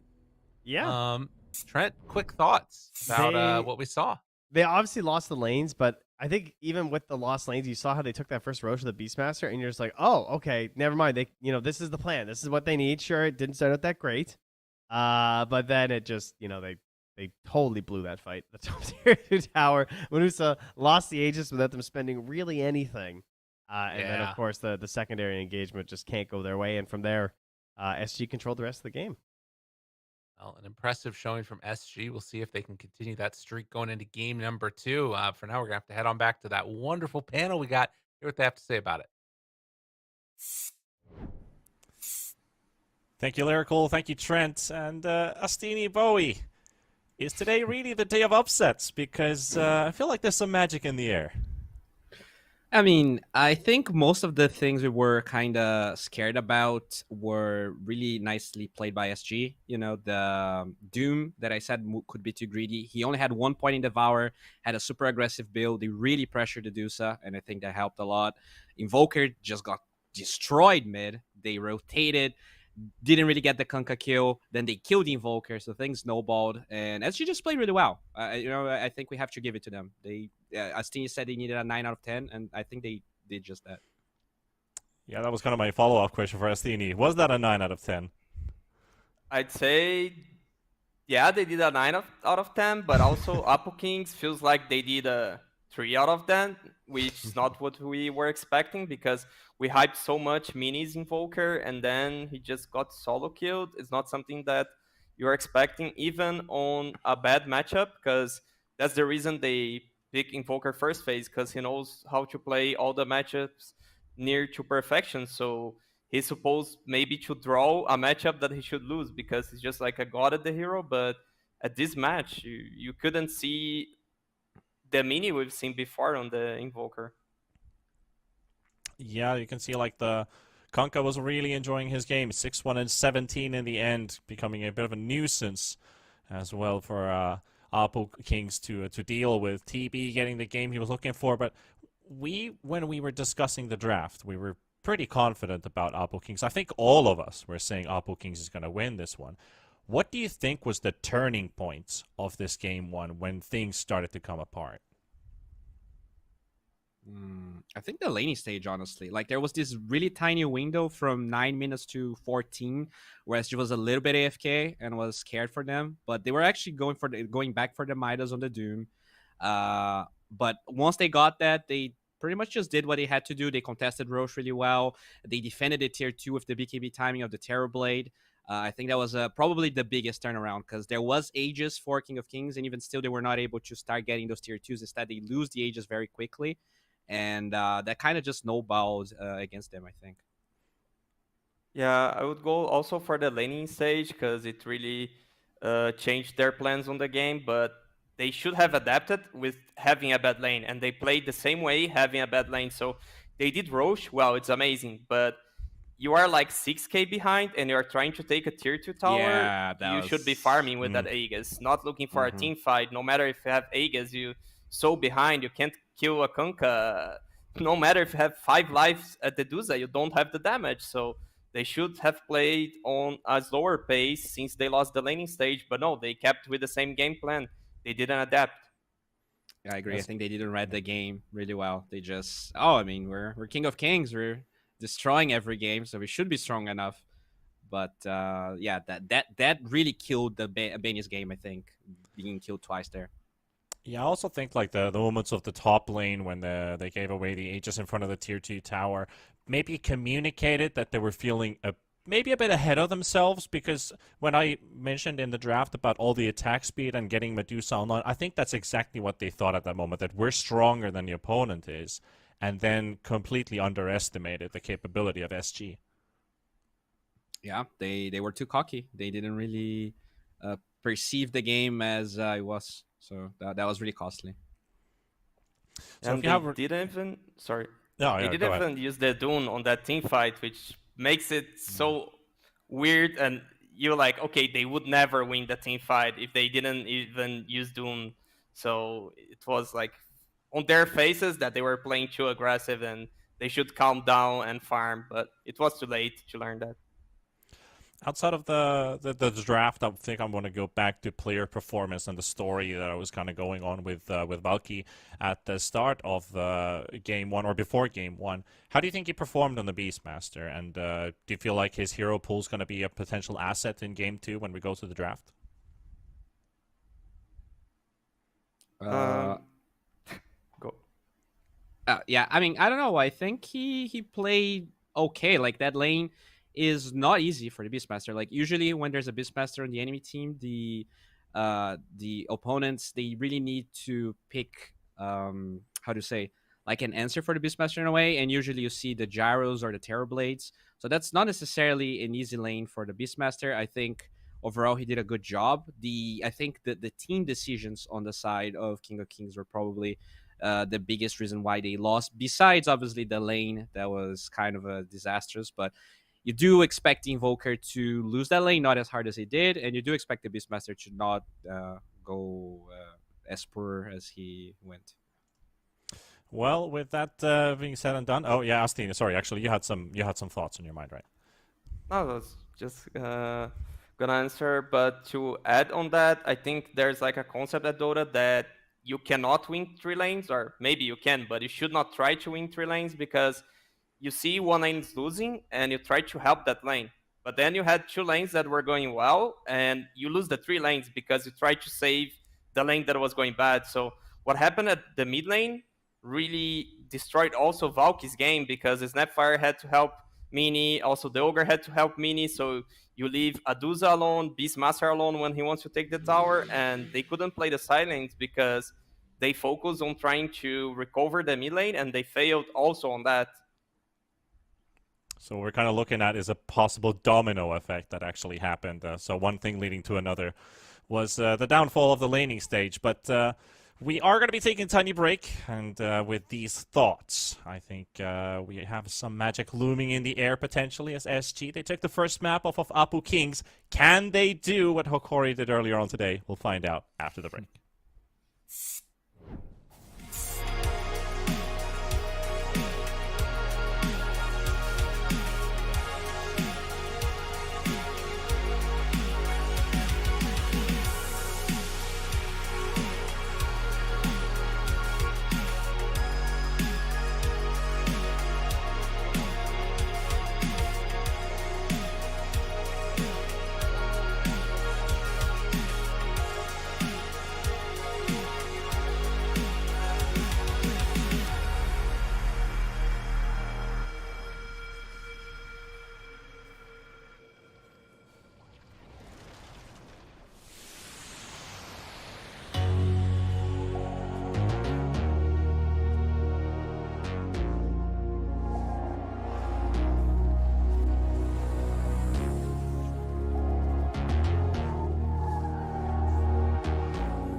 All right, welcome back, ladies and gents, to the SA panel here in Division 1 with Tipat Astini and Bowie. We just watched another pretty miraculous game come out from the underdog. So we're kind of thinking, is this going to be a repeating pattern? Or do we see a bit of a change as the draft, not ready yet, but is looming in the air? What would you guys want to see? I think I'll ask Astini first. What would you like to see? Because we talked a lot about the Ursa in the game number one, in the first game, but obviously that would have not been the key hero concerning the drafts. What would you like to see in this next game? I would actually like to see King of Kings play the same heroes, but like those are the heroes they're good at, but they didn't seem on point as they always are. So I had the feeling like they weren't that warmed up because they lost lanes that they usually don't. And I just want to see that they don't lose trust on the way they play and they keep playing, because they were playing super good with the Invoker and with that strategy of buffing Benny with the Snapfire, Ogre, and I don't want to see them lose confidence because of one game that went bad. Like, it's just first game of the series. Use it as a warm-up, and you still need to win 2 matches. So I would like to see them keep the same. Mm-hmm. I think kind of like going on what Stino was talking about. If you really look at how they played, yeah, sure, they lost their lanes, and the decision of going top was maybe a little bit overeager. But they really played well despite all of that. Like, I think considering how bad of an early game they had, they actually took some good pickoffs. They hit some smokes. And I think SG will need to play as well as they did, maybe even more, because, I mean, King of Kings, they are a really good team. And let's see if SG can put up the fight. It's very exciting to see them, finally waking up. I didn't want it to, just go 0-6. I think a lot of people didn't really had a lot of expectations after their first results, but they finally felt like they were a team, Not a lot of crazy plays, just good Dota. Yeah, it's true. I feel like they've, poked the giant. The sleeping giant has been awoken now. Potentially, Apu Kings would maybe come with a different type of mentality to the game, because, yeah, I think the laning stage was really a defining factor, that if they can play it somehow differently, even with the same lanes, even with the same heroes. But I do want to jump onto one conclusion, or one thought. I think Lyrical and Trent were talking about, you pick Invoker, you're going to get picked by a Kunkka. Do you think that's still going to be an effective matter here? If they go Invoker, they get countered by the Kunkka. Do you think it's still going to have the same result? Or can you play around it, like, support rotations? We talk about the domino effect. Can this all be averted? They could go with the Kunkka ban also, because that would force them to ban Invoker, and then they have to ban Invoker, Monkey, and then the Weaver go through, so that's one option. Or they could keep the Invoker, but maybe add something like a Sky for Honey, because it's a hero that has more damage burst, and that would help him recover the game if has a hero to play together with him, because the Snapfire without ultimate seems like couldn't help the Invoker to get any kill and come back to the game. Yeah, all right. I do want to say that I was impressed with the Treant pick from SG. Like, you can see that they still respect it, that they don't give away to King of Kings, but the fact that they could actually first pick it and make it look good, in the future, might be a ban that they gain for themselves just because of that performance. They do go for the Mars, though. Pretty standard pick. SG could try and snatch the Snapfire to not give the combo away. They could try to snatch that Skyref Mage that I really feel like it's only King of Kings that's been running in the Division 1 of SA, and they look really good with that, but they go IO. Also, SG apparently decided to take the dire side once again. So not a single Radiant attempt so far, and a 0% win rate because you haven't played the side at all. But good point. The IO brought up. I'm kind of looking, what is IO's partner going to be like? Because we don't know too much at this point. They ran a lot of Shrek with this IO, and even though I don't think there's necessarily a problem with the pairing itself, I feel like KXY, he's still very unreliable, not unreliable, but I think he's kind of hit or miss because he sometimes just goes ham, especially when he's playing the Shrek. And I think this IO kind of amplifies that aspect of his gameplay. So I'm a little bit scared of this IO, but that was their first series, and maybe they are a new team. This team didn't really form a long time before the DPC started, so maybe they were still ironing things out, and now they feel confident again playing the IO. Yeah, and another point that I would like to bring up, we talked a lot about the Dire Radiant thing, but I feel like on this series, the first pick is actually good, because usually you see teams go for the second pick choice, because you get to counter 2 picks as cores. But here, if you're King of Kings, you see like that SG Sports use the first pick to ban 2 of your heroes and steal another one. So that's kind of 3 bans, and then they also get to counter you at the first phase when you're gonna be picking Invoker. So they see a lot of value on the first pick now, because they can pick the Invoker and then afterwards ban the Kunkka and assure the hero is gonna have a great lane. This is really good. This is a way to solve the problem we saw in game 1. Yeah, I like the point brought out with the first pick, because I'm looking at like hero pick numbers. There's 2 heroes that have been picked in almost every single game. So out of 31 matches, Mars has been in 30, Weaver has been in 30. And Weaver's been banned in 26 out of those 30 games. For Mars, he's been picked more than he's been banned, but still a very wanted first pick. So I would agree on the theory there with the first pick being very valued, but it does seem to be most of the time the same hero. Like Mars is overall a very versatile hero to go with, and with this Invoker you already have a setup for Sunstrike, you have good combinations here. I like the idea as well that when you have the IO against you, who usually pairs up with a physical damage dealer, your arena is going to block all projectiles too. I wonder what is going to be the pairing that they choose, the carry pairing that they go for IO. They have the overall last pick on SG, but because a lot of carries are probably going to be banned in the second phase, they might just get it in the second phase here to make sure they have a pairing they're comfortable with. They play Tiny with the IO in one of the games on SG. I wonder if that's something they still want to play. I don't think Tiny is a great carry at the moment, even with IO. Yeah, and it's interesting that King of Kings, they actually ban like Kunkka, that you usually don't see with IO. Void Spirit, not the biggest hero to be seen with IO, just to protect the Invoker. So Storm is there, Lash is there as mid laners, the off laners, Legions, Lardar.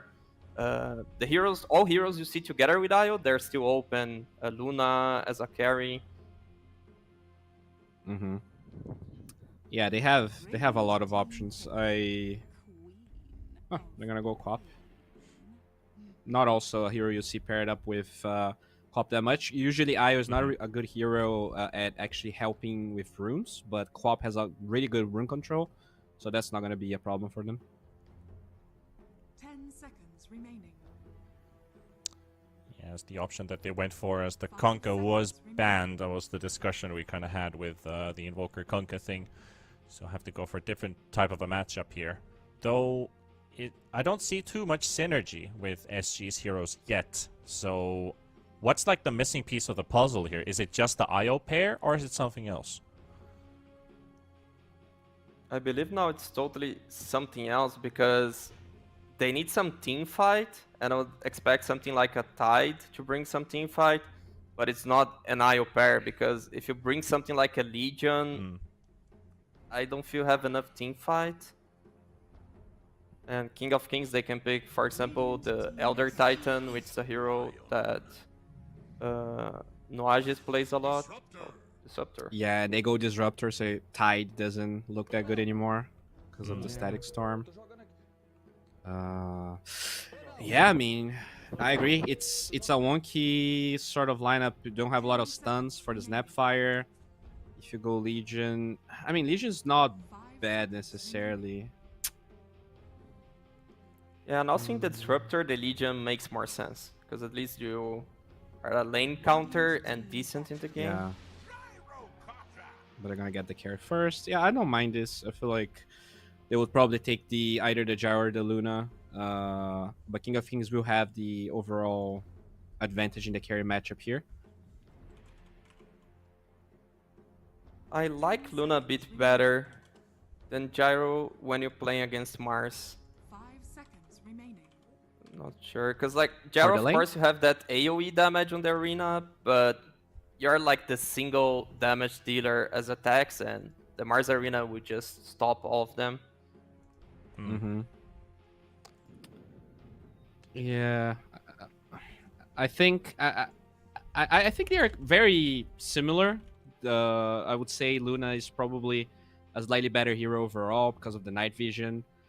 But it's not like I hate the Gyro. I think it's okay. It's also a hero that Benny really, really likes. So there might be an argument for the deny pick here. It's probably Benny's most played hero of all time, I think.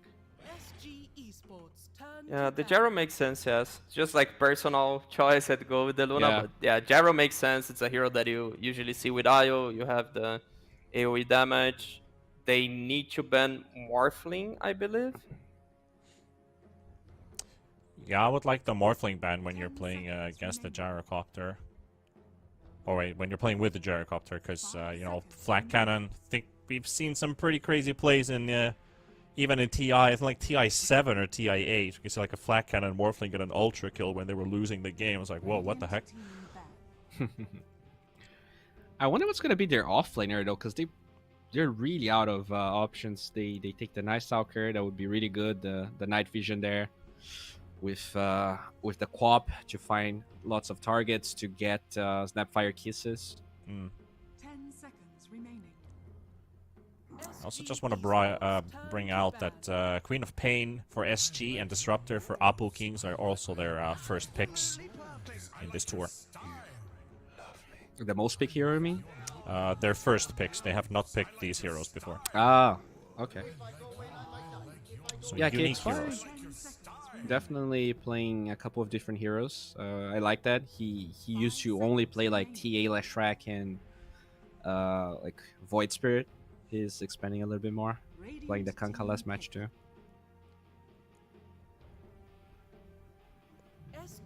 Medusa ban. Are we seeing PL or something? No, TA. Because I was thinking Phantom Lancer for a second. No, not because of the Gyrocopter, but in general, I felt like it could have worked out. There's a lot of damage against it, 10 seconds remaining. but I guess they could have like tempoed with it. If you're not last pick, it's so hard to pick PL. Because Yeah. they can just pick like Sand King, Underlord, Centaur, any true, hero that deals with true. the illusion, and you're done. And the timing of TA, especially on Radiant, is really good. Like, you just get Dragonlance. You don't even need to finish that. So with this Invoker, you Roche really quickly. The PL takes a little bit longer to be online, I think. It is a good matchup versus Gyro, though. So I understand why you talked about it.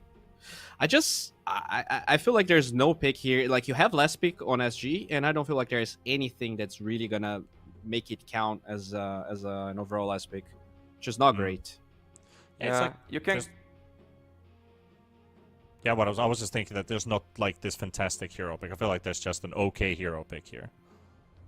Yeah, you can go for the lane counter, but it would make no sense in the draft if you go with Viper, Venom, Bat, all those heroes. You need a stun. You really need a reliable stun here.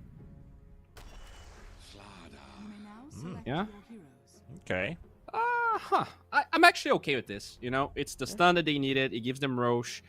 It's not necessarily great versus TA because they don't really have a lot of ways to break in the refraction. But there was no real perfect answer, unfortunately. It still looks like a solid draft. But I would say King of Kings, like, they still have Radiant. They still have a super good early game. I kind of want to bet on them just to jinx, and SG wins 2-0.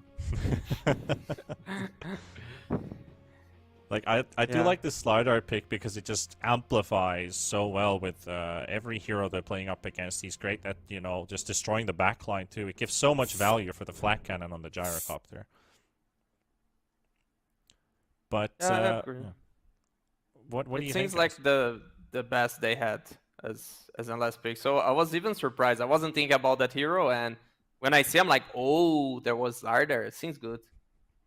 Yeah, I talked about it in the draft. I thought it was probably going to be that or Legion, but I think the slider for the lane is kind of good, right? You can just run at the supports of the IO. He can kind of lane by himself. He doesn't die that easily. I think it's okay. Do you think they'll be running IO slider, or it's an IO pair, right? But they can also run IO gyro.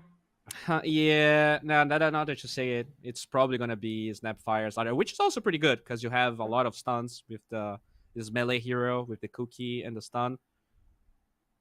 I think both options are good, but it's probably gonna be Io Gyro, as I said. It feels good to be a slider if you have like a setup for your stun, and that's also a stun. So you have the cookie basically set you up for the stun, stunning them. So sounds like a great pair. Yeah, you got a lot of combo, a great stun lock you have with the cookie, with the bash, with the Slitherine crush, and I feel like it just gets better and better with the course of the game. Like, you can pick up those early levels and start rolling from there. So, quick thoughts. Give me one quick prediction here. Are we seeing a 2-0 or are we going to game 3? This is gonna be easy 2-1 for King of Kings. Basically 2-0 for SG. Okay. We're gonna have a game 3 minis redemption on the Invoker. Let's see it. Well, let's see if that's going to happen. If there's any magic still in the room, Lyrical and Trent, it's your job to find it out. If it's going to be still there, we're going to head over to the casters. Thank you so much, T Panda and the wonderful panel. We got some magic in this room, and I got a magical tie ready to go. We got some festivity going. I told Trent about it. Oh, God. So beautiful. We other thing. What? I thought like you were gonna. I wasn't expecting this. You were like, it's really nice. I thought you know. I gotta take. You were really excited. Accidentally choked myself. No, but you were talking about the Slardar in the draft, and you were saying that you were really gonna love it. Yes, if they pick Slider, they win, I believe. So SG need to win now, Okay. according to my prediction. So easy. Let's go. Game started. Pause has ended. We're into it. Oh God, I got you there, didn't I? You really did. I thought you were gonna be wearing like a nice shirt and it was gonna be like a real fancy tie, and I was like, oh man, I'm here looking like a bum. And there you are in all your glory. So thank you. No problem. All right, so SG, they absolutely wrecked the laning stage, and you know, there might have been a little bit of bias to us here and there on the panel. But one thing that I will say that's like slightly concerning for the potential of an SG 2-0 was that I feel like it's hard to replicate just win all 3 lanes, right? Like that's just how do you plan for that? You know what I mean? Like, Yes, if you could just win all 3 lanes, you're probably not 0-3 in the DPC Right. so far. So, unless they unlock some secret strats just today, it's probably not something they're going to get every single game. Well, it kind of felt like there was this really heavy emphasis. I think, I don't remember who it was, but somebody was talking, maybe about it, was talking about a lot of focus on LTH's hero pool in the last draft after the Invoker got I picked. believe that was Astini, so he can have his I'm sorry, credit there. Steamy, my bad. Thank you, Trent. I'm no sorry. problem. My I brain has wouldn't- become mush. It was the tie, I'm sure, cutting off some circulation. Definitely. But if you put that much emphasis on like banning out these supports, then you get these heroes that come through like the Kunkka, and this time around, lo and behold, they leave this Snapfire away at LTH. Now we've got ourselves not as horrific of a matchup, most likely in the mid lane. Queen of Pain, though, I guess, we had GPK playing it earlier today in Eastern Europe. I know that Forsaken Oracle also won a couple pretty big games on Queen of Pain in the North American DPC. So, I thought you were mean, about to say on Invoker. I was like, he surely doesn't play Invoker. That's way too many buttons to press. no, that's a few too many. That's more buttons than heroes he can actually play.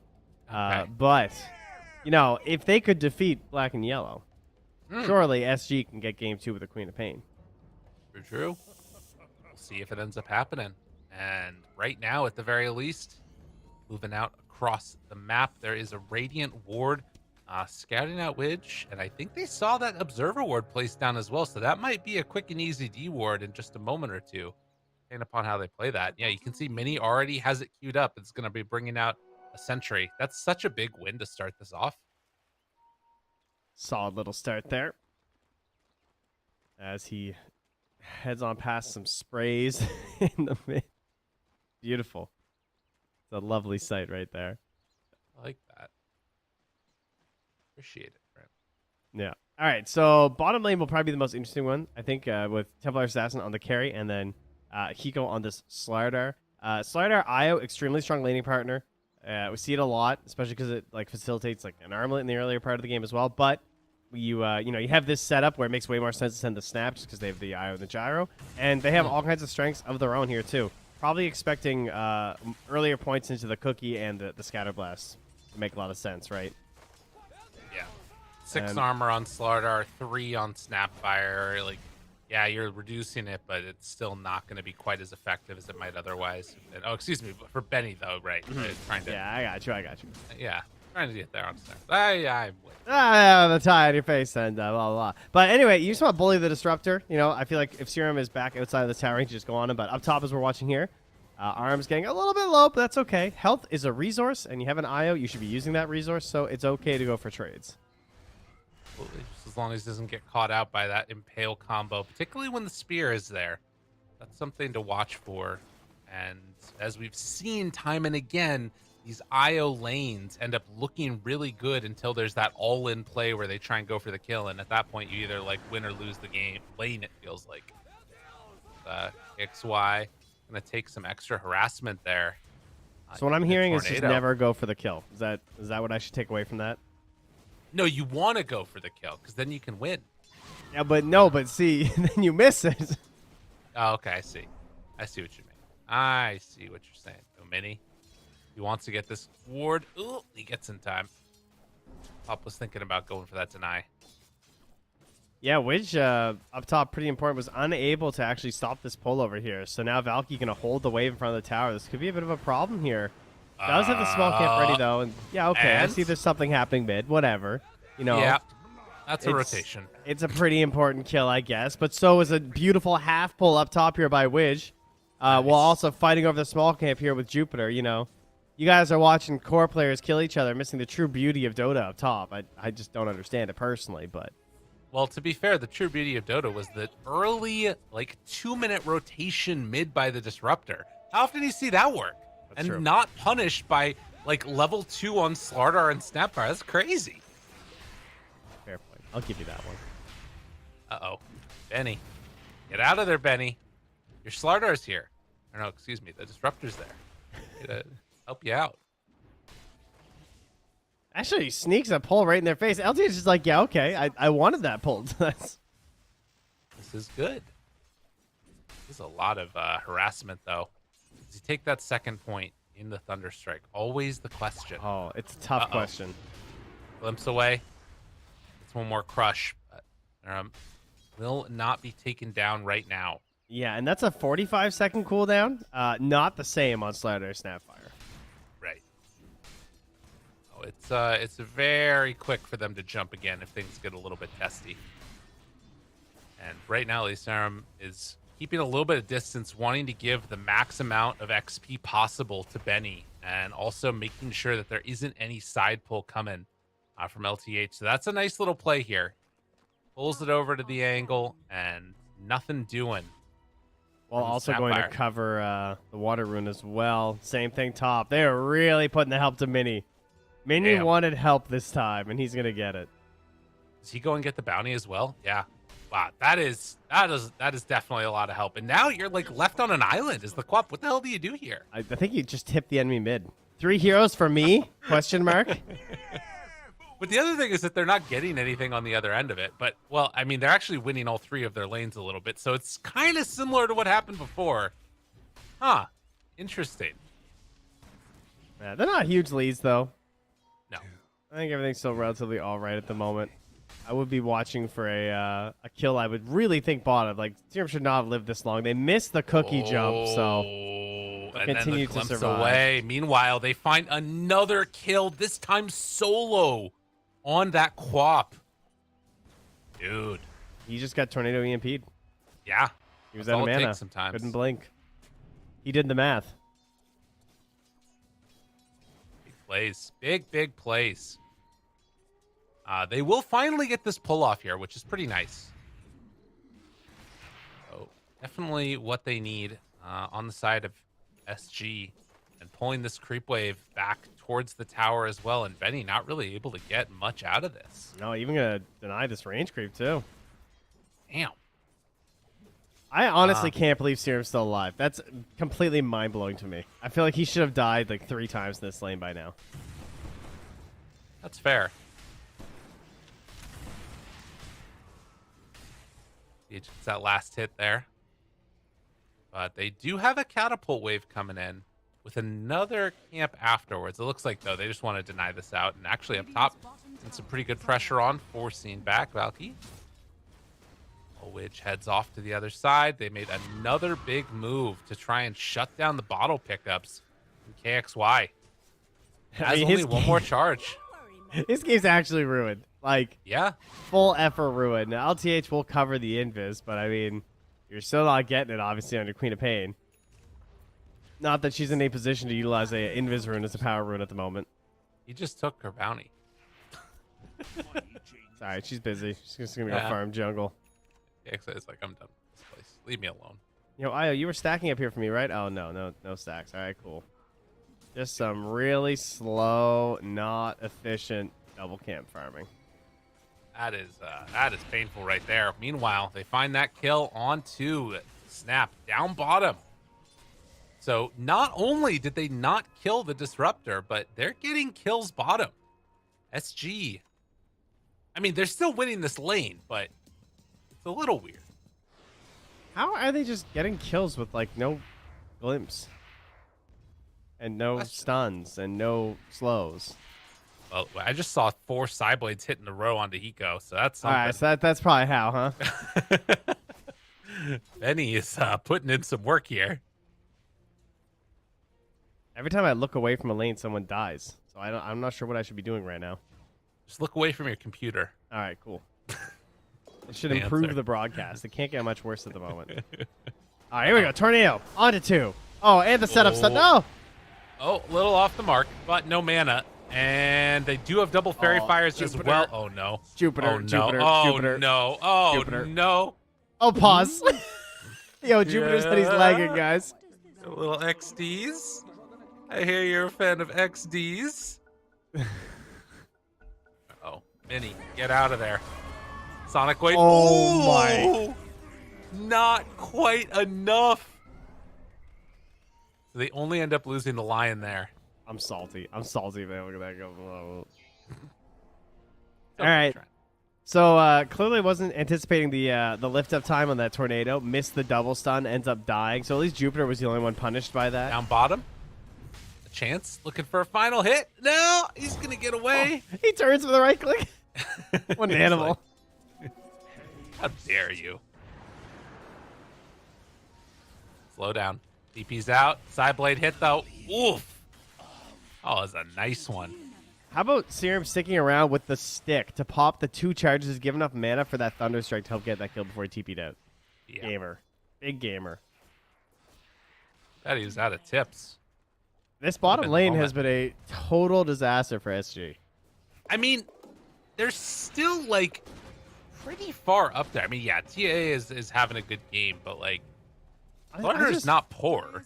I don't see how Disruptor's 1-0 and 2. That makes no sense in my brain. That's fair. I get that. I understand that completely. Like, are they just not bringing enough regen? Are they just not ready to keep, like, fighting this Disruptor or just kill him? Because, like, he should have no tools versus you. Oh, they're about to get ready to get dropped here. Looks for an opening. Oh, no. Oh, not like this. Go, gotta run. They How does kill Snap off still die? LTH. Ooh, jeez. Couple more punches. They got the urn charge ticking. Looking for the crush. Looking for the runaway. And cutting trees dead. Yeah, bottom is a disaster. You're not wrong. They killed the Mars, though, at the same time, so that's something. All right, But true. he almost has an armlet. Is under attack. Radiant's top tower is under attack. Interesting. All right. Need to stabilize this game here. Currently, though, getting a lead this early for Apple King Kings, that would be very good. You know, if TA is going to do her classic... I hate that I can't draw on the minimap anymore. Kind I of drives know. me a little crazy. She's going to do her swoop all the way across. Oh, you can see my camera. All the way... Sorry, guys. Just watch the minimap. All the way across. Camera's following you, yeah. That's Beautiful. Thank you. good. What a great camera. Thank you, Ops. Well, Oh, in the my. meantime, they are bringing more heroes down bottom. Snapfire almost level 6. Obviously, some pretty good kill potential on the map once you get that ulti online. Most likely playing with the Slardar yet again. But it's not necessarily like easy kills, just better chances for it. And I was actually going to pull this wave over, so trying to get something done with this catapult. Some pretty good pressure will be mounted. Meantime, Apu, King of Kings, also make the move over. It's an invis for Lion. Oh, here comes the Tumbler kisses. toy Fire. into it. Oh, he's so close to finger. So close to finger of death, and it's, well, still going to be enough for that finish. They glimpse away one, and now going for the Snapfire ulti, trying to kill off Serum. He's not going to get him. Oh, dude, this is really bad. Sonic Wave afterwards misses Did they hit? Jupiter. Yikes. Yikes, Trent. Why did Snap come in Oh, so close to ulti? Goodness. Oh, jeez. Radiant's middle Why? Like, why are you somewhere where you can get stunned? I don't understand. under attack.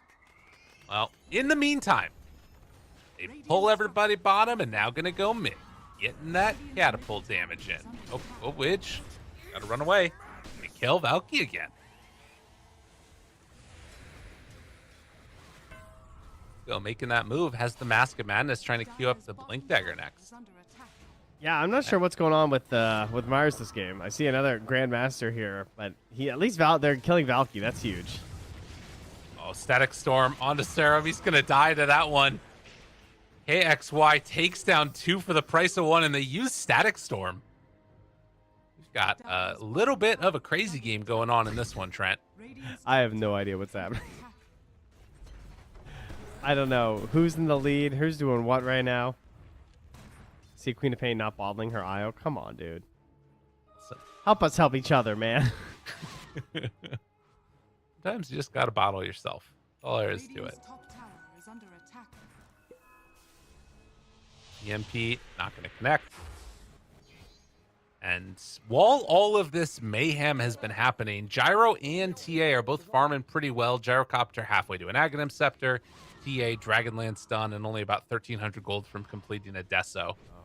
Dire Sorry, I see the issue. This is a Spirits IO. My mistake. Do not bottle your IO then. I thought we hated Spirits. I mean, speak for yourself, right? Oh, well, I hate spirits. I feel like they are not worth it. I feel like Tether rules, Tether is pretty cool. but that's okay. Man, I'm very negative this cast. I apologize. I'm going to turn things around, guys. Dire's top Just that like brown SG have turned this one around. Smoko from Apu leading the way here. Much like last game, it's the Oh, mid no. and the 2 supports. Oh, he blinked into that. That is unlucky. Radiant's bottom tower I was is under unlucky. attack. Well, unlucky, or I'm farming and blinking into the enemy jungle. Hey, You know. little tomato, tomato. Yes. A little push mid lane here. A TA, got an alacrity.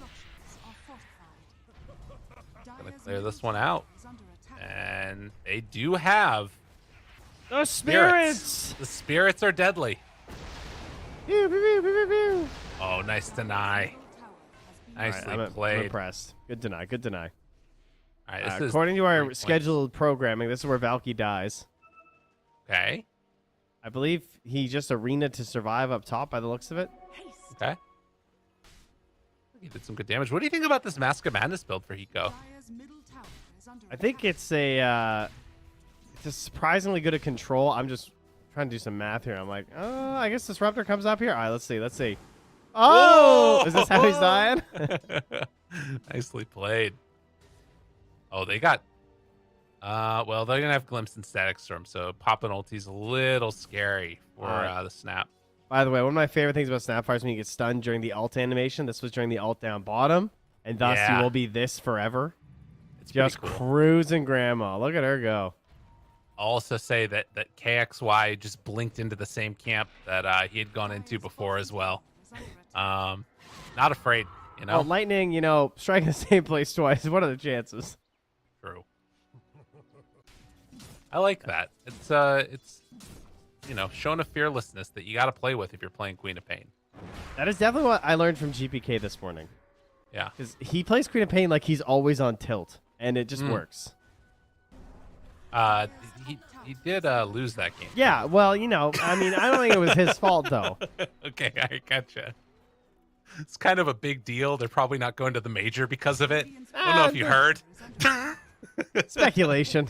Okay, fair enough. Have they not seen this obs? Or are they just pretending like they don't? There we go. Yeah, they take that. Yo, one out. LTH, please. All right, thank you. My goodness, it's like walking past it. Look at this. They take another tower though. Bottom done. Radiant's bottom tower. Oh my God, are they going into Roche? Okay, no, they're testing. They're checking Gyro to see might if die they're here, rushing. though. All right, he's not going to stick around for that last wave. That would have been very greedy. This Gyro is about to be humongous, by the way. He's only 300 gold ahead of the TA, but you look at his items. He has Eggs and Chrysalis, and he has an IO on his team. So whatever farm there be, he can get very, very quickly. Yeah. And also, wouldn't be that hard to get a Roche as, they found Quap. Will they be able to kill her, though? Pop and snap ulti, lots of damage out that direction. Then the blink away gets the arena down to no avail, although they will kill Hiko. They can't get that kill on a Quap. Good relocate save. That was nice. Which... And gets out. And disrupted back. Nowhere else to tether. Okay, they get 2. Nicely played by Apu Kings. Oh, are they going to go Roche? Oh, yeah. And Deso's done. This is pretty free looking. Arms just used flat cannon, but he does have call down. Dude. I mean, you don't have kisses? If they bully them out of this is so good. And it looks like they're gonna. Oh, do the wrap. Do the wrap. Oh, quick pause. I'm curious if they're gonna immediately afterwards run into they're the doing pit. the wrap. The wrap.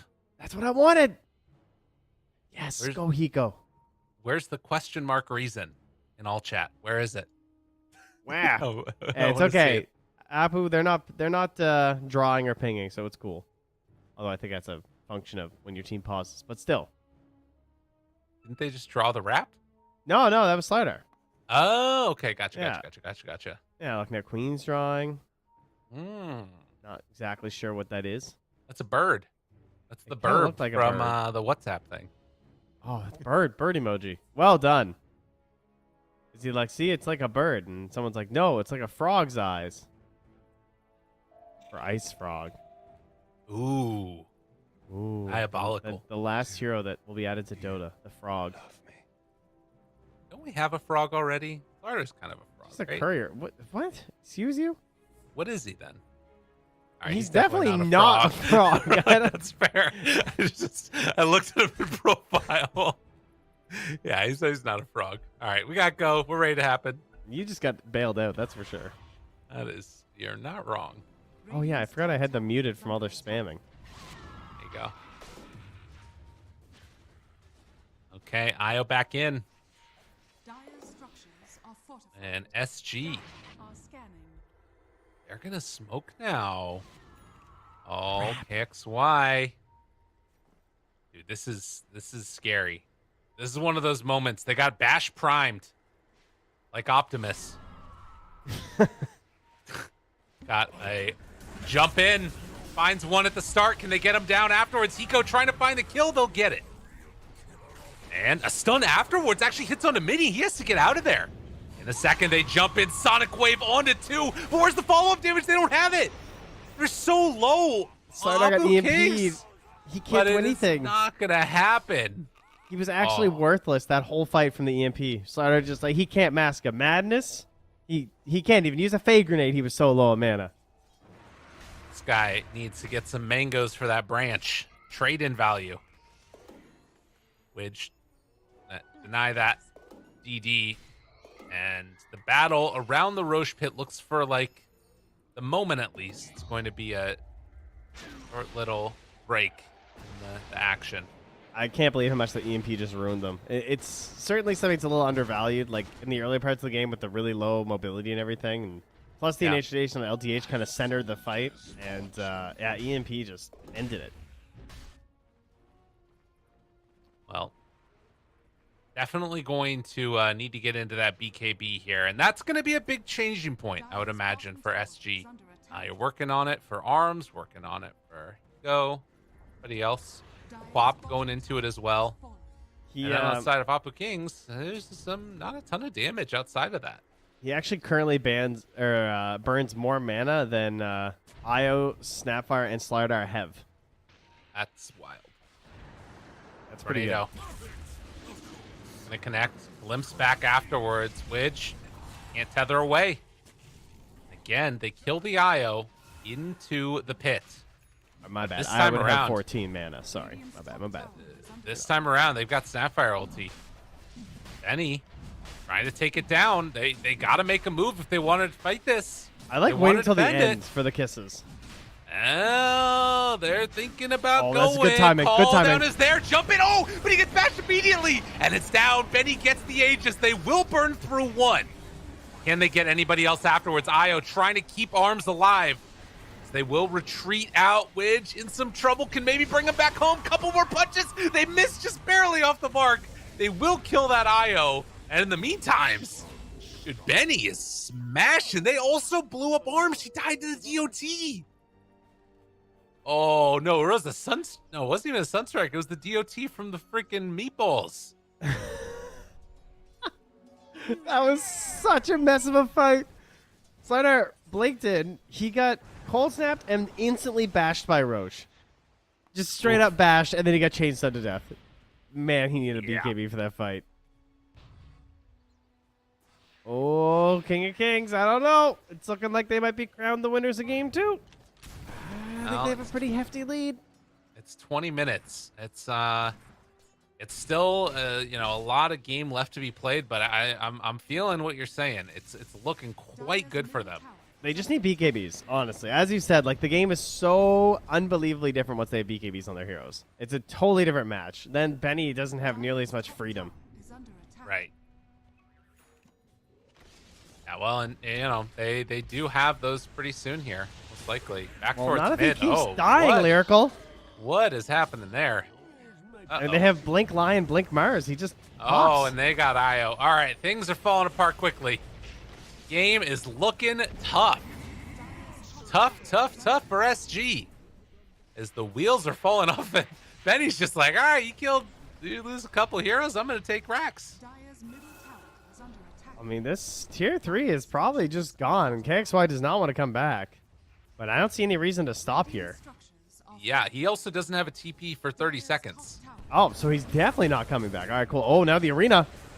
Got one caught. Dead arms. Oh, no. They're crumbling. Oh, A yeah. 1-by-1. Yeah, I don't know what's happening right now, but it ain't good. Oh, tricky, Penny. tricky. Wait a minute. Jump. Crush. Eat some punches. You picked the wrong person to fight with, though. This is not the one. Oh, Hiko, what have you done? The chase is there. He's stuck in the kinetic field. He was so close. He didn't get into BKB to get anything. It's like I'm Last killing so couple many minutes. people, I'm popping clarities on TA. That's how much mana I'm burning. What? Unreal. I mean, she just got a BKB, and now as a Crystal is done and almost the full Deso. Like, Penny's net worth is blown up. It's just kind of sad how little time they needed on SG to really get there, you know? Like, Play Dota. yeah. I mean, if Gyro just gets that little bit extra, like a few more stacks, a little bit more time, one tower defended for a little bit longer, and that initial Roche fight just looks so different. They did such a great job of delaying it, too. Right. But just not able to. I think that that rat play is what really killed them. Yeah. The rat play was cool, and I did back it ever so slightly. I may have supported the motion, but it started out extremely poorly for them, thanks to a great play there from Valky, who, by the way, has been quite stellar this match. Right. Well, and I think that, it's a good showing by Apu King of Kings to sort of recognize, hey, we can take this fight now wherever we want. They're going to be split up trying to farm the map. We're going to catch them, kill them, and it worked. It worked perfectly. They kept finding that extra one, and the game is just falling apart. And now, I mean, you're trying to pull yourself out of a hole as SG that I'm not sure if you're going to be capable of doing. I mean, I thought Slider's BKB was close, and now it just feels so far away. Yeah. Yeah, well, because they've lost all map control. Like, tier 2 towers are dead everywhere, so there's nowhere to farm. It was close when they still had all Oh, the no, tier 2 KXY, stuff. please! Oh. Come on, man. It's his only wave. You're just going to make him sit there and hope someone comes in? He's just hiding in the trees. Yeah. That's the way it goes. He's done. He must just have a shadow amulet at this point. Nico's finished. Yeah, he's like, oh, okay. We'll go back. Oh, here we go. Taking a look at this Roche fight All again. right. Well, watch Hiko Slider initiation here. Watch how much Roche just hates him. No, Bash. Do you see how fast that Bash was? The bash into the cold step. Ugh. How? I don't get it. Oh, but that's the way that it goes. And then obviously able to focus down one by one. KXY has that nice Sonic wave, but it's just, too little too late at this point. Oh my god, Penny. Just crushing through them. He does so much 5 on damage. 5. Smoke up now. Who do they find? Jupiter. Up front center. Jumps forward. Hits the 2-person stun. Hiko. Afterwards, they get the BKB out from arms. This is what they need. Hiko trying to survive the fight. Not going to happen. LTH dead. Mars there. They're chasing him down one by one. XY got to get out and away. Sunstrike. Oh! Right on the mark, Mini. They had the ward there ready to go. Oof. Hiko bought back.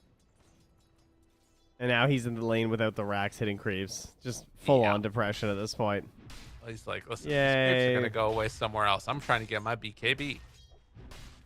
24 gold, 25 gold. Yay. It's not glamorous, but it's honest work. Buyback from the Queen of Pain. Ready to fight. Ready to jump. But they will not. They will hold their second set of racks. SG. Trying to get to overdrive now. They have the 3 bash prepped for Slardar. All they need is to not get bashed by Roche, which probably won't happen because he's dead for a while. True. Very unlikely that we'll find him in the middle lane as well. Although it's been known to happen with a few bugs. That's right. Lest we forget. Smoke up, 5 again. They push their lanes out. SG looking for a miracle here. They need something. I don't know. those Nigma games lately. It's true too. Might not be who you are. Get They'll D turn in the word. background. Don't worry, they got it. Nigma or SG? Definitely Nigma. Definitely not SG. Gotcha. SG can start thinking about game 3. Yeah. This game, they need like lifesteal rapier kind of game. Like YOLO! Have some fun with it. Hope for the best. Well, Snapfire's got a solar crest. There's some things going on there. The issue is that their BKB timing was their timing, and now it's been so delayed that Apu Kings already have answers to BKBs because they know that's what's coming. Yeah, Serum is about to have an Aghanim's. Oh, well, that's the ultimate answer to a BKB, sir. That means you don't get to use it. Oh, unless he What dies if right they here. Kill him though. What if they kill him? Jump in, give him the crush. Anyone else? And that's the end. Oh, I'm relocate ganking that guy. Oh no, Hiko. Not like this. Ooh, good cookie. Okay. And into death. That's fine. Able to bait spells. The spells were used. Still does not have a BKB. that? Disruptor's got Ags now. Yeah, he killed the Slardar and got a ward kill that was worth 210 gold, so. Yikes. Oh, He man. just needs Blink next, and he'll be all set. That'll be the finished Disruptor build. Benny.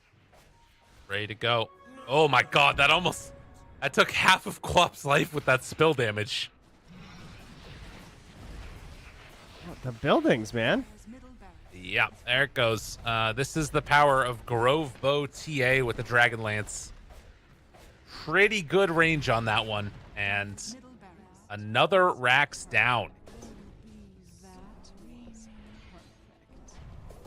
Jeez. Unless I'm mistaken, the spill damage is also double the attack range, right? Yes. That gets pretty wild. Yeah, I believe that's true. That's pretty good range. Yeah, the bonus is very, very strong for TA. Well, walking into the pit now. Ready for what could be one last hurrah. And SG, they're going to hold hands together and try and stop the pressure. But Aegis already into their hands. And ready to run down a lane. SG, how do you take this fight? Where did Gyro's courier die? Did it die coming back from the secret shop to a forge spirit? I think it might have died to like a wave, maybe. No, because Invoker got the kill. Oh, I don't know that. Yeah, must have been a forge spirit. Pretty good. And also pretty unfortunate. But I think that they're just going to get racked here. Oh, nope, they're just going to jump in. That is a static storm with Static Ags. Storm. They're all gone. All right. GG. It is time to call GG, as they will kill the Disruptor but lose everybody else. Ultra kill for Benny, and GG, well played. We're going to a game 3. Trent, give that man the rampage. He wants it so bad. Oh my God, Valky. Boo. Reported. Unbelievable. Wow. Yeah, Apu King of Kings. Hell of a game too. That was a sick static storm to end it. 3 heroes before BKB on the gyro, all trapped inside the arena, blended together in the static electricity of death. Love to see it. It was the lucky tie that did it for them. Right here. That's Oh ho ho! Our last ho, present indeed. before the holidays is a game 3. And our last present. Series of Division 1 Dota before a giant break. It's only Yes. fitting. I think SEA still has games, but yes, No, indeed, no, Trent, no, you're right. no. There's Division No. 2 tomorrow. We are Okay. the last Division 1 series before I love Trent it. obviously starts. Amazed. But that's the end of the second break. So until the break, just this one. That's why we Okay. need a third game. And that's why we need to head on back to the panel, let them break down all that action. Mm. Go on over to them right now. Please. Oh boy. So, I'm glad that there's somebody still protecting at least Division 2 of us poor casters. But thank you, Lyrical and Trent. And we're going to game number 3. So we did not get to see a closeout from SG this time. And I feel like Apu Kings, the further the game went on, I felt like they were catching a pace. They were holding onto it with a firm grip, and they took it all the way to the end. Yeah, I think what Astini talked about with the Invoker being picked this time when they had 8th pick, also last pick on the first phase, totally changed this, because leaving the Invoker when you couldn't actually counter the Kunkka, I think, was not the greatest idea. You could see Mini just getting away with murder, pretty much. I also felt like the Slaughter last pick was kind of lacking. It's such a hit or miss hero. You either get really big or it looks like that. Yeah, Slardar's a hero that you should, I would not say win your lane, but at least you should have a decent lane. Otherwise, you have a terrible game with that hero. There's no coming back with this hero. You don't hit creeps. And the laning was so bad, so bad. Like, Disruptor was ganking mid at level 2, and TA wasn't getting punished at all for that. And then he died without TP, and he walked back all the way to the tower. When he arrived, Mini was there ganking the Snapfire. He seen the gank, and still he went for Mini, and then he died again. And Hiko, he didn't have a game on that starter. It was just King of Kings running over SG. That's the thing. I feel happy that I answered. I don't want to see they change, because not changing like the heroes. It's just adjusting the lanes a bit, and that first 5-6 minutes, and that was it. They played amazing Dota this game. Yeah, another thing you said, Astini, was LTH being the first kind of the new player, and there was this smoke gank in the tier 1 top from SG where he as Snapfire actually walked first, and I felt like that was really weird, because you're the Snapfire, you're supposed to be in the back lines, you're supposed to use your kisses, and he just dies as the fight started, when you could have easily just used the gyro or anyone else with the IO to kind of tank some of the first volley of spells. So yeah, definitely not as crisp as game 1. For Benny and Mini, they were both unkilled in this game. 9-0-12 on the Invoker, 14-0-10 on the TA. Feels like their gameplay also just clicked, and you could see from the later parts of those team fights where Disruptor would just get these really good static storms, even if Mars Arena was the way to start off the fight in the first way. But SG felt a bit disarmed, because it was like, either the Slardar makes a play, but what do we do then? Or then we just send a BKB gyrocopter into the front, and we don't have the damage because we don't have the backup from the Slardar, who was supposed to become big, but never was. Mm-hmm. It's like yeah. And on the BKB that you mentioned, I'm not so sure if I saw correctly during the Roche team fight. Seems like Gyro was one item away of his BKB, and also was the Queen of Pain. I believe both of them were close to the BKB. I think Gyro had and BKB. Even though he had, okay. Yeah, but because Queen of Pain was so close to it, and I think they should have waited for the Queen of Pain BKB, because it seemed like could have made a difference. Maybe they can just try to delay Roche and like push another side of the map. At least you get a tower in exchange, and you let them go away with Roche, and you don't at least like feed kills during Roche for the enemy team.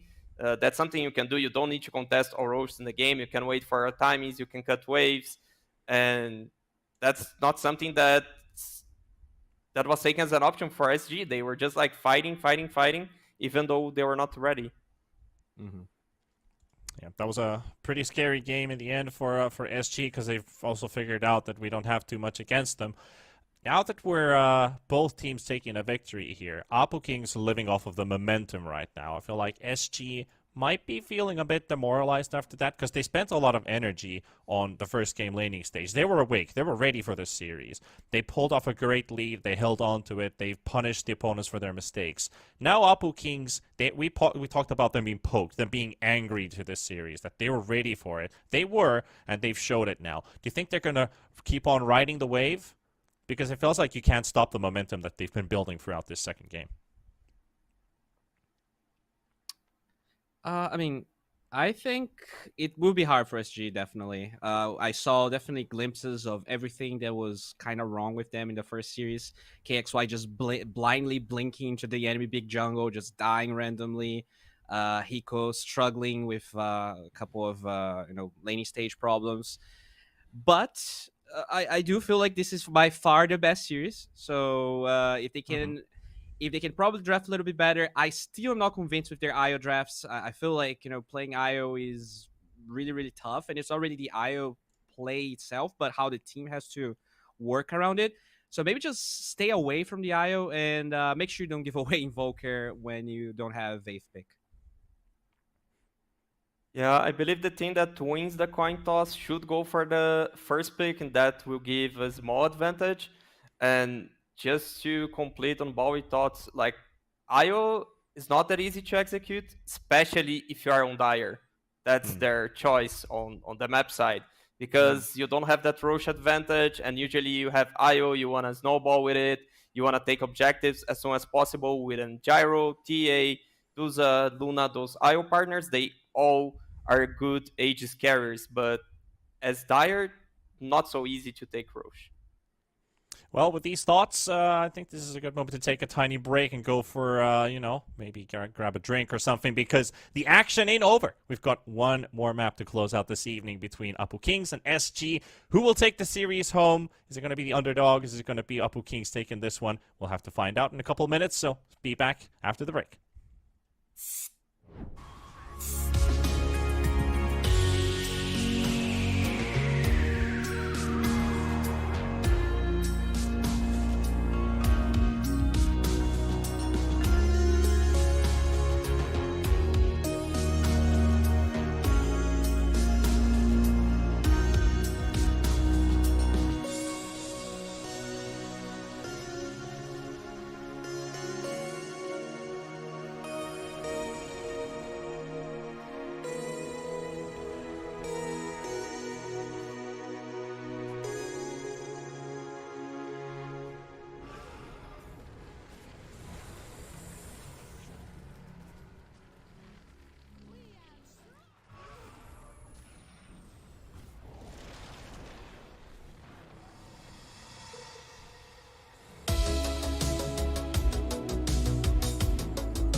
One more time upon the front as Apu Kings versus SG continues on one final game to decide who's going to be taking this series for themselves. We're looking at the teams sitting in positions 3 and 7. So I wonder which one of these two is going to come out as the stronger team out of these two. SG still looking for their first series victory. It's so close, but after the second map, it feels like it's very hard and very far away to grasp onto. Astini, what do you think SG needs to succeed on to make sure that they can win this final map, this second victory for themselves? Because that second map might have taken away their morale. So King of Kings, they seem to be the most experienced team and to be on the same page. And then answering on SG, what they need to do. They need to win lanes and snowballs. So they need to pick strong lanes and win the game on the laning stage as they did on game 1. Yeah. That there's no coming back from King of Kings side. So big strong laners. Bowie was saying here on the break, Kanka, strong laner, amazing hero, should play with the hero again. Do you agree, Bowie, Yeah. that laning stage is still going to be key? Yeah, I think so. Especially with the morale aspect we're talking about, them probably feeling a little bit demoralized, being able to just win lanes, it's a big boost of energy for the team. The game kind of plays by itself. I really believe that they should also stay away from the IO, because one thing about IO drafts, Astini talked about Dire and all. You also limit your hero pool a lot, and you kind of feel even though they had overall last pick there, which is usually a good way for you to last pick your carry, you have to pick your carry very early because there's less IO pairings than there are carries overall, right? So you pick this, you kind of be forced to get this gyro, and then Hiko was totally not comfortable with this Lardor there. So you have last Right. pick, but it doesn't matter because you get this offlaner that's not even that good in this meta, or a hero that Hiko loves. So yeah, we'll see what they do. They do have overall 8th pick on Apple King of Kings, so please just ban Invoker, SG, and let's go. Yeah, let's see what this one brings out. Again, SG, 9 maps in a row. They stick on the Dire in first pick for Apple Kings. 10 seconds Okay. But if they ban the Invoker, the monkey will go through. Because You they will. banned Trent. Yeah. I still about feel the like it's first pick better to Mars? give away the monkey though. What about the I first mean, pick, Mars? Mars is really good, but like King of Kings, they're just weird that way. They almost always first pick Treant, Invoker, or Monkey if it's available. Oh, and they do go for the Monkey. Okay. I mean, just forget. Just all right, guys. Where's my letter of resignation? Okay. But here, SG, they could pick Kunkka even not seeing the Invoker, because you are like preemptively countering the Invoker, and also Kunkka they can play maybe as an offlaner, as a hard carry the hero. We've seen on many roles on different regions. The question is, can they play on the different roles? I'm not so sure about that. Yeah, I wouldn't mind the Kunkka right now. Yeah, you said no IO draft, so if they went for the Kunkka, I would kind of like Kunkka Snapfire, because it also takes away the Mars Snapfire combo. That's good. I wouldn't mind Mirana, but Snapfire is really good deny. There you go. Oh, they brought the... Oh, yeah, okay, this is a classic. This is a classic, minus armor, and really good lane duo. I mean, this is nice. I definitely felt like he was a little bit out of his comfort zone there, so he can get the Titan ban Disruptor second phase. Or King of Kings could choose the Disruptor, which does give you the Invoker ban in the second phase. Both options seem okay. Yeah, and Tide's a strong laner. You have those lane counters, but like Monkey's ban, which is the strongest one, and you usually at least draw your lane if you're not playing against Monkey or maybe an Ursa with a good setup. So at least on the lanes, they seem fine on the off lane. Well, now with the Invoker second pick for Apple Kings, technically SG could ban the Disruptor now. We talked about the Static Storm being very effective against the Tidehunter, also glimpsing him away if he is chasing when he doesn't have the Blink Dagger. Two very good tools. So you could, but instead they ban the Mirana for now. Yeah, they could also go Disruptor themselves if they feel like that's a decent enough pick, since they do have the first pick of the, they do, second actually. phase.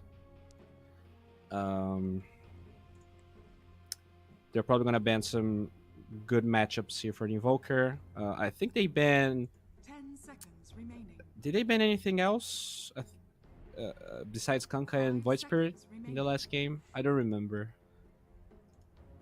They banned The Razor. Oh, true. True. And there you go, the Disruptor. I wouldn't mind the Disruptor for SG also. It's a lot of AoE damage on a team fight, especially on Roche, and you know how APU Kings, they want to play, they want to go for that early Roche. 10 seconds remaining. Yeah, I'm very, considering how much of a momentum team we kind of think SG is, it's very curious that they don't really like playing Radiant at all, right? That's like, I mean, sure, you like Dire, but all of these games in a row, even though you're losing, it's very odd to me that they're still banging their heads into this Dire lineup thing. but we'll see. We'll see how it goes.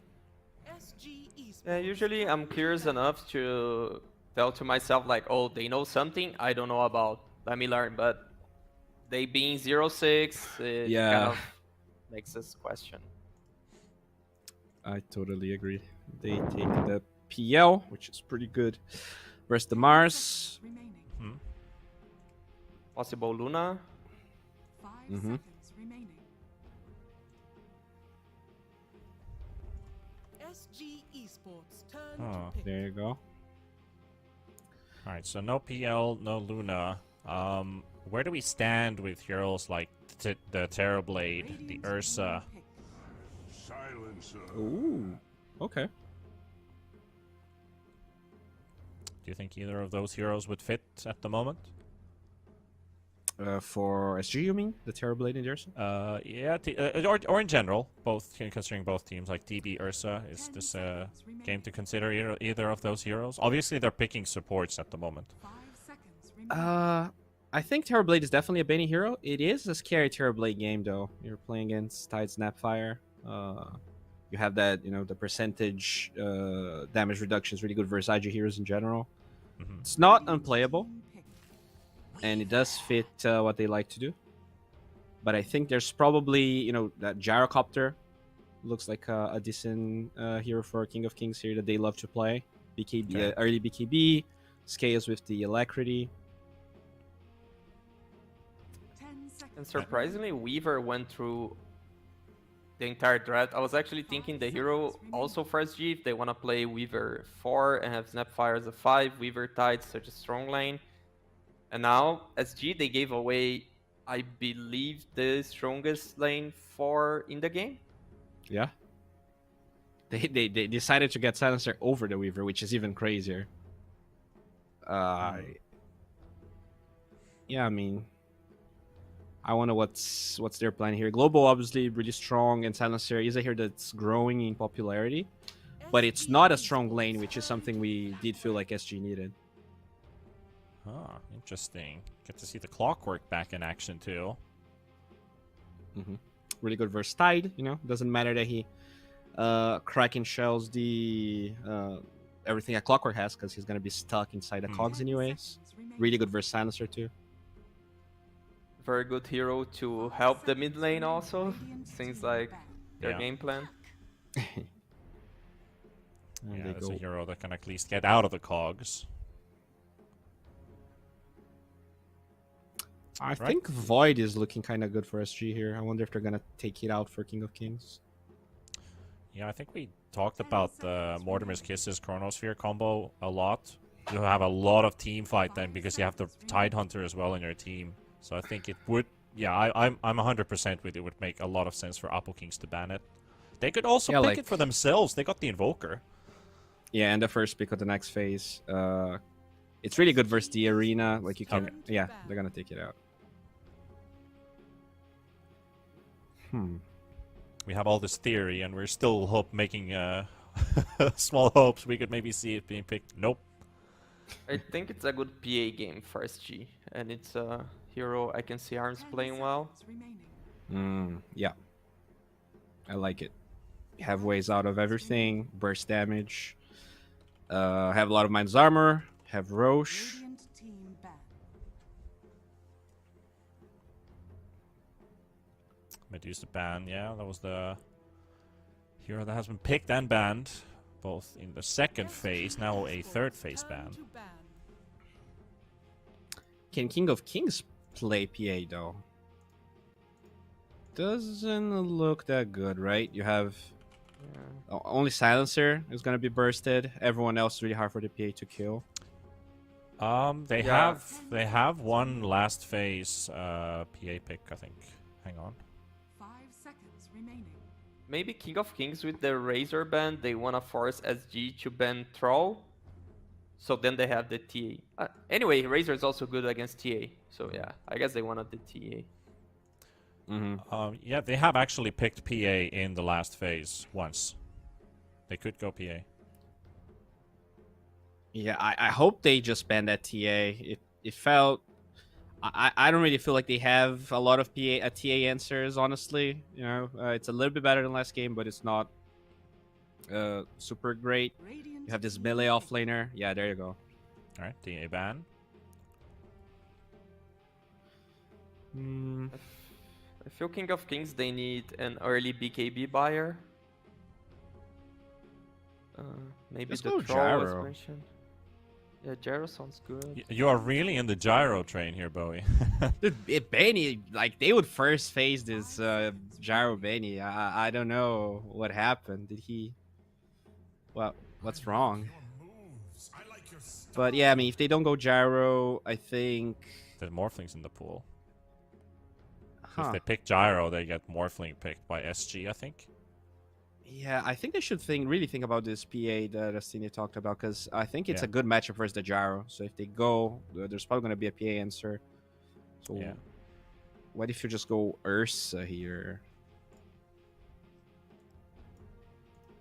Because it's a good for lane an early versus. Roche.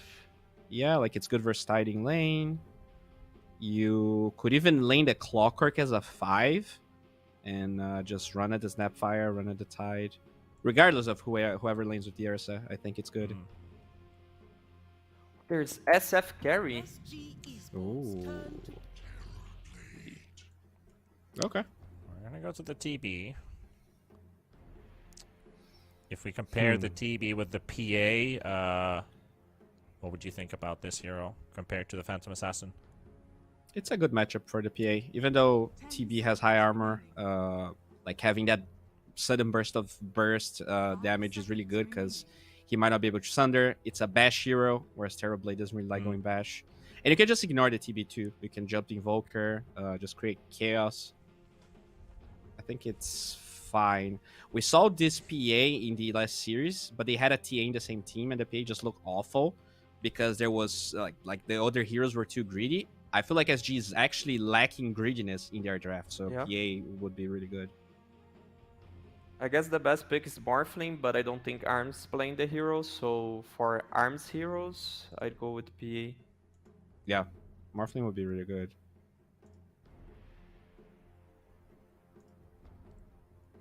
What about Drow? It's good versus TB, but you're against Weaver Clock, and you have no saves. Yeah, I think you don't touch the TB. It's gonna be another 0 damage on TB. And there's Mars too, right? So it's really hard for the Drow to do damage besides the multi-shot.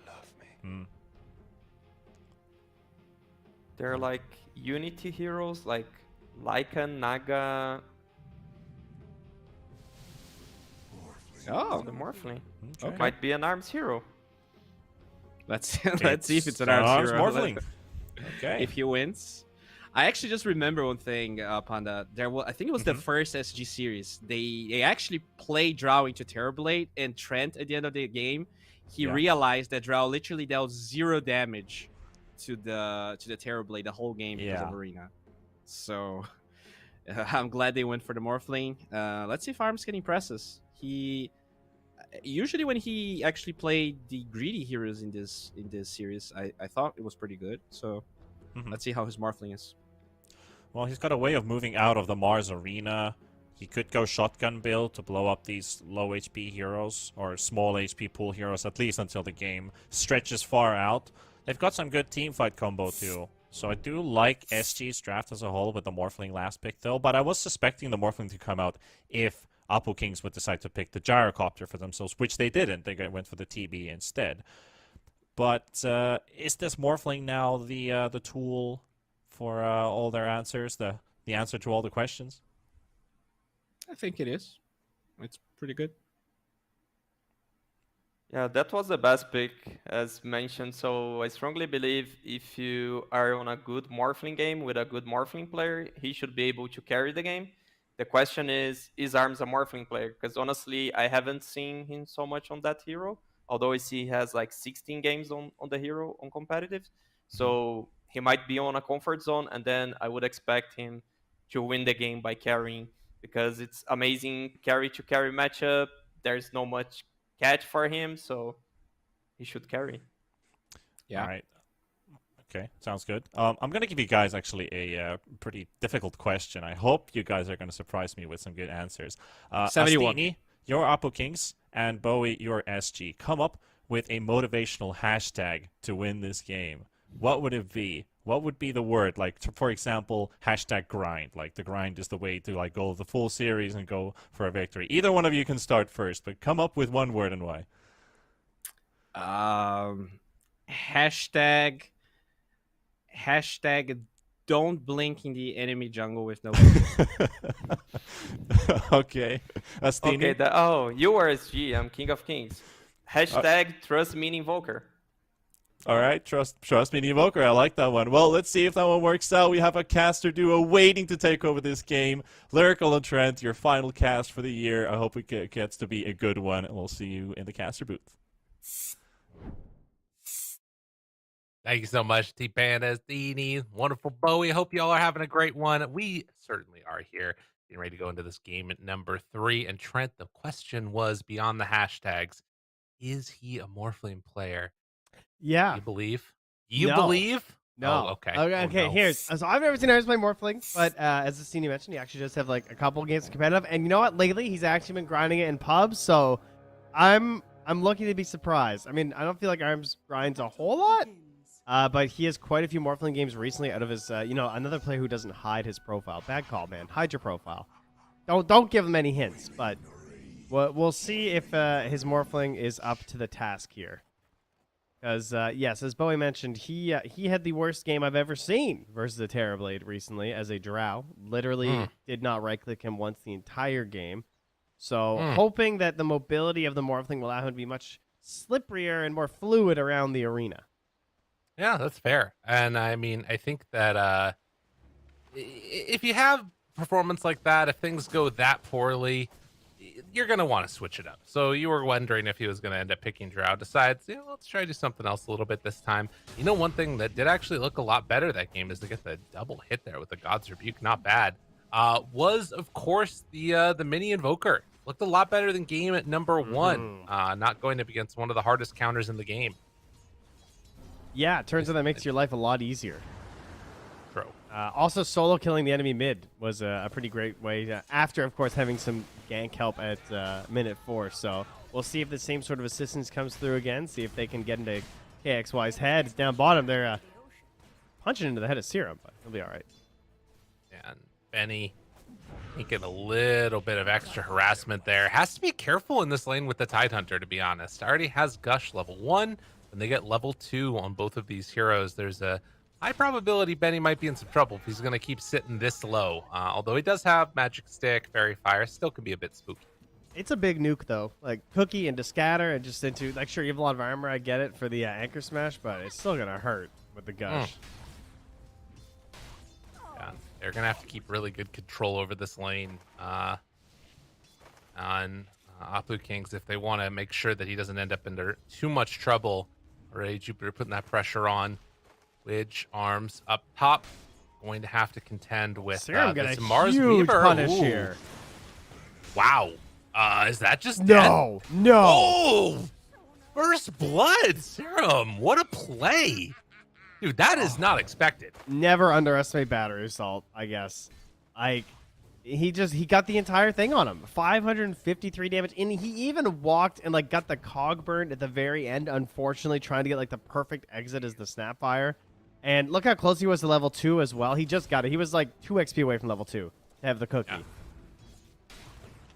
And, I mean, well, actually, depending on how this goes, Sarah might be in some trouble now. Oh, but the Cogs pushback comes. Cookie not going to connect. Oh, SG, that is not the way that's supposed to go. Yeah, probably wouldn't have been a kill anyway, I guess. We'll say. Might have been close. Yeah, it's fair. Well, Oh, I love what Serum's doing here. So he's pretending to body block the camp. He already has a ward in there. So, like, Right. every time that he's body blocking, they're just saying, like, oh, that was a body block. Oh, that was a body block. Which means the first time that you miss the body block, they're going to think that, they're going to be like, oh, it's going to spawn because we force them out of lane. Then it doesn't spawn. Then they get the D ward. You're just essentially delaying the opportunity for them to D ward. yeah. It's It's really nice to be able to try and just make sure that there's no easy opening for that side pull to come out. And SG, they haven't even bought sentries yet, so yeah, no chance for a spawn here. To be noted, they were able to come on over and sneak that bounty rune away. Meantime, KXY trying to put some hurt here on the mini. Does have the tornado. Oh, and the cold snap. This you can't die like this as a puck. Yeah, backs out. Whoa, 2 points in phase shift. Safety first. Okay. I think he's dead. Well, safety was not first, Trent. No. I don't know. I'm not sure. A little flabbergasted, if I'm honest. It's I mean, it is. We are seeing it more often, but is it good in this matchup? I wouldn't have thought it would be that good. Okay. All right. Nice little courier snipe here. Jupiter makes the rotation for that one. And so far, things looking very good for Apu Kings. My goodness. That must have been a misclick. There's no way. It's got to be a misclick. The 2 points in phase shift? Yeah, I'm like trying to think of the last time I saw it. I was like, well, I feel like there's like some matchups you see it because like it's like kind of the equivalent of like skipping it where it's like no value. So sometimes it's more value, but like I think that's just straight up a misclick. This is Which the is point always where we hard need to judge. Knoxville. Right. Well, no, I mean I can tell you that in the last, let's see, 100 games of 7K plus MMR, not a single puck has gone 2 points phase shift. Okay. So All right, Knoxville. does that help you? Yeah, it does. Doesn't help KXY though. No. But probably not the reason he died anyways. I mean, maybe you can make the argument if he had the No, it probably is. whatever. No, it Okay. definitely was. Yeah, he would have had level 1 silence, 2 seconds versus that Weaver. Gives him time for the jump away on the jaunt. Yeah, that's fair. Okay. Well, in the meantime, another rotation early for the kill and then not being punished in the other lane. So things looking pretty good for Apu Kings. Oh my god, arms. Careful there. I guess only 1 point right now in the spear means that it's not an easy kill. But back towards mid. Haste drone. Oh my god, is he going to kill him again? He's running for it. KXY in some trouble. Battery assault. No, Get no, about he's gotta going. be Doesn't careful. call it. Yeah, He does not want to almost get 6. coiled under that tower. That would be very embarrassing. To get the haste Sure. rune death trying to chase down a puck. Like, come on. Radiant's Let him bottom go. tower is under attack. And he has 2 points in phase shift, so. Well, stay yeah, I there mean, longer. he's going to be there for a while. Yeah. Fair enough. Tornado. Lift up. Slow down.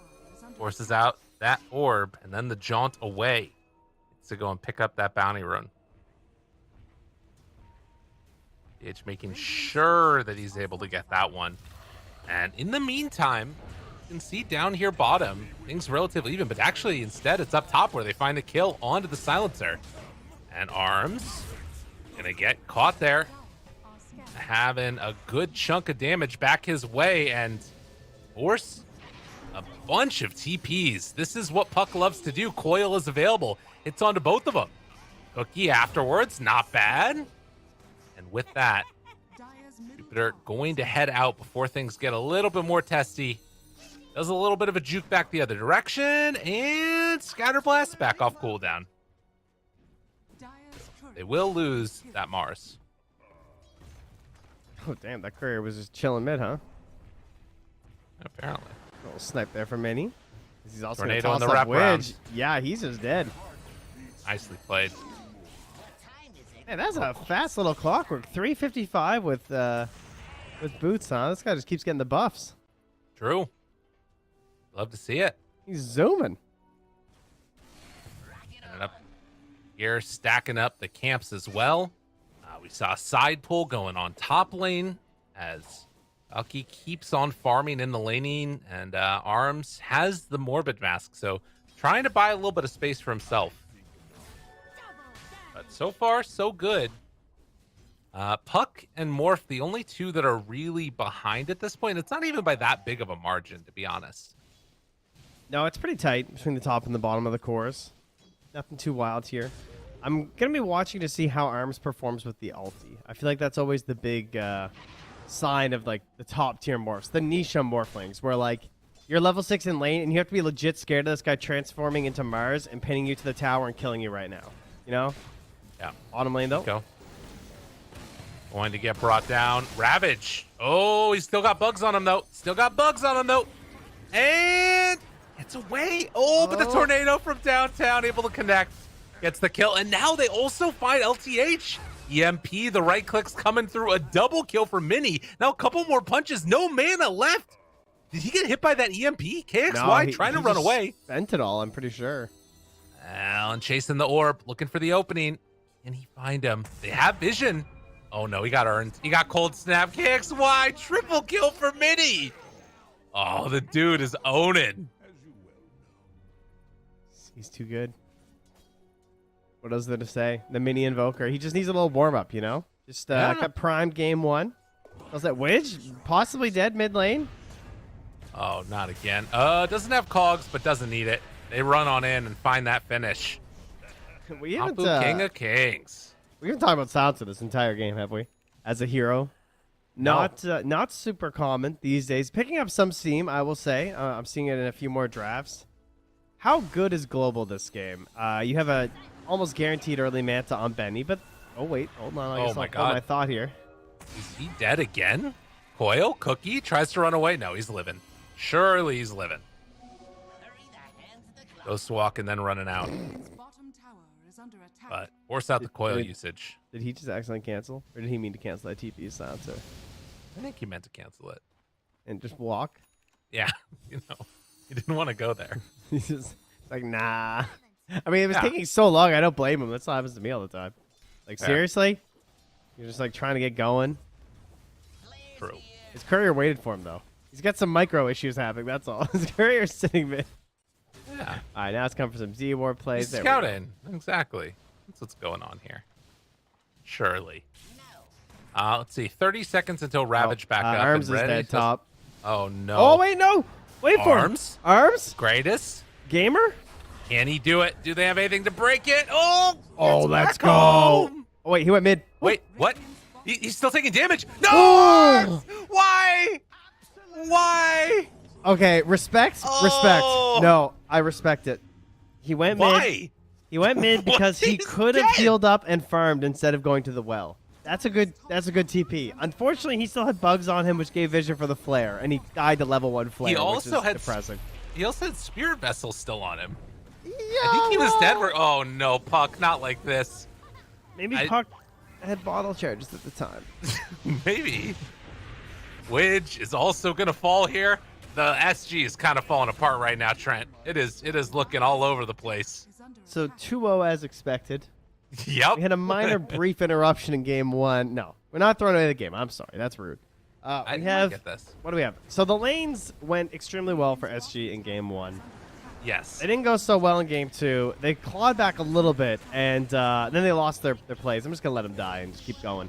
Oh no. All right. Well, there's a coil. Don't go in. Don't do the 1-by-1 deaths. They're thinking about it. They need I'm not to gonna stabilize right now. Yeah. Because they're just like bleeding all over the floor right now. Somebody get a little band-aid. Oh, Tidehunter has Blink though. Here we go. Okay, This is so the big moment. game 1 was easy. They won their lanes. Game 2, they lost their lanes, but they still found some plays. They got the Roche. They could have stabilized their game, but then they went a little bit too fast, as Astini pointed out in the panel. So what they need to do now is regain and just not panic. And look, this is a free kill. Just totally free. Armlet. Trying to toggle it. It ain't gonna be enough. He goes, oh. Okay.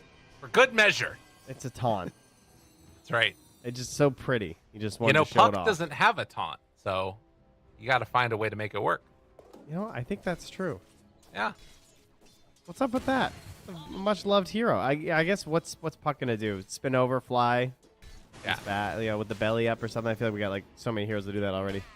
To be fair, also all of Puck's voice lines sound like a taunt. That is true. Yeah. Haha. You know Yeah. that one? Yeah. Good.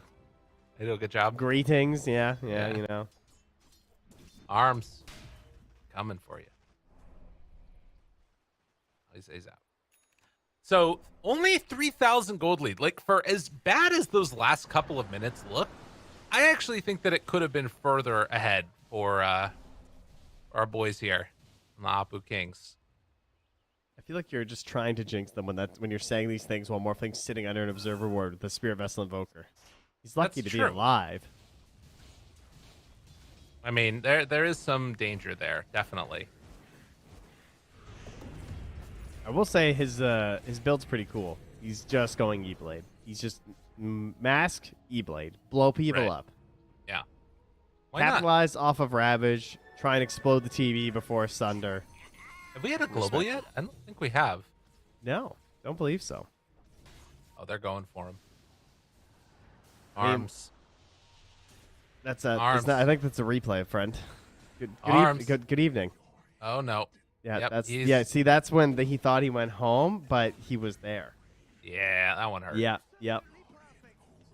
So how'd that was- coffee do you there, bud? Well, I was looking at the actual game itself because they're going on arms in the game, but then he got away. Oh, I thought you were just watching the replay. No, I don't. I thought you were confused. Not you. Not me. No, not Never. you. Okay. Well, he's back down there. They've also returned. So, common theme of Mini's games has been he just smokes up with his two supports and they just run at people, right? That's literally what Right. they did for the first two games. His support's not that great this game in that regard, in some sense, right? Like, he's more so just kind of like playing with the Weaver. Feels like he also just wants to get a lot of farms since he's top of the board right now. So, they're smoking up with Hiko. They're going to find Valky, and they can't get in there because that's a high ground, and that's a bad place to fight. True. Don't want to attempt it. They use the glyph. Dire fortification. Cogs down. Hook shot says, all right, take this fight this way. Bugs not going to connect. KXY keeps on going in for the fight, but the global comes out. Still damage over time coming through. KXY trying to escape, and well, the leash afterwards. They will manage to get out with the puck. A quick murder. Nice escape there. All right, well, now Mini has actually come back made with more than just Jupiter. So, anyway, that's kind of what I'd like to see again, though, is like maybe go back to that. Maybe now that he has his Midas, he'll feel more comfortable with it. But now they've lost both of the Spear Vessel charges without a kill. So, missing some of the tools that they're going to want on their little excursions. Hookshot's back up in 20. Force Staff is nearly done as well. Actually, it is done. And he bought a Glimmer. Okay. All right. Changed his mind. Perfect. Had the gold, and he's like, nope, don't want it anymore. Or Serum. Yeah, for Serum, yeah. Yeah. And I think that this is still, even without a, Spirit Vessel charge, there's some good potential if he does play with Serum. To go for like a blow up play with the hook shot, Cogs push back, hold snap. It's all scary. Yeah, if it's Widge especially, like, Yeah. maybe you have to go on LTH because of the cookie save. Mm. Not sure. Well, speaking of LTH and Widge, they're going to smoke up. They're heading towards that radiant side of the map. Diving down towards where Nope. Jupiter's actually playing. No global, no kisses. Yeah. Yeah, this looks like a... This is also a Blink Quite the Mars right smoke. here. Oh, y'all are to make it dead. So dead. Oh, very dead. Mini gonna get some Spirit Vessel charges. Not bad. Why are they there? They're thinking that they can make a move, but a good read by Apu Kings to recognize, hey, we can take this fight. They don't have anything. That is very interesting. I guess they were trying to set up for a crazy Ravage Coil. That's the only thing I can imagine that you're doing with those Oh, two yeah. supports moving like that. Because, yeah, I don't know. Like you said, they just didn't have their ultis. It's just a weird play. SG? They do They're have... just going to smoke up again. They're ready. I mean, they got Ravage. It's time to go, Trent. Well, it's just like, what did we just do? Why did we go smoke and sit on the other side of the river? And we're just going to go back and do this again right now. I don't know. Well, actually, it looks like they're going to back out. I don't want to go in yet. I think they're It's a reading your tense third mind. game here, I guess. That must be It what is. You're not wrong. Stuff is spooky. Again, Arms, SG hoping to get a win here and Yeah. the hopes of elimination off. He's got his E-Blade. It Okay. is on its way on the courier. Weaver is here, and they've got Spear Vessel. Oh, arms. Those 2 supports, that's why they crossed the river. Give a Lot couple of charges couple. over. Mini. Gotta be careful. They have the reach. Mm. And look Yeah, at this. and Jupiter in nicely behind, played. catching the wave too. very well done. And in the Alright. meantime, Terrorblade cutting the wave up top. They, however, did not see the E-Blade. So they could go for... All right, well, now he's hitting... Yeah, so they might know. If they're paying attention, they're going to know. But if not, maybe a smoke to try and find Benny is their play. I would love to see them just get into the range triangle, get some wards down at the very least, because they have a heavy gank central lineup. You invested in a Blink Dagger on Tide. I'd like to find good fights. Oh, And this is perfect. Oh, nice. They found that Observer Ward, too. All right, so this is my personal favorite thing to do on Tide when I feel like my team is throwing. Is I buy the Aghanims, because then you can just Oh. push out the waves. And he says a voice line to get Ags that just says, "And so it falls to me," which is how I feel because I'm trying to carry the game. Nice. Yeah, it's an excellent combo, you know. And Benny. this is what they needed. Literally just do this. Benny jumps in, Ravage there, tries to blow him up. They'll get him. Now get wards. Perfect. Plant like 6 wards. Wait a minute, though. Global comes a second after the spear, and Widge dropping down to the right clicks from the Mars. Mars blinks away. They got hookshot available. Catches there onto the morph. The spear afterwards, and the cogs push back, but manages to get the shift off. Now Invoker silenced. Trying to run away. They have the buyback coming onto 2. Gonna be able to get the disarm, but dead on Invoker. Mini gone. And what more can they find here? King starting to lose everybody one by one by one. And SG, they've taken 3, streaming forward. Arms is right on top of them. Oh, Clockwork Arms! also the gonna plays! go down. Radiant's courier has been killed. Don't look now, Trent, but SG, they're not done. Arms is doing it. He's a gamer.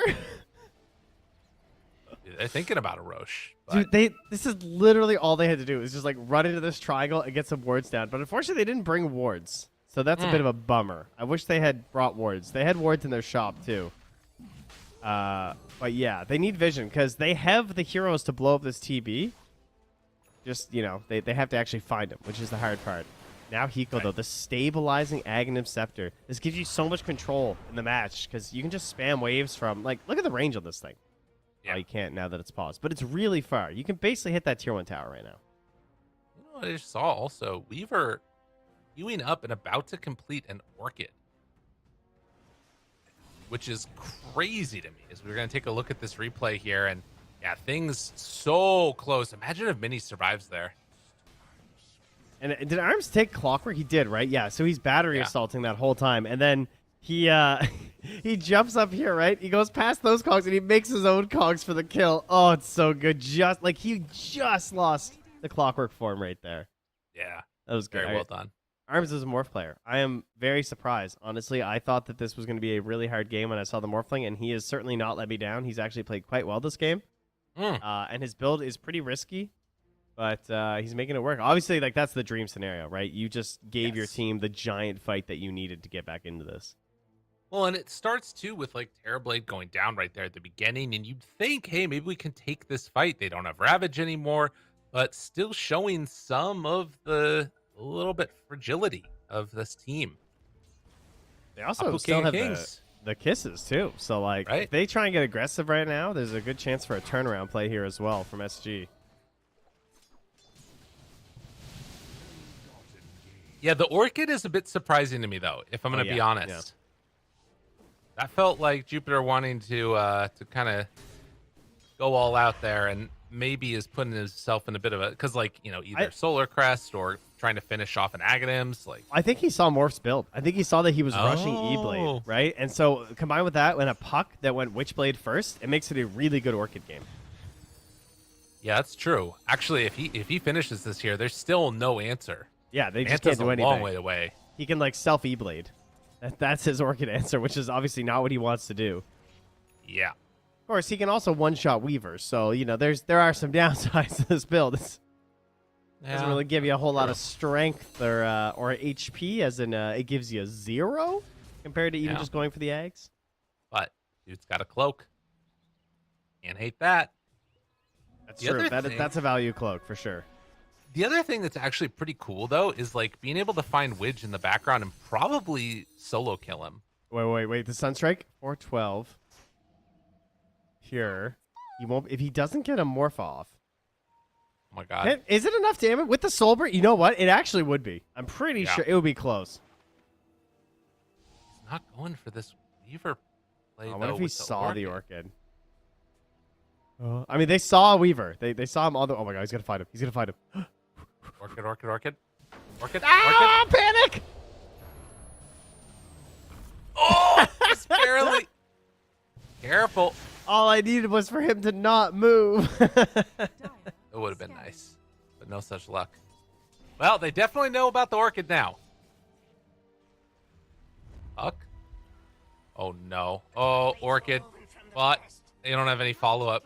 Oh, my God. Apu King of Kings, what are you doing? What are you doing?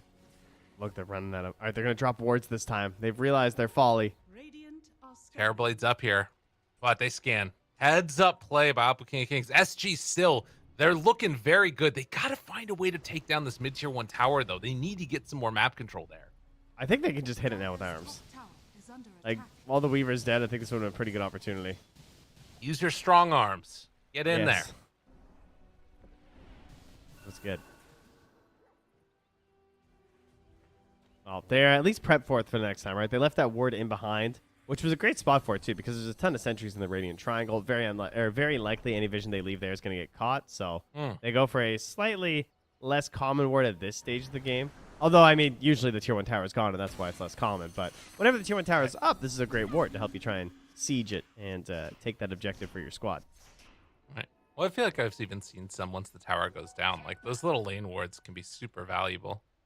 But 24 minutes and only a 3,000 gold lead separating these two teams. Now, it is still a big, bad, and terrifying and terrible Terrorblade.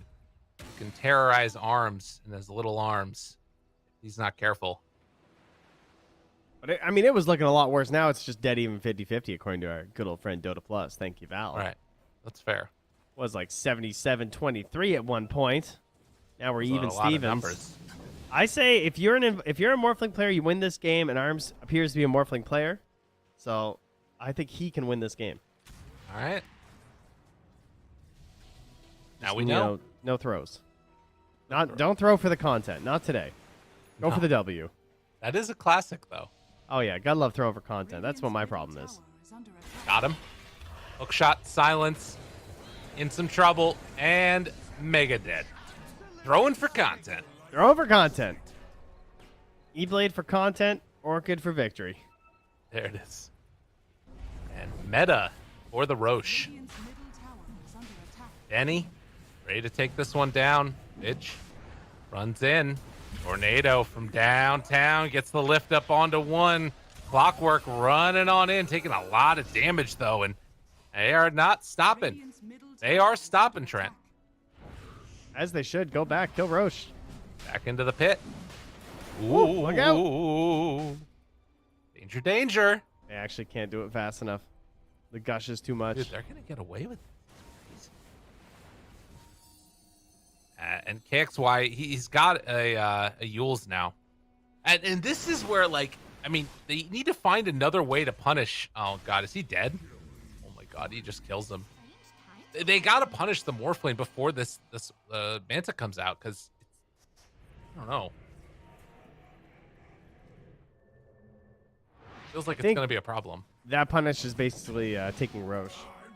Right. But they've gotten to the point now where Hiko is such a big problem for their engagements, right? Yeah.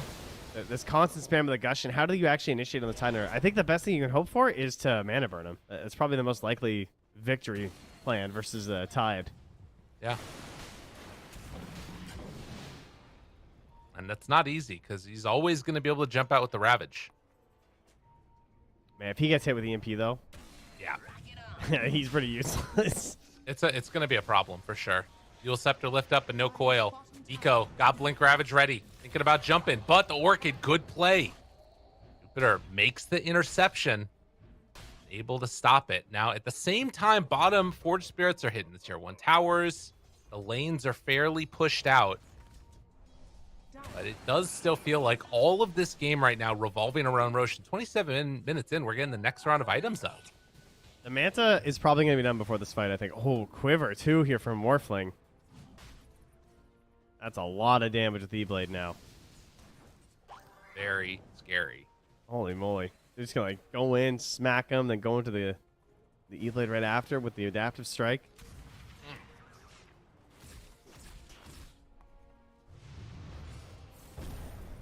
Yeah, I'm a little bit concerned. I feel like this Weaver's not going to do anything else this game. Honestly, Orchiding Tide's not the worst thing he can do until BKB. That's actually a pretty good play. Because like, as long as no one's hitting Tide, right, he's not going to crack in it. Right. You can Or also just Widge. find Silencer, yeah. If he catches Widge. And obviously, bugs are still unbelievably broken. Right, the Orchid should have worked better, I think. I think he headed in time for the timing. They just kind of blew a couple engagements with it. Benny. Ward. Benny. Hook shot in, trying to save. 4-step afterwards, keeping him out. Global. Already expended. Has to go for the time lapse, trying to get out of there. Do they have enough damage? Bringing down more. Arms low, arms dead.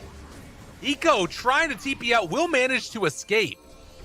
But that will be the only one. And well, Sunstrike, why not? Chase down, got the Orchid, going to find the finish, and that should be Roche. I don't know how he died. He was stunned, but then he didn't even get the attribute shift off after. Yeah. He just got deafening blasted on Morphling. Well, part of it too is I think the Scotty and, you know, you've got Spirit Vessel now. Like, he needs that BKB. That's true. That's a good point. But nonetheless, Aegis on hand. Apu King of Kings. They are starting. Oh, wait a minute. Wait a minute. Oh, gets out of there. They're starting to get a little bit of separation, but SG not going to give up without a fight. This team has a lot still left to play for. Hiko's going to delay this long enough to get the BKBs on both Morphling and Tidehunter, I think. Okay. Definitely goes BKB next, as you said. Like, you have to get it with the Spear Vessel and the Scotty just being there. It's just, I think it's just too useful, honestly. Combined with the Orchid, like Manta won't be enough, right? There's just too much stuff. Blast Rig now picked up there for the Mars as well. I just been getting a lot of love. I feel like I see it in every single game. Hard to notice the actual impact, though, for sure. They got one also. Oh, perfect. Interestingly enough, Arms is actually going to take the Mindbreaker. So it has the silence built in, and a little bit of extra right-click damage. Kind of cool. Yeah. I guess maybe, I don't know. There's a lot of BKBs out, though. Yeah, that's Going fair. for the slaps. Slappy dabby do. KXY doing what a puck should be doing, catching waves as far away from the enemy team as possible. Eco able to push out the more contested lanes like this, just even blinking. That was nice, the haste rune. Clean that up with the, oh no, don't lose Morphling though. All right, good They Morph. got him. Sunstrike. Good chunk of damage, and that's BKB delivered. In the meantime, top tier 2 tower being pressured and about to be claimed. Is Benny gonna head on in? KXY goes mid at least though.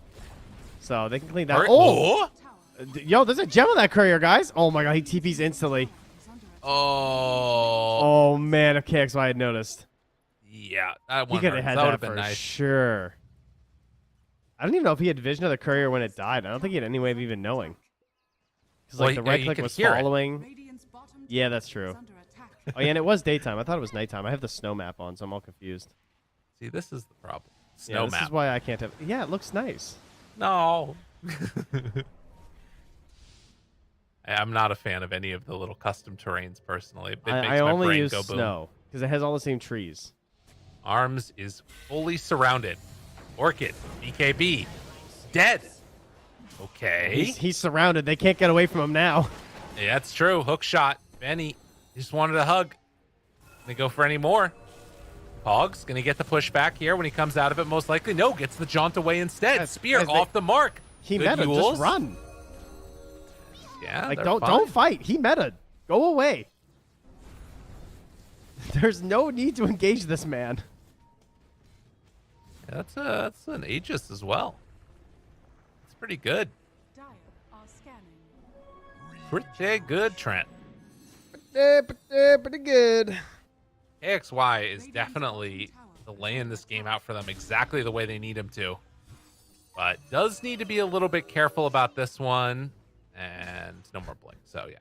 They're actually being so annoying. Oh, yeah. Between Tide and Puck, like, this is why you go Eggs, because they just can't push. Like, they didn't get a tier 2 mid with an Aegis TB lineup. I mean, I'm saying that. They still have a minute 20. I don't think they're going to get it. I think with the way that Hiko's playing there, he's just too threatening. They have to do a full-on, like, guaranteed commit if they want to dive in there. This feels like it's one of those games that could maybe be going the distance. But at Yeah. the same time, if you just, like, find one hero and, you know, Morphling gets caught out of position, they're going to lose a lot. Or Tide probably is the better one, I guess. I'm going to guess 53 minutes. 53. Any All right, seconds well- you want to add on to that? Well, hold on. Actually, it's going to be 44 minutes and 45 seconds if Apu Kings win. And if SG wins, it's going to be 56 minutes and 22 Nah, seconds. you can't do that. All right, listen, you can't What? get I thought that's what you you're wanted. hedging the bets. You got to say who's going to win and when it's going to happen. Come on now. Okay, well, fine. Apu Kings at 44 minutes and 45 seconds. All right, 44-45. And I'm going to say Apu Kings at 44-46. Just kidding. Oh, That's a big, you're going to price this right me? Yeah, exactly. No, I'll say SG at 72-30. Oh, I like your style. I'll say Yeah. that. Yeah. Okay. Can they do it though? That's what we want to see, for sure. As KXY. Ooh. I feel like my window is a little too early. I didn't do a proper Roche math. Sorry. Got him. Yeah. Whoa! Whoa! Whoa! KXY! What a baller! Look at him go! That's the whole dang team! They're just chasing ghosts here. Dude, playing against Puck is so annoying. And like, I don't know if you've had much experience playing against like Wind Waker Puck with Aeon Disc. Oh my god. It is awful.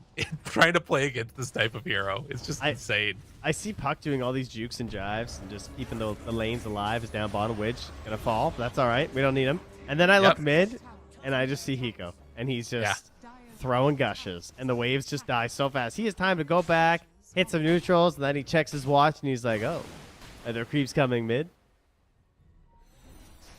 And then getting the refresher with this build is so nice too. There's so much mana regen. Yeah, you don't actually need him for the Ravage.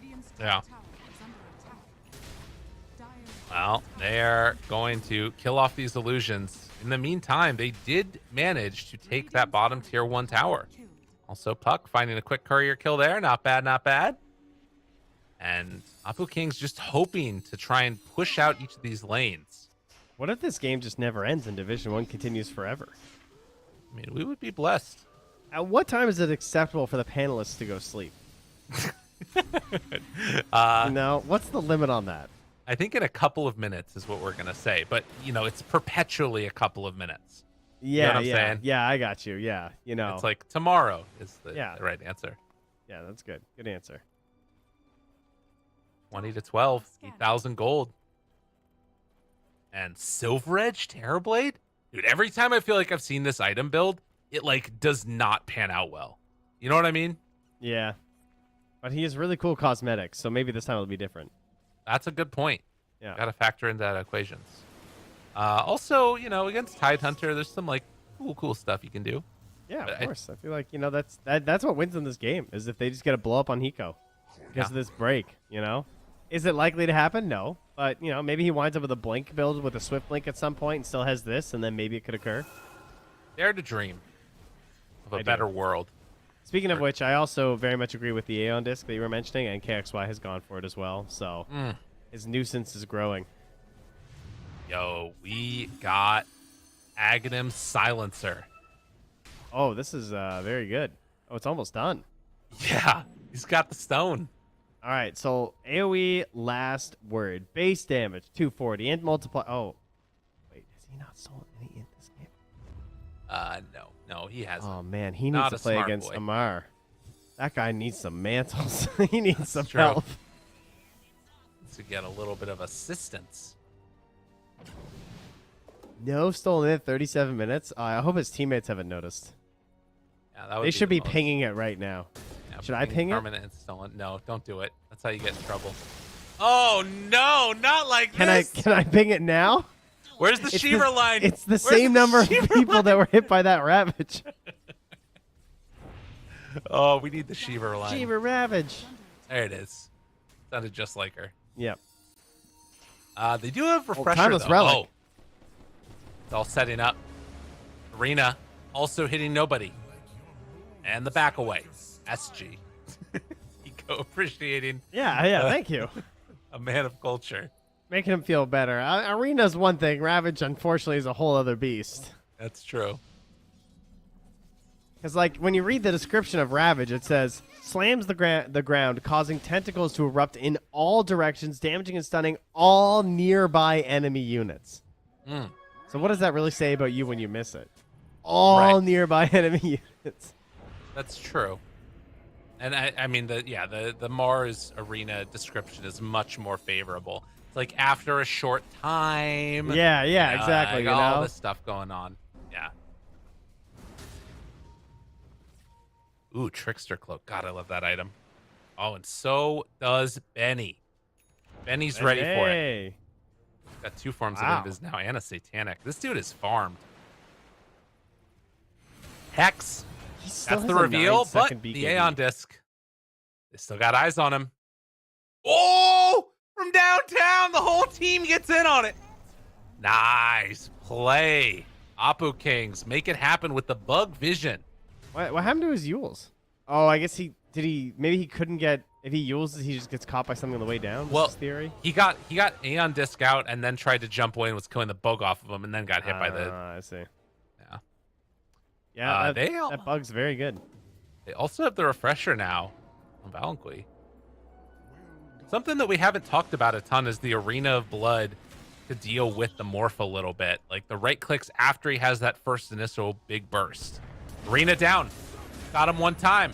Where's round number 2? BKB out. He can go again if he wants to. Refreshers. Not quite going to connect though, but they're still chasing. Benny wants to get in. Punches, breaks. Right click. Wants to go in, but they have double Ravage. Hook shot.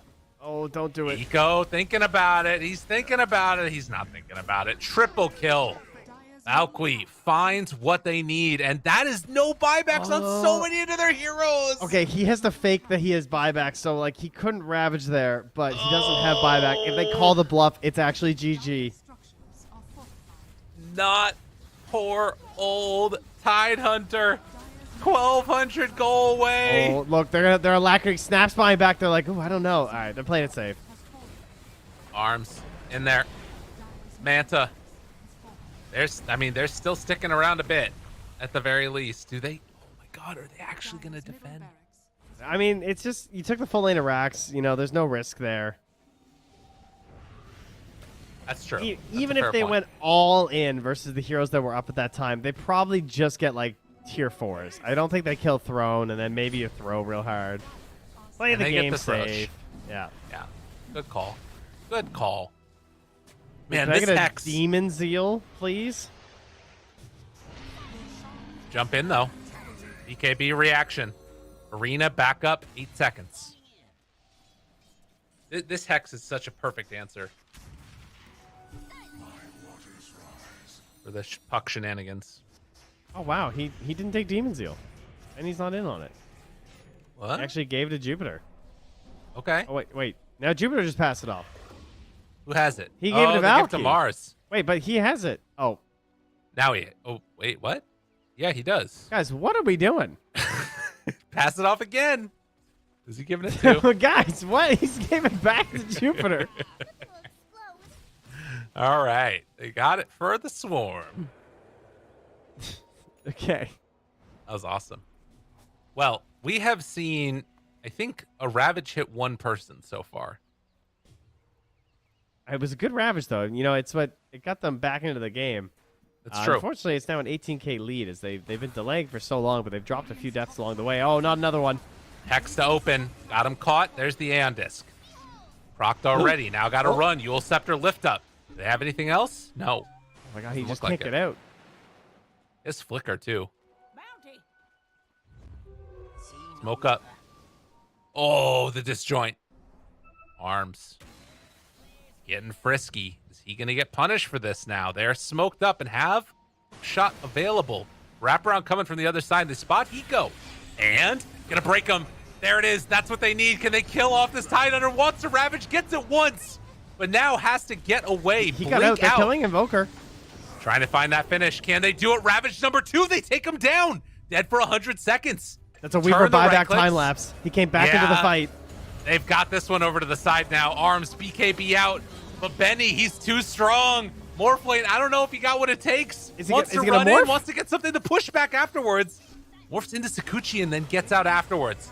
Clock down low, in trouble, dead. Now the turn onto Arms, still living through this one, but able to get out. Invis. The Trickster cloak is so good. Eco got to back out of there afterwards. No Tidehunter does have buyback this time. Okay. A couple All right, of heroes so- without buyback. Clearly, you were watching Hiko's part of the fight. We saw the Invoker and the Weaver get gone on by the Puck Aghanims. Oh, speaking of which, KXY, no A on Oh, it hurts. Got him. this. No buybacks Yeah. forced out, though. So in the end, that was a win for Dire, by the way. Oh my God. Gold Really? wise. Yeah. Like quite a significant margin. I mean, they had an 18K lead, and it was actually a I guess 3K that's gold true. lead. 3K gold game for SG and only 1K for Radiant. Then there was the kill on Puck, which set it back another 1K, unfortunately. Right. Because he had a streak of 3x, and Serum killed him, getting 786 gold on Clockwork. Holy. Jeez. That's rich. So yeah, this, I mean, the thing He's about a it is, BKB. All right, continue. well, so we've got 6,200 gold on this morph, and he's going straight into an MKB. I'm wondering if you got to start thinking about Rapier soon. No, he's just going to try and finish this off. Oh my God, is he going to die? Arms, please, not like this. Not like this, Arms. BKB Lincolns. Surely he's fine. Arms, not like this. Not like this, Arms. Not like this. No. Oh. Oh, the tips. They're merciless. Oh, Trent. Dire's bottom tower is under attack. Well, you know, some things go through BKB Lincolns. Well, Lincolns, there it is. You know, turns out, and when you hit by enough of them, you die. Yeah. That hurt. Oh, wait, back towards mid. It's a blink out. Dire's bottom tower is Alki catches one. In some trouble. LTH gonna get lifted up and brought down. The landing is a little hard when you're on low HP. Oh, there's the Swift Blink. Jumps in. What do you got? What's left in the docket? Can they deal with this? Manta afterwards backs away, and they get the buyback from the morph. Oh, I've missed my window. These buybacks, they're killing me. My window was like 30, 40 seconds ago. Ours Well, is huge too. I'm feeling pretty good about my prediction, though, I have to say, of who's going to win. Oh yeah, it will be on time though. No, it's not on time. They're I see. quite late. Yeah, okay, gotcha. Yeah, fashionably late. So that makes it Look. okay. Hook shot. Does have Aeon disc afterwards. X is there, pops the Aeon, jumps away. Wants to get something in return for this. Coil down. Invoker. Still sitting pretty. Benny's coming. but BKB's out. And now Deafening Benny- Blast Benny's to coming run to in. break. Benny break. Benny right click. Benny gets the kill. Will they chase for any more? KXY runs away, and it looks like they're going to go for the bigger target. The Silencer gets killed off. Can't catch the Morphling, though. And unfortunately for... Oh, wait a minute. Spear? Got him. Oh, no! The Cataclysm comes down. And just like that, they'll find a kill. Double buybacks yet again. Wall range racks are getting dropped. are under attack. Try gushing harder. And they do it. What? Oh, whoops. He just meant the soul ring and he just refreshed, I Oh, think. Am I crazy? no. Oh, maybe he just did it for his Ravage, because Ravage is on CD, right? So Yeah, it's probably intentional. It's fine. it's true.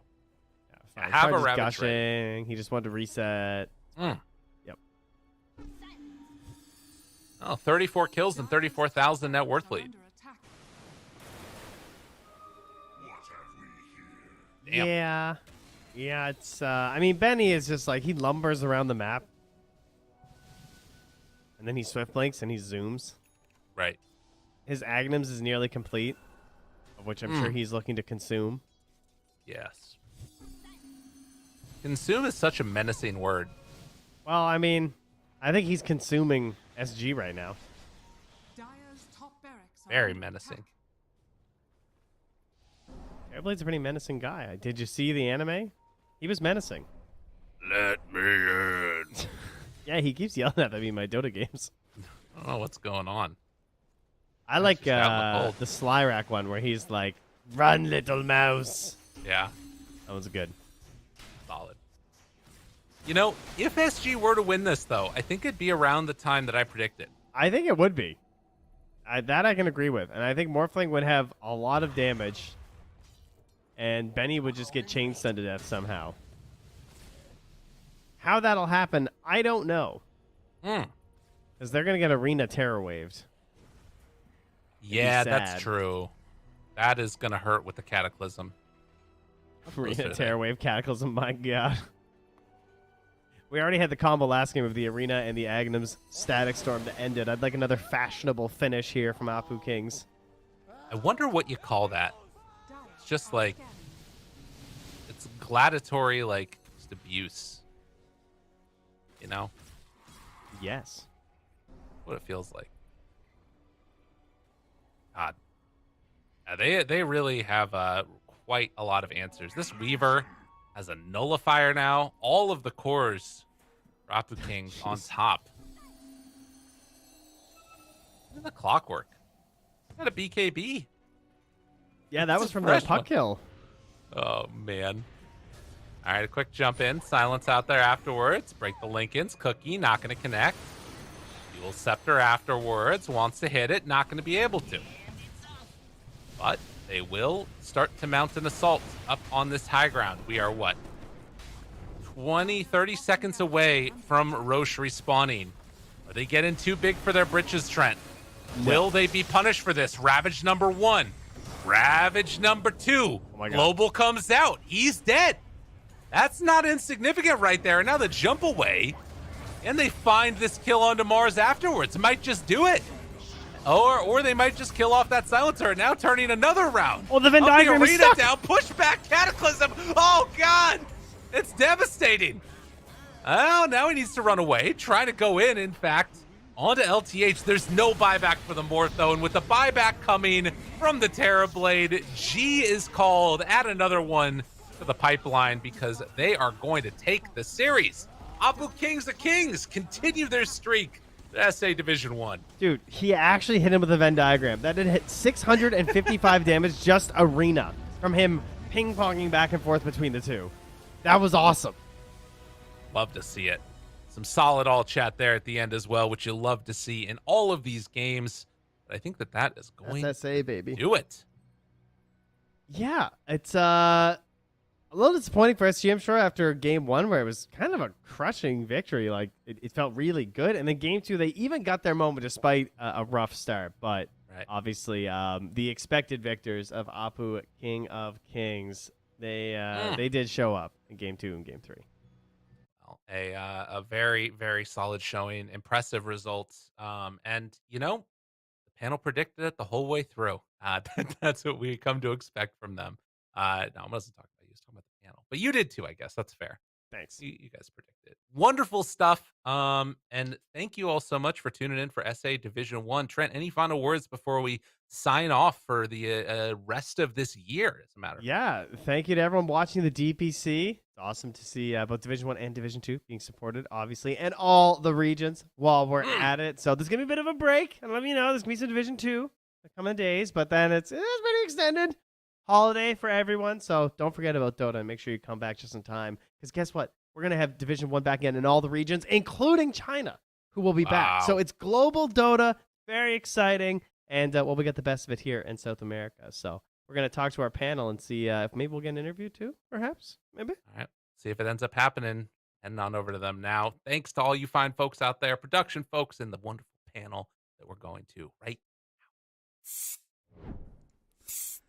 Thank you so much, gents, Lyrical and Trent. What an amazing game, what an amazing series, and what an amazing cast as well. You guys should be dropping a follow on those guys on Twitter. Lyrical, Dota, and Trent Pax, these guys have been delivering. And I think Epulze Kings also delivered today. A bit of a, you could say, reverse sweep. It's a best of 3, so I wouldn't necessarily like to use the term reverse sweep. But still, 2 victories in a row after losing the first map and getting themselves together for this one. I think they're relieved that they end up taking the victory in the end. Yeah, for sure. I feel kind of bad that they were flaming arms I think at the end of Bowie's the muted game. on Discord. Sorry. That's all good. I just Happened wanted to me say before. that- I just wanted to say that I feel a little bad that they flamed arms at the end there, because I honestly feel like in the series he was probably the most stable player. I don't think his Morphling performance was perfect, but it was better than I expected. I do feel like the support duo, though, made some pretty crucial mistakes, so that was rough. It was overall a game that was highlighted by mistakes, I believe, from both sides, because Epulze King of Kings, they had the lead, they had the game on their hands, and then there was that pick off on Benny. And then they just decided to fight 4 against 5, and they gave a team wipe near Roche. And I think this is because of a lack of experience that the players, they think so black and white. It's like, oh, Ravage was used, we should fight. But they forgot the fact that they didn't have a hard carry on the fight, so they pick up a fight that made no sense, and that made the game go through more 30 minutes. And then we're seeing tons of missed spells, but yeah, it was super entertaining to see. So that's a good side, and I believe on the all chat, it's kind of a beef that players have in between them. Might be because Arms actually, he went from the 2nd division to the 1st, and then he trash talked someone at a pub like, good luck in Division 2. And now the guys from King of Kings, they also go from Division 2 to Division 1. And, well, SG, they're sitting at 0-4 as of now. So it was a kind of revenge, I think. I see. Yeah, I mean, at the end of the day, I felt like this game should have probably been over much faster because of the play that you highlighted us, Timmy. I don't know. I feel like SG they have glimpses of brilliance, but they really need to iron out their mid game. Like their laning stage is definitely up to par to Division 1, but lots of really weird, like they something goes wrong and then they just all start doing weird things, and feels like they never have a plan for when things get out of their plan, you know. So if they can iron that out, maybe they can still bounce back. Maybe there's some tiebreakers at the end. But King of Kings, they definitely deserve the win. I think they played much better. Maybe they're a team filled with players who have routines, and if one of their plans for the day is ruined, the whole day is ruined. I do believe we have an interview lined up. I hope we do. So we're waiting for the producer to confirm that, but I'm pretty sure we will get somebody on the line, and I'm actually looking forward to it too, because I don't think I've ever actually had an essay interview before. So I wonder what we're gonna hear. So if I understood correct, we've got Mini on the line. So let's head over to the interview. I'm not sure if you're gonna have a transition somewhere. We do.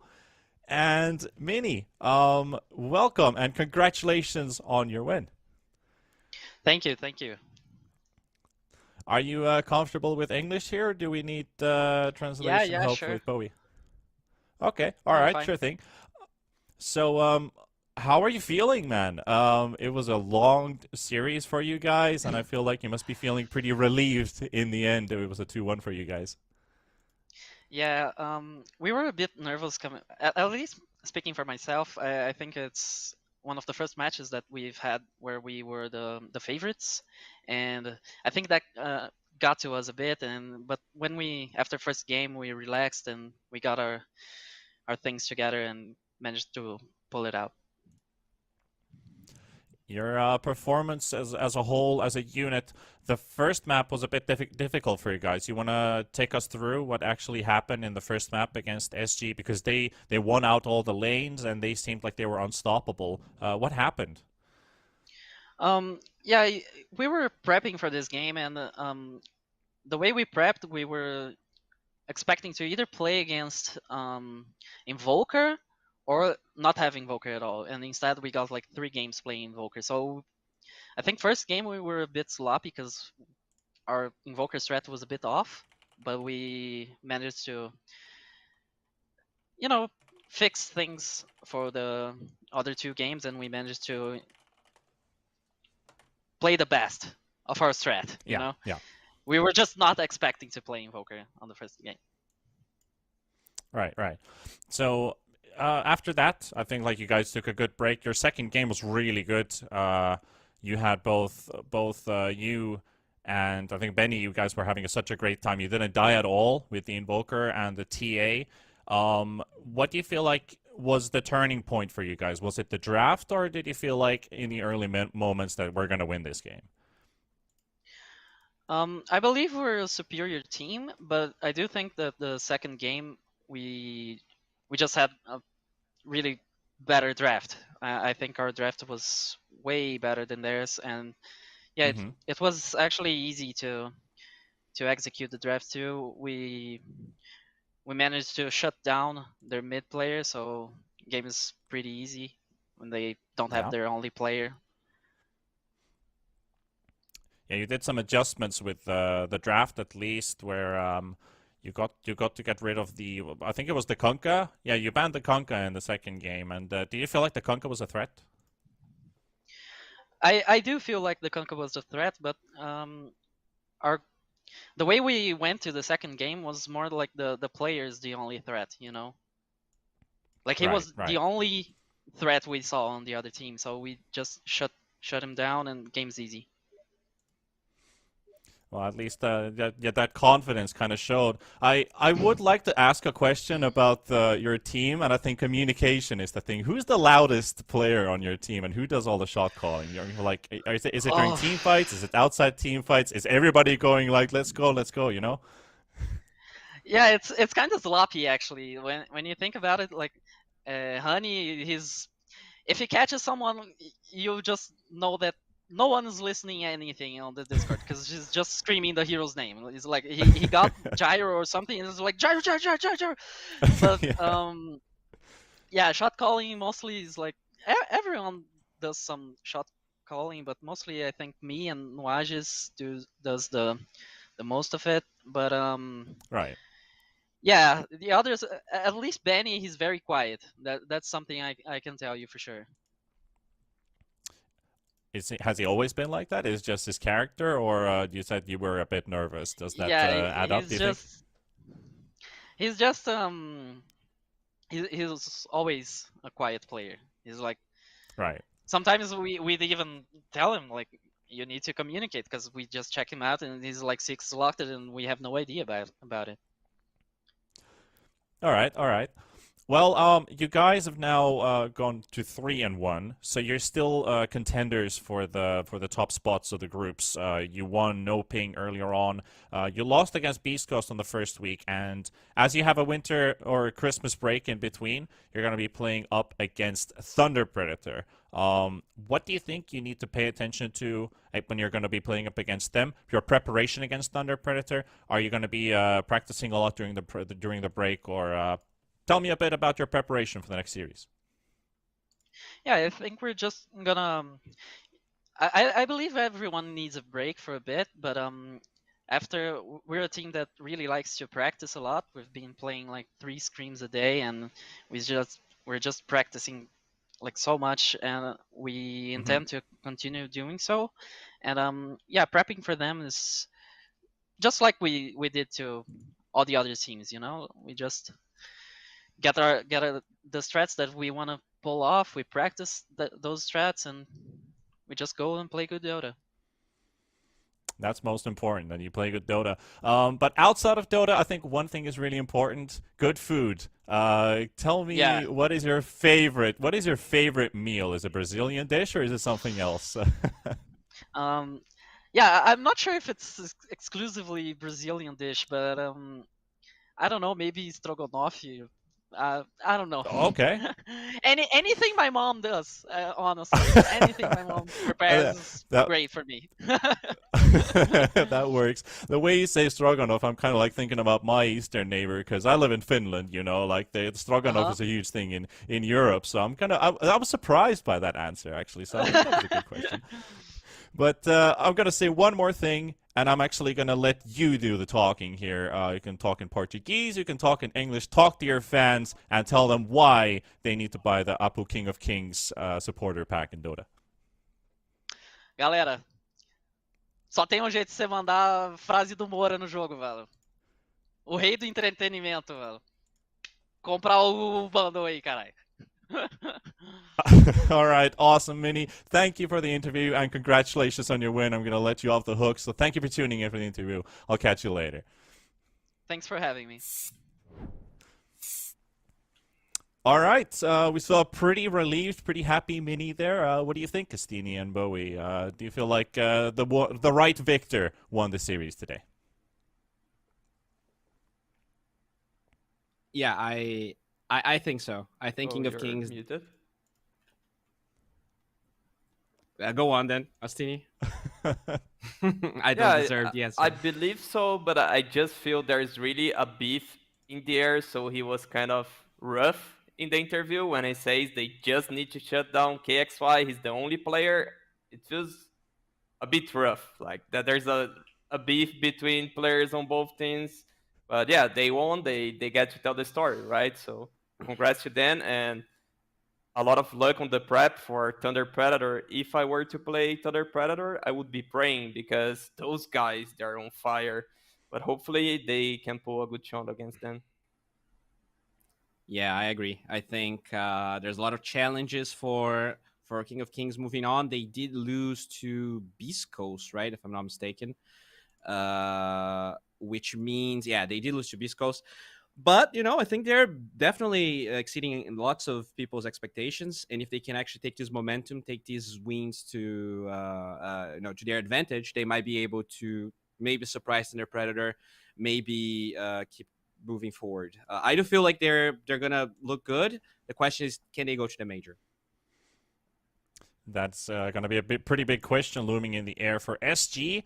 They're going to be playing up against Beast Coast, against No Ping. They still have Hokari and Lava up against them, so their chances are looking a bit low. Actually, they're not playing Lava. They've already played that one before, but still very difficult opponents up ahead, and they might be going to lower division without a single victory at this pace. They did get their first map win, and it's a start, you know. You got to start somewhere, even though it is halfway during the season. But I think they've scored some valuable experience from the teams that they've got to play against. Would you agree?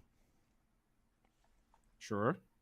Well, you know, experience doesn't pay the bills, so they're gonna have to grind a little bit more. There's a big break, so I think they can reset mentally. They can maybe relax a little bit, because they will need all of their willpower to win against Beast Coast. Astini, you got any thoughts?